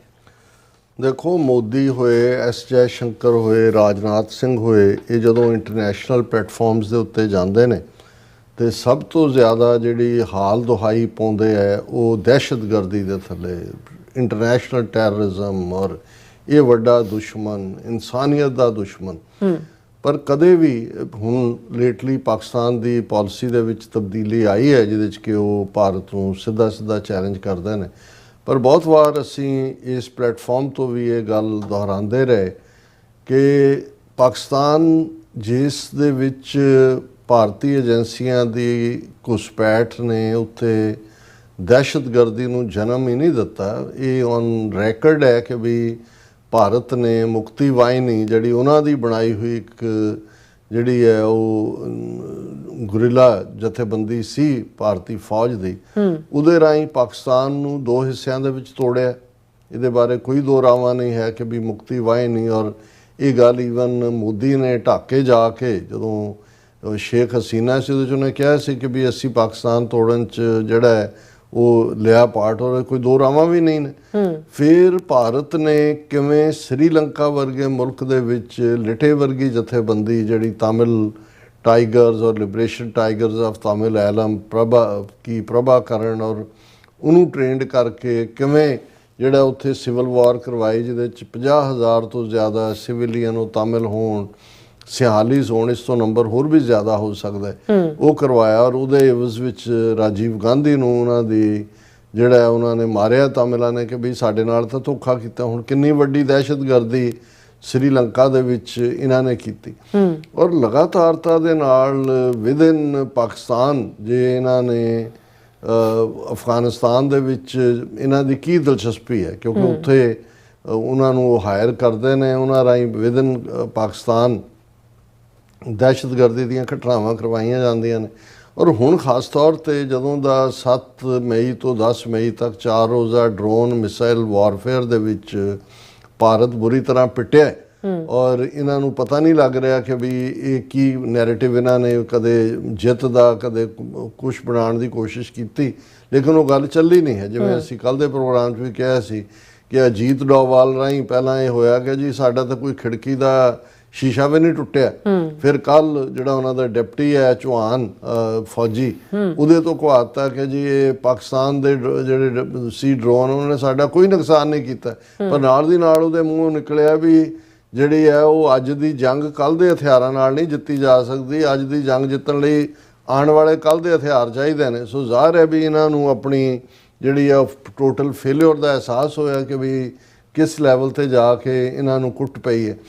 ਹੁਣ ਇਹਨਾਂ ਦੇ ਕੋਲ ਕਿਉਂਕਿ ਇੰਟਰਨੈਸ਼ਨਲ ਪਲੇਟਫਾਰਮ ਤੇ ਵੀ ਇਹਨਾਂ ਦਾ ਨੈਰੇਟਿਵ ਨਹੀਂ ਵਿਕਿਆ, ਆਪਣੇ ਲੋਕਾਂ 'ਚ ਵੀ ਵਿਦਨ ਕੰਟਰੀ ਵੀ ਇਹਨਾਂ ਦੀ ਜਿਹੜੀ ਆ ਉਹ ਕਾਫੀ ਜਿਹੜੀ ਆ ਤੋਏ ਹੋਈ ਹੈ ਔਰ ਹੋ ਰਹੀ ਹੈ। ਔਰ ਇਹਨਾਂ ਨੇ ਇਸ ਦਾ ਬਦਲਾ ਜਿਹੜਾ ਹੈ ਉਹ ਵਿਦਨ ਪਾਕਿਸਤਾਨ ਖਾਸ ਤੌਰ ਤੇ ਬਲੋਚਿਸਤਾਨ ਜਿਸ ਦੇ ਵਿੱਚ ਇਹ ਲਗਾਤਾਰਤਾ ਨਾਲ ਹਿੰਸਾ ਕਰਵਾ ਰਹੇ ਨੇ। ਬਲੋਚਿਸਤਾਨ ਲਿਬਰੇਸ਼ਨ ਆਰਮੀ ਨਾਂ ਦਾ ਜਿਹੜਾ ਗਰੁੱਪ ਹੈ ਰਾਹ ਦਾ ਹੀ ਖੜਾ ਕੀਤਾ ਹੋਇਆ। ਔਰ ਬਲੋਚਿਸਤਾਨ ਦੇ ਮੁੱਦੇ ਤੇ ਮੋਦੀ ਨੇ ਕੁਝ ਸਾਲ ਪਹਿਲਾਂ ਲਾਲ ਕਿਲੇ ਦੀ ਆਪਣੀ ਸਪੀਚ ਦੇ ਵਿੱਚ ਵੀ ਜਿਹੜਾ ਉਹਨਾਂ ਦੇ ਨਾਲ ਹਮਦਰਦੀ ਦਾ ਇਜ਼ਹਾਰ ਕੀਤਾ ਸੀ। ਜਿਹੜੇ ਉਹਨਾਂ ਦੇ ਕੁਝ ਡਾਈਸੈਂਟਿੰਗ ਲੋਕ ਬਾਹਰ ਬੈਠੇ ਨੇ ਉਹਨਾਂ ਨੂੰ ਇੰਡੀਅਨ ਮੀਡੀਆ ਵਾਲੇ ਲਿਆ ਕੇ ਉਹਨਾਂ ਤੋਂ ਬੜੀ ਜਿਹੜੀ ਹੈ ਉਹ ਉਸ ਕਿਸਮ ਦੀਆਂ ਅਪੀਲਾਂ ਕਰਵਾਉਂਦੇ ਨੇ, ਉਹਨਾਂ ਨੂੰ ਐਜ਼ ਏ ਵਿਕਟਮ ਪੇਸ਼ ਕਰਦੇ ਨੇ।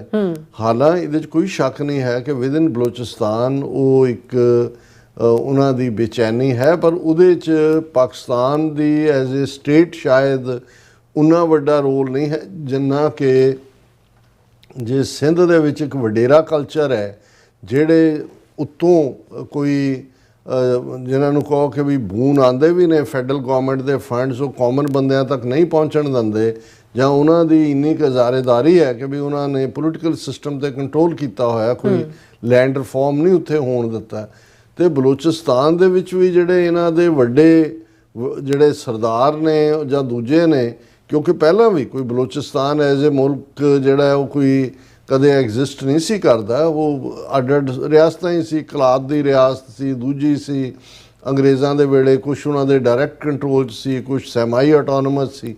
ਲੇਕਿਨ ਜਦੋਂ ਉਹਨਾਂ ਤੱਕ ਜਿਹੜਾ ਪਾਕਿਸਤਾਨ ਦਾ ਕਨਸਟੀਟਿਊਸ਼ਨ ਹੈ, ਮੈਂ ਸਮਝਦਾ ਵੀ ਜੇ ਫੈਡਰਲ ਸਿਸਟਮ ਕਹਿਣਾ ਹੋਏ ਤਾਂ ਬਹੁਤ ਵੱਡੀ ਫੰਡਿੰਗ ਸਟੇਟਾਂ ਤੱਕ ਜਾਂਦੀ ਹੈ। ਹੁਣ ਜੇ ਸਿੰਧ ਤੋਂ ਜਾਂ ਬਲੋਚਿਸਤਾਨ ਤੋਂ ਜਾਂ ਕੱਲ੍ਹ ਨੂੰ ਖੈਬਰ ਪਖਤੂਨਖਵਾ ਜਾਂ ਦੂਜੇ, ਉਹ ਇਹ ਸ਼ਿਕਾਇਤ ਨਹੀਂ ਕਰ ਸਕਦੇ ਜੀ ਸਾਨੂੰ ਫੰਡ ਨਹੀਂ ਮਿਲਦੇ। ਫੰਡਿੰਗ ਹੈ, ਲੇਕਿਨ ਸਿਸਟਮ ਉੱਥੇ ਉਸ ਲੈਵਲ ਦਾ ਹੈ ਕਿ ਵੀ ਉੱਥੇ ਵੱਡੇ ਸਰਦਾਰ ਜਿਹੜੇ ਨੇ ਉਹ ਛੋਟੇ ਤੱਕ ਪਹੁੰਚਣ ਨਹੀਂ ਦਿੰਦੇ। ਹਾਲਾਂਕਿ ਬਲੋਚਿਸਤਾਨ ਏਰੀਆ ਵਾਈਜ਼ ਸਭ ਤੋਂ ਵੱਡਾ ਹੈ ਪਾਕਿਸਤਾਨ ਦਾ, ਉਹਦੇ ਉੱਥੇ ਸੂਈ ਗੈਸ ਹੈ, ਕੱਲ੍ਹ ਦੇ ਜਿਹੜੇ ਫਿਊਚਰ ਦੇ ਰੇਅਰ ਅਰਥ ਮੈਟਰ ਔਰ ਦੂਜੇ ਨੇ ਉਹ ਵੀ ਪੂਰਾ ਰਿਚ ਹੈ ਉਸ ਲਿਹਾਜ਼ ਨਾਲ। ਔਰ ਕਿਉਂਕਿ ਡੈਜ਼ਰਟ ਹੈ, ਬਹੁਤ ਫੈਲਿਆ ਹੋਇਆ ਹੈ, ਸਮੁੰਦਰ ਦਾ ਵੀ ਰਸਤਾ ਹੈ, ਈਰਾਨ ਦੇ ਨਾਲ ਵੀ ਰਾਹ ਪੈਂਦਾ ਲੱਗਦਾ ਹੈ। ਔਰ ਇੱਕ ਸਟੇਜ 'ਤੇ ਜਦੋਂ ਅਸੀਂ ਕੁਲਭੂਸ਼ਣ ਯਾਦਵ ਜਿਹੜਾ ਇਹਨਾਂ ਦਾ ਨੇਵਲ ਆਫਿਸਰ ਹੈ ਉਹਨੂੰ ਦੇਖਦੇ ਹਾਂ ਕਿ ਬਈ ਉਹ ਪਾਕਿਸਤਾਨ ਨੇ ਫੜਿਆ ਵੀ ਉਹਨੇ ਕਿੰਨੇ ਜਿਹੜੇ ਨੇ ਉਹ ਰਿਕਰੂਟ ਕੀਤੇ ਹੋਏ ਸੀ, ਕਿੰਨੇ ਉਹਨੇ ਉਹ ਜਿਹੜੇ ਨੇ ਉਹਨਾਂ ਦੇ ਆਪਣੇ ਸਟੇਸ਼ਨ ਬਣਾਏ ਹੋਏ ਸੀ ਵਿਦਨ ਕੰਟਰੀ। ਸੋ ਬਲੋਚਿਸਤਾਨ ਜਿਨ੍ਹਾਂ ਦੇ ਇੰਟਰਫੀਅਰੈਂਸ ਕਾਫੀ ਪੁਰਾਣੀ ਹੈ, ਪਰ ਹੁਣ 7, 8, 9, 10 ਵਾਲੇ ਤੋਂ ਬਾਅਦ ਇਹ ਤੀਸਰਾ ਆਲਮੋਸਟ ਵਾਕਿਆ। ਉਸ ਤੋਂ ਪਹਿਲਾਂ ਅਸੀਂ ਦੇਖਿਆ ਵੀ ਟ੍ਰੇਨ ਹਾਈਜੈਕਿੰਗ, ਔਰ ਟ੍ਰੇਨ ਨੂੰ ਕੌਣ ਇੰਟੈਲੀਜੈਂਸ ਦਿੰਦਾ ਹੈ, ਇਹ ਪੋਸੀਬਲ ਹੀ ਨਹੀਂ ਹੋ ਸਕਦਾ ਕਿ ਵੀ ਇੰਡੀਆ ਜਿਹੜੀ ਸੈਟੇਲਾਈਟ ਇੰਡੀਆ ਦੀ ਵੀ ਹੈ, ਉੱਥੋਂ ਜਾਣਕਾਰੀ ਲੈਂਦੇ ਨੇ, ਹਥਿਆਰ ਵੀ ਪਹੁੰਚਾਉਂਦੇ ਨੇ, ਬੰਦੇ ਵੀ ਉਹਨਾਂ ਦੇ ਟ੍ਰੇਨਡ ਕੀਤੇ ਹੋਏ ਨੇ ਜਾਂ ਦੂਜੇ ਟ੍ਰੇਨਿੰਗ ਬੇਸ ਵੀ ਹੈ। ਸੋ ਹੁਣ ਜਿਹੜੀ ਉਹਨਾਂ ਨੂੰ ਇਹ ਲੱਗਦਾ ਵੀ ਪਾਕਿਸਤਾਨ ਨੂੰ ਤੁਸੀਂ ਇੰਟਰਨੈਸ਼ਨਲ ਸਟੇਟਸ ਤਾਂ ਵਧਿਆ ਪਾਕਿਸਤਾਨ ਦਾ, as a regional power Pakistan ਦੀ ਗੱਲ ਤੁਰੀ, ਤੁਰਕੀ ਦੇ ਨਾਲ ਵੀ ਉਹਨਾਂ ਦੇ ਸੰਬੰਧ ਅੱਗੇ ਨਾਲ ਹੋਏ, ਇੰਡੋਨੇਸ਼ੀਆ ਵੀ ਇਨਵੋਲਵ ਹੋ ਰਿਹਾ ਹੈ। ਔਰ ਇਹ ਅਲਾਇੰਸ ਜਿਹੜਾ ਜਿਹਦੇ ਵਿੱਚ ਸਾਊਦੀ ਅਰੇਬੀਆ, ਪਾਕਿਸਤਾਨ, ਈਰਾਨ ਔਰ ਇਹ ਆਪਣੀ ਥਾਂ 'ਤੇ ਨੇ, ਲੇਕਿਨ ਤੁਰਕੀ ਔਰ ਸਾਊਦੀ ਅਰੇਬੀਆ ਵੀ ਨੇੜੇ ਆ ਰਹੇ ਨੇ। ਸੋ ਇਹ ਜਿਹੜੇ ਸਾਰੇ ਨਵਾਂ ਪਾਕਿਸਤਾਨ ਦਾ ਸਟੇਟਸ ਖੜਾ ਹੋਇਆ। ਚਾਈਨਾ ਦੇ ਨਾਲ ਤਾਂ ਵੈਸੇ ਹੀ ਆਲ ਵੈਦਰ ਫਰੈਂਡ ਦੇ ਤੌਰ ਤੇ ਜਾਣਿਆ ਜਾਂਦਾ। ਸੋ ਬਲੋਚਿਸਤਾਨ ਦੇ ਵਿੱਚ ਟਰਬਲ ਨੂੰ ਹੋਰ ਅੱਗੇ ਵਧਾਉਣ ਦੇ ਲਈ ਦਹਿਸ਼ਤਗਰਦੀ ਦੀਆਂ ਕਾਰਵਾਈਆਂ ਬੜੀਆਂ ਤੇਜ਼ ਕੀਤੀਆਂ ਉਹਨਾਂ ਨੇ। ਔਰ ਅੱਜ ਜਿਹੜੀ ਇਹ ਖਬਰ ਸਾਰੀ ਪ੍ਰੋਮੀਨੈਂਟਲੀ ਇੰਟਰਨੈਸ਼ਨਲ ਮੀਡੀਆ 'ਚ, ਔਰ ਇਹਨਾਂ ਦੀ ਜਿਹੜੀ ਇਹਨਾਂ ਦੀ ਰਾਹ ਦੀ ਆਊਟਫਿਟ ਹੈ ANI, ਉਹਨਾਂ ਨੇ ਖਬਰ ਦਿੱਤੀ ਹੈ ਔਰ ਲੱਗੀ ਤਾਂ ਸਾਰੇ ਮੀਡੀਆ 'ਚ ਹੀ ਹੈ ਕਿ Balochistan liberation army claims responsibility for twin attacks in Balochistan, vows to continue resistance until liberation।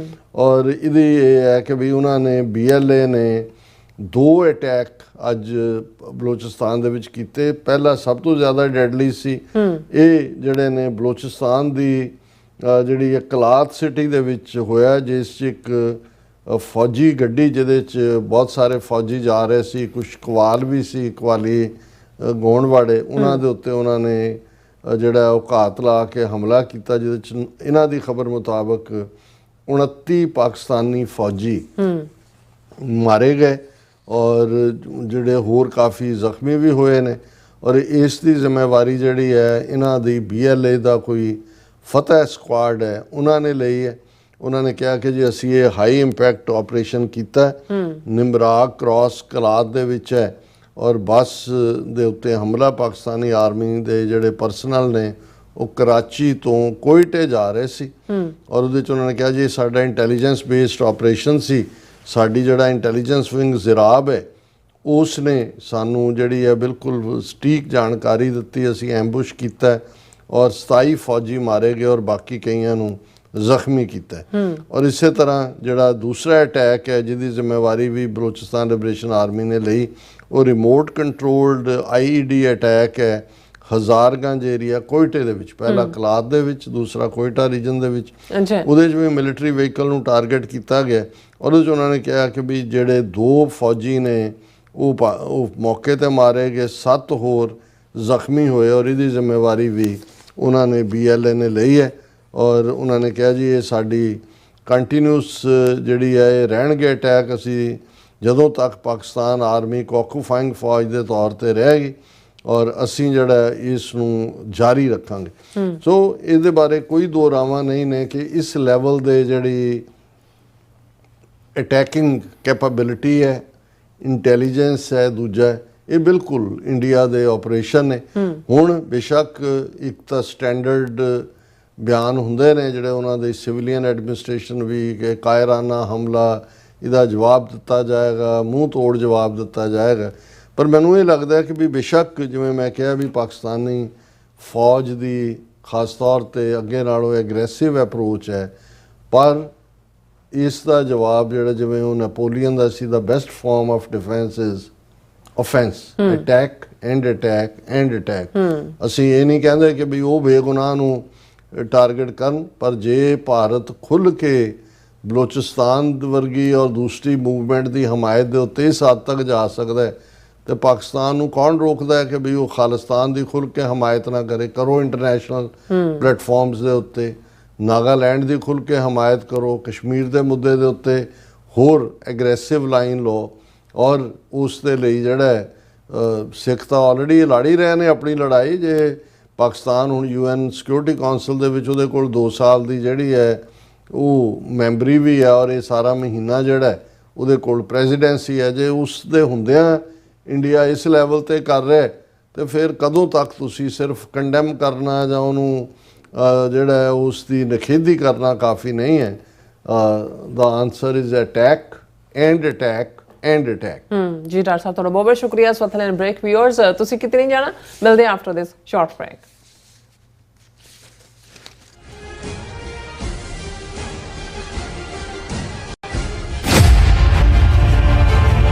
Punjab ਦੀ ਆਜ਼ਾਦੀ ਲਈ ਚੱਲ ਰਹੇ ਰੈਫਰੈਂਡਮ ਦੇ ਹੱਕ ਵਿੱਚ ਅਤੇ 17 ਅਗਸਤ ਨੂੰ ਵਾਸ਼ਿੰਗਟਨ DC ਵਿੱਚ ਹੋਣ ਜਾ ਰਹੇ ਪੰਜਾਬ ਇੰਡੀਪੈਂਡੈਂਸ ਰੈਫਰੈਂਡਮ ਦੀ ਸਪੋਰਟ ਵਿੱਚ ਵਿਸ਼ਾਲਕਾਰ ਰੈਲੀ 26 ਜੁਲਾਈ ਦਿਨ ਸ਼ਨੀਚਰਵਾਰ ਨੂੰ ਕੱਢੀ ਜਾ ਰਹੀ ਹੈ।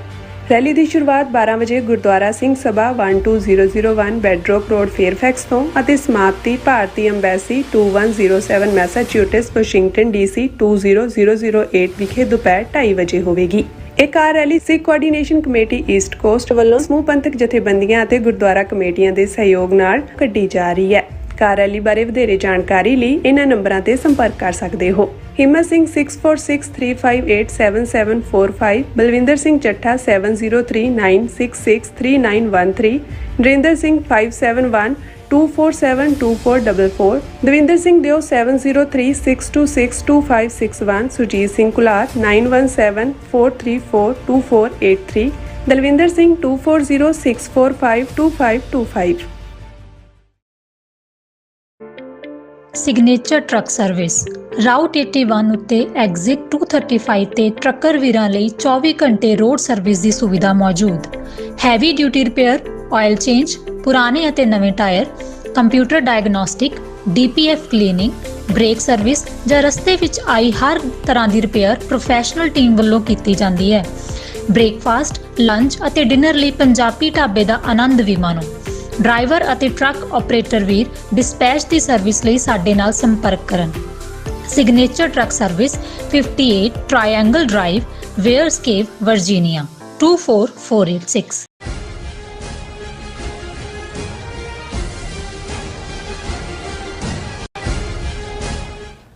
Viewers welcome back to program. So viewers always section ਵਿੱਚ ਆਪਾਂ ਗੱਲਬਾਤ ਕਰਨ ਜਾ ਰਹੇ ਹਾਂ ਕਿ ਭਾਰਤੀ ਏਜੰਸੀਆਂ ਸਿੱਖ ਕੌਮ ਦੇ ਖਿਲਾਫ ਘਟੀਆ ਹਰਕਤਾਂ ਤੇ ਉਤਰਾਈਆਂ ਹਨ। ਇੱਕ ਪਾਸੇ ਦਰਬਾਰ ਸਾਹਿਬ ਨੂੰ RDX ਨਾਲ ਉਡਾਉਣ ਦੀਆਂ ਧਮਕੀਆਂ ਦਾ ਸਿਲਸਿਲਾ ਜਾਰੀ ਹੈ ਅਤੇ ਦੂਸਰੇ ਪਾਸੇ ਪਾਕਿਸਤਾਨ ਵਿਚਲੇ ਗੁਰਦੁਆਰਿਆਂ ਦੇ ਦਰਸ਼ਨਾਂ ਲਈ ਸਿੱਖਾਂ ਦੇ ਜਾਣ ਤੇ ਪਾਬੰਦੀਆਂ ਹਨ। ਸੋ ਇਸ ਬਾਰੇ ਆਪਾਂ ਗੱਲਬਾਤ ਕਰਨ ਜਾ ਰਹੇ ਹਾਂ ਔਰ ਨਾਲ ਜਿਹੜੇ ਤੁਹਾਡੇ ਲਾਈਵ ਮੈਸੇਜ ਨੇ ਉਹ ਵੀ ਆਪਾਂ ਸ਼ੇਅਰ ਕਰਾਂਗੇ। ਸੋ ਅਸੀਂ ਚਾਹਾਂਗੇ ਕਿ ਤੁਸੀਂ ਇਸੇ ਤਰ੍ਹਾਂ ਬਣੇ ਰਹਿਣਾ। ਦੇਖਣ ਸੁਣ ਲਈ ਲਿਖਣ ਲਈ ਤੁਹਾਡਾ ਸਭ ਦਾ ਬਹੁਤ ਬਹੁਤ ਧੰਨਵਾਦ। ਜੀ ਡਾਕਟਰ ਸਾਹਿਬ ਕੀ ਵਿਚਾਰਾਂ ਨੇ? ਦੇਖੋ, ਬੜੀ ਨੈਫੇਰੀਅਸ ਡਰਟੀ ਗੇਮ ਇੰਡੀਅਨ ਏਜੰਸੀਜ਼ ਹੁਣ ਖੇਡ ਰਹੀਆਂ ਨੇ। ਡਰਟੀ ਗੇਮ ਤਾਂ ਇਹਨਾਂ ਦੀ ਪਹਿਲੇ ਦਿਨ ਤੋਂ ਹੀ ਸੀ, ਪਰ ਹੁਣ ਲੱਗਦਾ ਹੈ ਕਿ ਵੀ ਬਿਲਕੁਲ ਬੇਸ਼ਰਮ ਹੋ ਕੇ ਜੋ ਇੱਕ ਪਾਸੇ ਇੰਟਰਨੈਸ਼ਨਲੀ ਅਸੀਂ ਦੇਖਦੇ ਹਾਂ ਵੀ ਇਹਨਾਂ ਨੇ ਟਰਾਂਸਨੈਸ਼ਨਲ ਰਿਪਰੈਸ਼ਨ ਤੋਂ ਬਾਅਦ ਜਿਹੜਾ ਐਕਸਪੋਜ਼ ਵੀ ਹੋਇਆ ਅਮਰੀਕਾ ਕੈਨੇਡਾ 'ਚ, ਇਹਨਾਂ ਨੇ ਗੈਂਗਸਟਰਸ ਵਾਲੀ ਗੇਮ, ਡਰੱਗ ਕਾਰਟੇਲ ਉਹਦੇ ਨਾਲ ਜੋੜਨ ਦੀ ਲਾਈਨ ਜਿਵੇਂ ਅੱਜ ਦੇ ਸਾਡੇ ਲੀਡ ਟੌਪਿਕ ਸੀ ਉਸ ਦੇ ਉੱਤੇ ਔਰ ਵਿਦਨ ਪ੍ਰੋਪੇਗੈਂਡਾ, ਉਹ ਲਾਈਨ ਤਾਂ ਜਾਰੀ ਰੱਖੀ ਹੋਈ ਹੈ। ਪਰ ਪਿਛਲੇ ਪੀਰੀਅਡ ਦੇ ਵਿੱਚ ਅਸੀਂ ਦੇਖਦੇ ਹਾਂ ਵੀ ਇਹਨਾਂ ਨੇ ਜੇ ਪਾਕਿਸਤਾਨ ਦੇ ਨਾਲ 4 ਰੋਜ਼ਾ ਇਹਨਾਂ ਦੀ ਡਰੋਨ ਮਿਸਲ ਵਾਰ ਹੋਈ, ਸਿੱਖ ਕੌਮ ਨੇ ਬੜਾ ਰਿਸਪੌਂਸਿਬਲ ਰੋਲ ਪਲੇ ਕੀਤਾ। ਰਾਦਰ ਉਹਨਾਂ ਨੇ ਕਿਸੇ ਨਾਲ ਵੀ ਧਿਰ ਬਣਨ ਤੋਂ ਇਨਕਾਰ ਕੀਤਾ, ਆਪਣੇ ਹਿੱਤਾਂ ਦੀ ਗੱਲ ਕੀਤੀ। ਇਹਨਾਂ ਨੇ ਦਰਬਾਰ ਸਾਹਿਬ ਨੂੰ ਵਿੱਚ ਘੜੀਸਣ ਦੇ ਲਈ ਉਹਨਾਂ ਦੇ ਇੱਕ ਲੈਫਟੀਨੈਂਟ ਜਨਰਲ ਦੀ ਪ੍ਰੈਸ ਕਾਨਫਰੰਸ ਕਿਹਾ ਜੀ ਅਸੀਂ ਤਾਂ, ਉਹਨਾਂ ਨੇ ਦਰਬਾਰ ਸਾਹਿਬ ਤੇ ਅਟੈਕ ਕਰਨਾ ਸੀ ਪਾਕਿਸਤਾਨ ਨੇ, ਅਸੀਂ ਤਾਂ ਉੱਥੇ ਇੱਕ ਗਨਜ਼ ਲਾਈਆਂ। ਉਹ ਜਦੋਂ ਸ਼੍ਰੋਮਣੀ ਕਮੇਟੀ ਔਰ ਦਰਬਾਰ ਸਾਹਿਬ ਦੇ ਹੈੱਡ ਗ੍ਰੰਥੀ ਉਹ ਦੂਜਿਆਂ ਨੇ ਉਹਨੂੰ ਡਿਨਾਈ ਕੀਤਾ, ਫਿਰ ਉਹਨਾਂ ਨੂੰ ਲੱਗਾ ਵੀ ਇਹ ਤਾਂ ਬਹੁਤ ਡੈਮੇਜ ਹੋ, ਫਿਰ ਉਹਨਾਂ ਨੇ ਕਿਹਾ ਨਹੀਂ ਜੀ ਉਹਨਾਂ ਨੇ ਕਰਨਾ ਸੀ, ਅਸੀਂ ਉੱਥੇ ਗਨਜ਼ ਨਹੀਂ ਸੀ ਲਾਈਆਂ, ਵੈਸੇ ਅਸੀਂ ਡਿਫੈਂਡ ਕੀਤਾ। ਔਰ ਜ਼ਾਹਰ ਹੈ ਇਸ ਦਾ ਫੌਰਨ ਜਵਾਬ ਪਾਕਿਸਤਾਨ ਦੇ ਜਿਹੜੇ ਇੰਟਰ ਸਰਵਿਸ ਪਬਲਿਕ ਰਿਲੇਸ਼ਨ ਨੇ ISPR ਉਹਨਾਂ ਨੇ ਦਿੱਤਾ। ਉਹਨਾਂ ਨੇ ਕਿਹਾ ਜੀ ਅਸੀਂ ਤਾਂ ਇੱਥੇ ਸਿੱਖਾਂ ਦੀਆਂ ਜਿਹੜੀਆਂ ਇਬਾਦਤਗਾਹਾਂ ਨੇ ਉਹਨਾਂ ਦੀ ਹਿਫਾਜ਼ਤ ਕਰ ਰਹੇ ਹਾਂ, ਸਿੱਖਾਂ ਨਾਲ ਸਾਡੇ ਖਾਸ ਸੰਬੰਧ ਨੇ, ਅਸੀਂ ਕਿਸੇ ਦੇ ਵੀ ਮਜ਼ਹਬੀ ਥਾਂ ਦੇ ਉੱਤੇ ਅਸੀਂ ਤਾਂ ਇੱਥੇ ਡਿਫੈਂਡ ਕਰ ਰਹੇ ਹਾਂ। ਸੋ ਇਸ ਨੇ ਇਹਨਾਂ ਨੂੰ ਹੋਰ ਵੀ ਕੱਚਾ ਕੀਤਾ। ਔਰ ਹੁਣ ਅਸੀਂ ਦੇਖਦੇ ਹਾਂ ਕਿ ਵੀ ਇਹ ਮਈ ਤੇ ਤੁਰਦੇ ਹਾਂ, ਕਿਉਂਕਿ ਇਹ ਅਗਲੇ ਕੁਛ ਹਫ਼ਤੇ ਤਾਂ ਇਸ ਖੇਡ ਦੇ ਵਿੱਚ ਰਹੇ। ਹੁਣ ਜੁਲਾਈ 14 ਤੋਂ ਲੈ ਕੇ ਅੱਜ ਜਦੋਂ ਅਸੀਂ ਗੱਲ ਕਰ ਰਹੇ ਹਾਂ 6 ਵਾਰ ਈਮੇਲਸ ਸ਼੍ਰੋਮਣੀ ਕਮੇਟੀ ਨੂੰ ਆਈਆਂ ਨੇ। ਅੱਜ 6ਵੀਂ ਈਮੇਲ ਆਈ ਹੈ ਕਿ ਜੀ ਅਸੀਂ ਦਰਬਾਰ ਸਾਹਿਬ ਨੂੰ RDX ਨਾਲ ਉਡਾ ਦੇਵਾਂਗੇ। ਹੁਣ ਉਹ ਈਮੇਲਸ ਕੌਣ ਭੇਜ ਰਿਹਾ ਔਰ ਇਸ ਦੇ ਉੱਤੇ, ਹਾਲਾਂਕਿ ਜਦੋਂ ਤੁਹਾਨੂੰ ਕੋਈ ਆਮ ਬੰਦਾ ਵੀ ਕਿਸੇ ਪੋਸਟ ਨੂੰ, ਜਿਹੜੀ ਪੋਸਟ ਸਿੱਖਾਂ ਦੇ ਹੱਕ ਦੀ ਹੋਏ ਜਾਂ ਪੰਥ ਦੇ ਹੱਕ ਦੀ ਹੋਏ, ਉਹਨੂੰ ਕਿਸੇ ਨਾਲ ਸ਼ੇਅਰ ਕਰਦੇ ਤਾਂ ਰਾਤ ਨੂੰ ਛਾਪਾ ਉਹਦੇ ਮਾਰਿਆ ਹੁੰਦਾ ਉਹਨਾਂ ਦੇ, ਜਿਹੜਾ ਉਹਨਾਂ ਨੇ ਇੰਟਰਨੈਟ ਦੇ ਉੱਤੇ ਔਰ ਦੂਜੇ ਆਪਣੇ ਸੈੱਲ ਬਣਾਏ ਹੋਏ ਨੇ ਕਿ ਜੀ ਇਹ ਨਫ਼ਰਤ ਫੈਲਾ ਰਹੇ ਨੇ ਔਰ ਇਹ ਦਹਿਸ਼ਤਗਰਦੀ ਫੈਲਾ ਰਹੇ ਨੇ। ਐਸਾ ਕੀ ਕਾਰਨ ਹੈ? ਇਹ ਈਮੇਲਾਂ ਉੱਤੋਂ ਹਵਾ 'ਚੋਂ ਉਤਰ ਕੇ ਆਈਆਂ ਵੀ ਜਿਨ੍ਹਾਂ ਦਾ ਕੋਈ ਕਲੂ ਨਹੀਂ ਹੈ ਵੀ 14 ਜੁਲਾਈ ਤੋਂ ਸ਼ੁਰੂ ਹੋ ਕੇ ਹੁਣ ਤੱਕ ਉਹ ਸੋਰਸ ਤੱਕ ਕਿਉਂ ਨਹੀਂ ਪਹੁੰਚੇ। ਹੁਣ ਅਸੀਂ ਕੈਨੇਡਾ ਦੀ ਗੱਲ ਕੀਤੀ ਸੀ ਪਰਸੋਂ ਕਿ ਜੀ ਇੱਕ ਜਿਹੜੀ ਹੈ ਈਮੇਲ ਆਈ ਕੈਨੇਡਾ, ਜਿਹੜੇ ਬਰੈਂਪਟਨ ਦੇ ਮੇਅਰ ਨੇ, ਕਿ ਉਹਨਾਂ ਦੀ ਵਾਈਫ ਔਰ ਪੁੱਤਰ ਨੂੰ ਮਾਰਤਾ ਜਾਏ। ਵਿਦਨ 24 ਆਵਰਸ ਉਹਨਾਂ ਨੇ ਜਾ ਕੇ ਬੰਦਾ ਵਾਰੰਟ ਲਏ, ਬੰਦਾ ਚੁੱਕਿਆ। ਉਹ ਉਹਨਾਂ ਨੇ ਜਿਹੜੀ ਜਿਹਦੇ ਰਾਹੀਂ ਭੇਜੀ ਸੀ ਉਹ ਉਹਨਾਂ ਨੇ ਜਿਹੜੀ ਹੈ ਉਸ ਨੂੰ ਵੀ ਨਾਲ ਨੱਥੀ ਕਰ ਲਿਆ ਤਾਂ ਕਿ ਸਬੂਤ ਦੇ ਤੌਰ ਤੇ ਜੇ ਅੱਜ 14 ਤਰੀਕ ਤੋਂ ਲੈ ਕੇ 6 ਈਮੇਲਾਂ ਦਰਬਾਰ ਸਾਹਿਬ, ਇੱਕ ਪਾਸੇ ਹੈ ਜੀ ਅਸੀਂ ਸਖਤੀ ਵਧਾ ਦਿੱਤੀ ਹੈ, ਪੁਲਿਸ ਅੰਦਰ ਵੀ ਵੜ ਗਈ ਹੈ, ਬਾਹਰ ਵੀ ਵੜ ਗਈ ਹੈ। ਔਰ ਗੱਲ ਕੱਲੀ ਇਹ ਨਹੀਂ ਹੈ, ਇਹਦੇ 'ਚ ਇੱਕ ਖਤਰਨਾਕ ਖੇਡ ਨਜ਼ਰ ਆ ਰਹੀ ਹੈ। ਇੱਕ ਪਾਸੇ ਤਾਂ ਦਰਬਾਰ ਸਾਹਿਬ 'ਚ ਹੁਣ 1 ਲੱਖ ਦੇ ਕਰੀਬ ਐਵਰੇਜ ਜਿਹੜੇ ਯਾਤਰੀ ਨੇ ਜਾਂਦੇ ਨੇ, ਅੱਜ ਕੱਲ੍ਹ ਤਾਂ ਮੈਜੋਰਿਟੀ ਦੂਸਰਿਆਂ ਦੀ ਹੈ। ਇੱਕ ਖੌਫ ਪੈਦਾ ਕਰਨਾ ਵੀ। ਹੁਣ ਜਿਹੜੇ ਉਹਦੇ ਰਿਸਪੌਂਸ 'ਚ ਬਿਆਨ ਦਿੰਦੇ ਨੇ, ਜੇ ਹੁਣ ਅੰਮ੍ਰਿਤਸਰ ਦਾ MP ਕਾਂਗਰਸ ਦਾ ਔਜਲਾ ਹੈ, ਉਹਨੇ ਬਿਆਨ ਦਾਗ ਦਿੱਤਾ ਕਿ ਜੀ ਦਰਬਾਰ ਸਾਹਿਬ ਦੀ ਸਿਕਿਉਰਿਟੀ ਦੇ ਲਈ ਜਿਹੜਾ ਉਹ ਸੈਂਟਰਲ ਫੋਰਸਿਸ ਭੇਜੀਆਂ ਜਾਣ। ਹੁਣ ਪੰਜਾਬ ਵਾਲੇ ਕਹਿੰਦੇ ਜੀ ਸਾਡੀ ਪੁਲਿਸ ਬੜੀ ਜਿਹੜੀ ਹੈ ਉਸ 'ਚ ਜਿਹੜੀ ਹੈ ਉਹ ਬੜੀ ਕੇਪੇਬਲ ਆ, ਉਹਨੂੰ ਕਰ ਸਕਦੀ। ਔਰ ਇਸ ਬਹਾਨੇ ਨਾਲ ਅੰਦਰ ਉਹਨਾਂ ਨੇ ਹੁਣ ਜਿਹੜੀਆਂ ਕੁਝ ਪਿਕਚਰਸ ਆ ਰਹੀਆਂ ਨੇ, ਯੂਨੀਫਾਰਮਡ ਪੁਲਿਸ ਵੀ ਤੁਹਾਨੂੰ ਅੰਦਰ ਨਜ਼ਰ ਆ, ਸਿਵਲ ਕੱਪੜਿਆਂ 'ਚ ਤਾਂ ਪਹਿਲਾਂ ਹੀ ਸੀ। ਸ਼੍ਰੋਮਣੀ ਕਮੇਟੀ ਦੀ ਆਪਣੀ ਟਾਸਕ ਫੋਰਸ ਹੈ ਔਰ ਦੂਸਰਾ। ਸੋ ਇਹ ਇੱਕ ਬਹਾਨੇ ਦੇ ਨਾਲ ਇਹ 6 ਵਾਰ 14 ਜੁਲਾਈ ਤੋਂ, ਔਰ ਇਹਨਾਂ ਦਾ ਕੁਛ ਉਹਦੇ 'ਤੇ ਕੋਈ ਐਕਟੀਵਿਟੀ ਨਾ ਕਰਨਾ ਜਾਂ ਈਵਨ ਪੁਲਿਸ ਦਾ, ਔਰ ਈਵਨ ਇਸ ਦੇ ਉੱਤੇ ਦਰਬਾਰ ਸਾਹਿਬ ਦੇ ਹੈੱਡ ਗ੍ਰੰਥੀ ਨੇ ਕਿਹਾ ਵੀ ਇੰਨੇ ਦਿਨ ਹੋ ਗਏ ਨੇ ਔਰ ਪੁਲਿਸ ਜਿਹੜੀ ਹੈ ਉਹ ਬਿਲਕੁਲ ਕਲੂਲੈਸ ਹੈ। Police had been clueless in the case.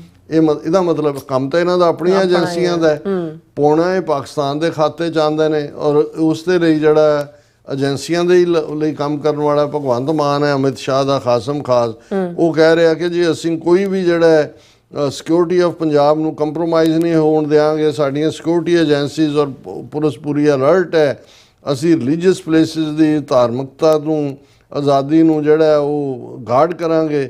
ਅਸੀਂ ਪੂਰੇ ਜਿਹੜਾ we are fully committed to their security. Anti national and anti social forces will be dealt with utmost anti national ਕੌਣ ਨੇ? ਜਦੋਂ ਐਂਟੀ ਨੈਸ਼ਨਲ ਐਂਟੀ ਸੋਸ਼ਲ ਕਹਿ ਰਹੇ ਨੇ, ਬਿਲਕੁਲ ਇਹ ਪਾਕਿਸਤਾਨ ਦੇ ਖਾਤੇ 'ਚ। ਜਾਂ ਕੱਲ ਨੂੰ ਮੈਨੂੰ ਕੋਈ ਹੈਰਾਨੀ ਨਹੀਂ ਹੋਏਗੀ ਕਿ ਕਿਸੇ ਸਿੱਖ ਨੂੰ ਵੀ ਫੜ ਕੇ ਕਹਿਣ, ਜਿਵੇਂ ਉਹ ਗੁਰੂ ਗ੍ਰੰਥ ਸਾਹਿਬ ਦੀ ਬੇਅਦਬੀ ਲਈ ਵੀ 2 ਭਰਾਵਾਂ ਨੂੰ ਕਹਿਣ ਲੱਗੇ ਸੀ ਜੀ ਇਹਨਾਂ ਨੇ ਪੱਤਰੇ ਖਿਲਾਰੇ ਨੇ, ਔਰ ਜਿਹੜੇ ਅਸਲੀ ਕਲੂਸ ਸੀ ਸੌਦਾ ਸਾਧ ਹੈ ਜਿਨ੍ਹਾਂ ਨੇ ਡਿਕਲੇਅਰ ਕਰਕੇ ਬੁਰਜ ਜਵਾਹਰ ਸਿੰਘ ਵਾਲਾ 'ਚੋਂ ਮਹਾਰਾਜ ਦੇ ਸਰੂਪ ਚੁੱਕੇ ਸੀ। ਸੋ ਇਹ ਜਿਹੜੀ ਖੇਡ ਹੈ ਇਸ ਵੇਲੇ ਦਰਬਾਰ ਸਾਹਿਬ ਦੇ ਆਲੇ ਦੁਆਲੇ ਸਾਰੇ ਨੂੰ ਕਰਨਾ, ਇਹਨੂੰ ਅਜੇ ਤੱਕ ਅਸੀਂ ਡੀਕੋਡ ਨਹੀਂ ਕਰ ਪਾ ਰਹੇ ਹਾਂ, ਲੇਕਿਨ ਇਹ ਬੜਾ ਖਤਰਨਾਕ ਪਾਰਟ ਹੈ।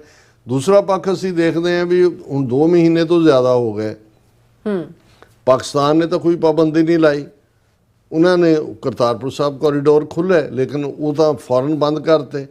ਹੁਣ ਜਿਹੜਾ 2 ਜਥੇ ਖਾਸ ਤੌਰ 'ਤੇ ਜੂਨ ਦੇ ਮਹੀਨੇ 'ਚ ਜਾਣੇ ਸੀ, ਗੁਰੂ ਅਰਜਨ ਸਾਹਿਬ ਦਾ ਸ਼ਹੀਦੀ ਪੁਰਬ ਔਰ ਮਹਾਰਾਜਾ ਰਣਜੀਤ ਸਿੰਘ ਦੀ ਬਰਸੀ, ਉਹ ਵੀ ਅਲਾਓ ਨਹੀਂ ਕੀਤੇ। ਹੁਣ ਗੁਰੂ ਨਾਨਕ ਪਾਤਸ਼ਾਹ ਦੇ ਪ੍ਰਕਾਸ਼ ਪੁਰਬ ਜਿਹੜਾ ਨਵੰਬਰ ਦੇ ਵਿੱਚ ਹੈ, ਉਹਦੇ ਲਈ ਕਿਉਂਕਿ ਵੱਡਾ ਜਥਾ ਹੁੰਦਾ ਹੈ 3000 ਦਾ ਸ਼੍ਰੋਮਣੀ ਕਮੇਟੀ ਭੇਜਦੀ ਹੈ, ਉਹ ਪਹਿਲਾਂ ਪਾਸਪੋਰਟ ਤੇ ਦੂਜੇ ਲੈ ਲੈਂਦੇ ਨੇ, ਪਰ ਅਜੇ ਤੱਕ ਇੰਡੀਅਨ ਗਵਰਨਮੈਂਟ ਨੇ ਉਹਨੂੰ ਖੋਲ੍ਹਿਆ ਨਹੀਂ ਹੈ ਵੀ ਉਹ ਵਾਹਗਾ ਤੋਂ ਜਾਣ ਦੇਣਗੇ ਨਹੀਂ ਜਾਣ ਦੇਣਗੇ। ਹਾਲਾਂਕਿ SGPC ਨੇ ਆਲਰੇਡੀ ਮੰਗ ਲਏ ਨੇ ਪਾਸਪੋਰਟ ਵੀ ਔਰ ਅਰਜ਼ੀਆਂ ਵੀ ਜਿਨ੍ਹਾਂ ਨੇ ਵੀ ਉਸ ਜਥੇ ਦੇ ਵਿੱਚ ਜਾਣਾ। ਸੋ ਮੈਨੂੰ ਇਹ ਲੱਗਦਾ ਕਿ ਵੀ ਇਹ ਇਹਨਾਂ ਨੇ ਜਿਹੜਾ ਬਾਕੀ ਸਾਰੇ ਫਰੰਟਸ ਤੇ ਫੇਲ ਹੋਏ ਨੇ, ਅਮਰੀਕਾ ਤੋਂ ਵੀ ਜੁੱਤੀਆਂ ਖਾ ਰਹੇ ਨੇ, ਇੰਟਰਨੈਸ਼ਨਲ ਫੋਰਨ ਪਾਲਿਸੀ ਵੀ ਫੇਲ ਹੋਈ ਹੈ, ਔਰ ਇਹ ਕੁਛ ਨਾ ਕੁਛ ਜਿਹੜਾ ਕਿਉਂਕਿ ਲੋਕਾਂ 'ਚ ਆਪਣਾ ਵੋਟ ਲੈਣ ਲਈ ਜਾਂ ਕੁਛ ਨਾ ਕੁਛ ਇਹਨਾਂ ਨੇ ਸਿੱਖਾਂ ਦੇ ਖਿਲਾਫ, ਜਿਹਦੇ 'ਚ ਦਰਬਾਰ ਸਾਹਿਬ ਔਰ ਦੂਸਰਾ ਬਾਰ-ਬਾਰ ਰਿਪੀਟਡਲੀ ਉਸ ਜਿਹੜਾ ਸੋ ਕਾਲਡ ਆਪਰੇਸ਼ਨ ਸੰਦੂਰ ਦੇ ਵੇਲੇ ਵੀ ਦਰਬਾਰ ਸਾਹਿਬ ਨੇ ਇਹਨਾਂ ਨੇ ਨਿਸ਼ਾਨੇ 'ਤੇ ਲਿਆ, ਔਰ ਹੁਣ ਜੇ 6 ਈਮੇਲਾਂ ਜਿਹੜੀਆਂ ਇਹਨਾਂ ਤੋਂ ਹੁਣ ਤੱਕ ਜਿਹੜੀਆਂ ਨੇ ਉਹ ਟਰੇਸ ਨਹੀਂ ਕਰ ਸਕੇ ਵੀ ਕੌਣ ਹੈ, ਤੇ ਇਸ ਤੋਂ ਅਸੀਂ ਅੰਦਾਜ਼ਾ ਲਾ ਸਕਦੇ ਹਾਂ ਵੀ ਕੁਛ ਨਾ ਕੁਛ ਹੋਰ ਵੀ ਖਤਰਨਾਕ ਜਿਹੜਾ ਇਹ ਕਰਨ ਜਾ ਰਹੇ ਨੇ। ਨੋ ਡਾਊਟ ਡਾਕਟਰ ਸਾਹਿਬ, ਤੁਹਾਡਾ ਬਹੁਤ ਬਹੁਤ ਸ਼ੁਕਰੀਆ। ਹੁਣ ਆਪਾਂ ਆਪਣੇ ਜਿਹੜੇ ਵਿਊਅਰਸ ਮੈਸੇਜ ਨੇ ਉਹ ਲੈਣ ਜਾ ਰਹੇ ਹਾਂ। ਸਭ ਦਾ ਬਹੁਤ ਸ਼ੁਕਰੀਆ ਅਦਾ ਕਰਦੇ ਹਾਂ। ਧਰਮ ਸਿੰਘ ਜੀ ਸਾਡੇ ਪਹਿਲੇ ਵਿਊਅਰ ਨੇ, ਸਾਨੂੰ ਫਤਿਹ ਬੁਲਾਉਂਦੇ ਨੇ। ਵਾਹਿਗੁਰੂ ਜੀ ਕਾ ਖਾਲਸਾ, ਵਾਹਿਗੁਰੂ ਜੀ ਕੀ ਫਤਿਹ। ਔਰ ਸੋਨਮਲ ਜੀ ਔਰ ਨਿਹੰਗ ਸਿੰਘ ਜੀ ਵੀ, ਇੰਦਰਪ੍ਰੀਤ ਸਿੰਘ ਜੀ ਵੀ ਔਰ ਇੰਦਰਪ੍ਰੀਤ ਸਿੰਘ ਜੀ ਫਿਰ ਅੱਗੋਂ ਲਿਖ ਦੇंगे, thanks to you both and whole team for this work you guys do. One day history will have Dr. Sahib's name engraved on most important chapters of Khalsa Panth history. Dr. Sahib, I love you from heart. Inderpreet Singh ji ਬਹੁਤ-ਬਹੁਤ ਸ਼ੁਕਰੀਆ compliment ਦੇ ਲਈ। ਅਸੀਂ ਤਾਂ ਇੱਕ ਚੌਕੀਦਾਰ ਵਾਂਗ ਹੋਕਾ ਦੇਣ ਦਾ ਕੰਮ ਕਰਦੇ ਹਾਂ। ਇਹ ਸ਼ਹੀਦਾਂ ਦਾ ਡੁੱਲਿਆ ਖੂਨ ਹੈ ਜਿਸ ਨੇ ਅਲਟੀਮੇਟਲੀ ਰੰਗ ਵੀ ਲਿਆਉਣਾ ਹੈ, ਔਰ ਅਸੀਂ ਆਪਣਾ ਫਰਜ਼ ਅਦਾ ਕਰ ਰਹੇ ਹਾਂ। ਤੁਹਾਡੇ ਵਰਗੇ ਵੀਰ ਭੈਣਾਂ ਜਦੋਂ ਸਾਡੇ ਨਾਲ ਖੜੇ ਨੇ ਸਾਨੂੰ ਹੌਸਲਾ ਹੁੰਦਾ ਹੈ, ਔਰ ਅਸੀਂ ਇਸ ਆਵਾਜ਼ ਨੂੰ ਕੌਮੀ ਆਜ਼ਾਦੀ, ਕੌਮੀ ਕਰ ਖਾਲਿਸਤਾਨ ਤੱਕ ਜਿਹੜਾ ਉਹ ਜਾਰੀ ਰੱਖ ਸਕੀਏ। ਇਸ ਦੇ ਲਈ ਤੁਹਾਡੀ ਸਭ ਦੀ ਸਪੋਰਟ, ਪਿਆਰ, ਅਰਦਾਸ ਇਹ ਸਾਡੇ ਅਸਲੀ ਸਰਮਾਏ ਨੇ। ਬੈਦਨੀ ਜੀ ਵੀ ਔਰ ਮਨਜੀਤ ਸਿੰਘ ਮਿਠਾਰੂ ਜੀ ਵੀ ਔਰ ਨੈਗੇਟਿਵ ਕਹਿੰਦੇ Nazi minds, Hindutva down down, Khalsa ਰਾਜ ਜ਼ਿੰਦਾਬਾਦ, ਖਾਲਿਸਤਾਨ ਜ਼ਿੰਦਾਬਾਦ, TV 84 ਜ਼ਿੰਦਾਬਾਦ। ਗੁਰਵਿੰਦਰ रहमान जी भी और बसरा जी भी, फिर इसी तरह मोहम्मद याकूब जी भी कहते डॉक्टर साहब फ़लस्तीन पर कब्ज़ा करने के बाद दुश्मन की फ़ौज शाम के अंदर भी दाखिल हो चुकी है और लगता है कि दुश्मन अब बिल्कुल शाम पर कब्ज़ा कर लेगा। हाँ जी, शाम ਇਹਦਾ ਪੁਰਾਣਾ ਨਾਂ ਹੈ, ਸੀਰੀਆ ਦਾ ਇਹ ਜ਼ਿਕਰ ਕਰ ਰਹੇ ਨੇ। ਅੱਛਾ। ਔਰ ਸੀਰੀਆ ਦੇ ਫੌਜੀ ਟਿਕਾਣਿਆਂ ਤੇ ਇਜ਼ਰਾਈਲ ਨੇ ਹਮਲੇ ਕੀਤੇ, ਔਰ ਇਹ ਸਾਰਾ ਪਾਰਟ ਜਿਹੜਾ ਦੇਖੋ ਯਾਕੂਬ ਸਾਹਿਬ ਸਭ ਤੋਂ ਜ਼ਿਆਦਾ ਨਲਾਇਕੀ ਤਾਂ ਅਰਬ ਮੁਲਕਾਂ ਦੀ ਹੈ ਕਿ ਜਿਹੜੇ 4 ਚਫੇਰੇ ਬੈਠੇ ਨੇ ਔਰ ਬਿਲਕੁਲ ਆਰਾਮ ਨਾਲ ਇਸ ਸਾਰੇ ਨੂੰ ਦੇਖ ਰਹੇ ਨੇ। ਉਹਨਾਂ ਦੇ ਦੁਸ਼ਮਣ ਦੇ ਹੌਸਲੇ ਵਧੇ ਹੋਏ ਨੇ ਔਰ ਬੇਗੁਨਾਹ ਦਾ ਖੂਨ ਡੁੱਲ ਰਿਹਾ। कहते अभी फ़लस्तीन के बाद शाम भी गया और हरमन पन्नू जी भी और मेजर नूर जी भी, अमरजीत सिंह सानी जी भी, और फिर इसी तरह मोहम्मद याकूब जी कहते पाक पंजाब में बारिश की वजह से सैलाब आ चुका है। और what about India control Punjab, क्या ईस्ट पंजाब में भी बारिश हुई है या नहीं? ਥੋੜ੍ਹੀਆਂ ਬਹੁਤ ਹੈ, ਲੇਕਿਨ ਜਿਵੇਂ ਪਾਕਿਸਤਾਨ ਦੇ ਵਿੱਚ ਤਾਂ ਬਹੁਤ ਸਾਰੇ ਫਲੱਡ, ਵੱਡੇ ਸ਼ਹਿਰਾਂ 'ਚ ਵੀ ਮੌਤਾਂ ਦੀ ਗਿਣਤੀ ਵੀ 70 ਤੋਂ ਜ਼ਿਆਦਾ ਹੈ। ਇੱਧਰਲੇ ਪੰਜਾਬ 'ਚ ਕੋਈ ਇਸ ਕਿਸਮ ਦੀਆਂ ਖਬਰਾਂ ਨਹੀਂ ਨੇ। हाँ जी, और वे कहते वेस्ट पंजाब में बारिश बारिश ने तबाही मचा दी है, बट हाँ जी वो तो करता हूँ। ओके ठीक है। खान बनारस जी भी, और फिर इसी तरह मोहम्मद याकूब जी कहते 17 अगस्त ज़ियाउल हक की शहादत का दिन है, 17 अगस्त 1988। सतनाम सिंह जी भी, फिर इसी तरह हाँ जी डॉक्टर परमजीत सिंह समरा जी भी, और जसवीर सिंह बराज जी कहते डॉक्टर अमरजीत सिंह जी ते भैन नीलम कौर जी, वाहिगुरू जी का खालसा वाहिगुरू जी की फतेह। बहुत बहुत धन्यवाद जी, बहुत ज़्यादा मेहनत करते हैं। वाहिगुरू आप नूं हमेशा तंदुरुस्ती बख्शे, और खालसा जिंदाबाद, SFJ पन्नू जिंदाबाद। और एच जी बहुत बहुत शुक्रिया वीर जसवीर सिंह जी। हाँ जी, और एच जी लिखते ने कि वाहिगुरू जी का खालसा वाहिगुरू जी की फतेह। डॉक्टर साहब and sister, I watch your programme every day, it's eye opener program, or must for every Sikh to listen and understand what actually is happening around। ਬਹੁਤ ਬਹੁਤ ਸ਼ੁਕਰੀਆ ਕੰਪਲੀਮੈਂਟ ਲਈ। ਅਸੀਂ ਇਹ ਵੀ ਦੱਸਦੇ ਹਾਂ ਕਿ ਪਿਛਲੇ ਕੁਝ ਦਿਨਾਂ ਤੋਂ ਜਿੱਥੇ ਸਾਡੇ ਇੱਕ ਪ੍ਰੋਗਰਾਮ ਦੇ ਉੱਤੇ ਤਾਂ ਸਾਈਬਰ ਅਟੈਕ ਹੋਇਆ, ਇਹਦੇ 'ਚ ਵੀ ਅਸੀਂ ਦੇਖ ਰਹੇ ਹਾਂ ਕਿ ਵੀ ਬਹੁਤਿਆਂ ਨੂੰ ਨੋਟੀਫਿਕੇਸ਼ਨ ਨਹੀਂ ਜਾਂਦੀ। ਹੁਣ ਸਾਡੇ 2,67,000 ਸਬਸਕ੍ਰਾਈਬਰ ਨੇ। ਸੋ ਅੱਗੇ ਜਿਹੜੇ ਲਾਈਵ ਪ੍ਰੋਗਰਾਮ 'ਚ 400-500 ਬੰਦਾ ਨੋਰਮਲ ਹਾਲਾਤ ਸੀ, ਹੁਣ ਇਹ ਫਿਗਰ 200 ਦੇ ਨੇੜੇ ਤੇੜੇ ਰਹਿ ਗਈ ਹੈ, ਕਿਉਂਕਿ ਨੋਟੀਫਿਕੇਸ਼ਨ ਵੀ ਨਹੀਂ ਹੈ ਔਰ ਕੁਛ ਨੂੰ ਵੈਸੇ ਵੀ ਸ਼ਾਇਦ ਕੱਟ ਆਫ ਹੈ। ਸੋ ਇੱਕ ਗੱਲ ਅਸੀਂ ਆਪਣੇ ਵਿਊਅਰਸ ਨੂੰ ਸੁਜੈਸਟ ਕਰਾਂਗੇ ਵੀ ਹਰ ਇੱਕ ਦੀ ਇੱਕ ਆਪਣੀ ਲਿਸਟ ਵੀ ਹੁੰਦੀ ਹੈ। ਜੋ ਹੀ ਪ੍ਰੋਗਰਾਮ ਦਾ ਲਿੰਕ ਤੁਹਾਡੇ ਤੱਕ ਪਹੁੰਚਦਾ ਜਾਂ ਜਿਹੜੇ ਡਾਇਰੈਕਟ ਐਕਸੈਸ ਕਰਦੇ ਨੇ ਉਹ ਤਾਂ ਪਹੁੰਚ ਜਾਂਦੇ ਨੇ, ਤੁਸੀਂ ਇਹਨੂੰ ਮੈਕਸਿਮਮ ਹੋਰ ਤੱਕ ਵੀ ਪਹੁੰਚਾਓ, ਕਿਉਂਕਿ ਸਾਡਾ ਮਕਸਦ ਇਹੀ ਹੈ ਕਿ ਵੀ ਇਹ ਮੈਸੇਜ ਵੱਧ ਤੋਂ ਵੱਧ ਲੋਕਾਂ ਤੱਕ ਪਹੁੰਚੇ। ਔਰ ਉਸ ਨੂੰ ਲਾਈਕ ਵੀ ਕਰੋ, ਜਿਉਂ ਹੀ ਤੁਸੀਂ ਦੇਖਦੇ ਹੋ ਪ੍ਰੋਗਰਾਮ ਆਉਂਦਾ ਲਾਈਕ ਕਰੋ, ਉਹਨੂੰ ਸ਼ੇਅਰ ਕਰੋ।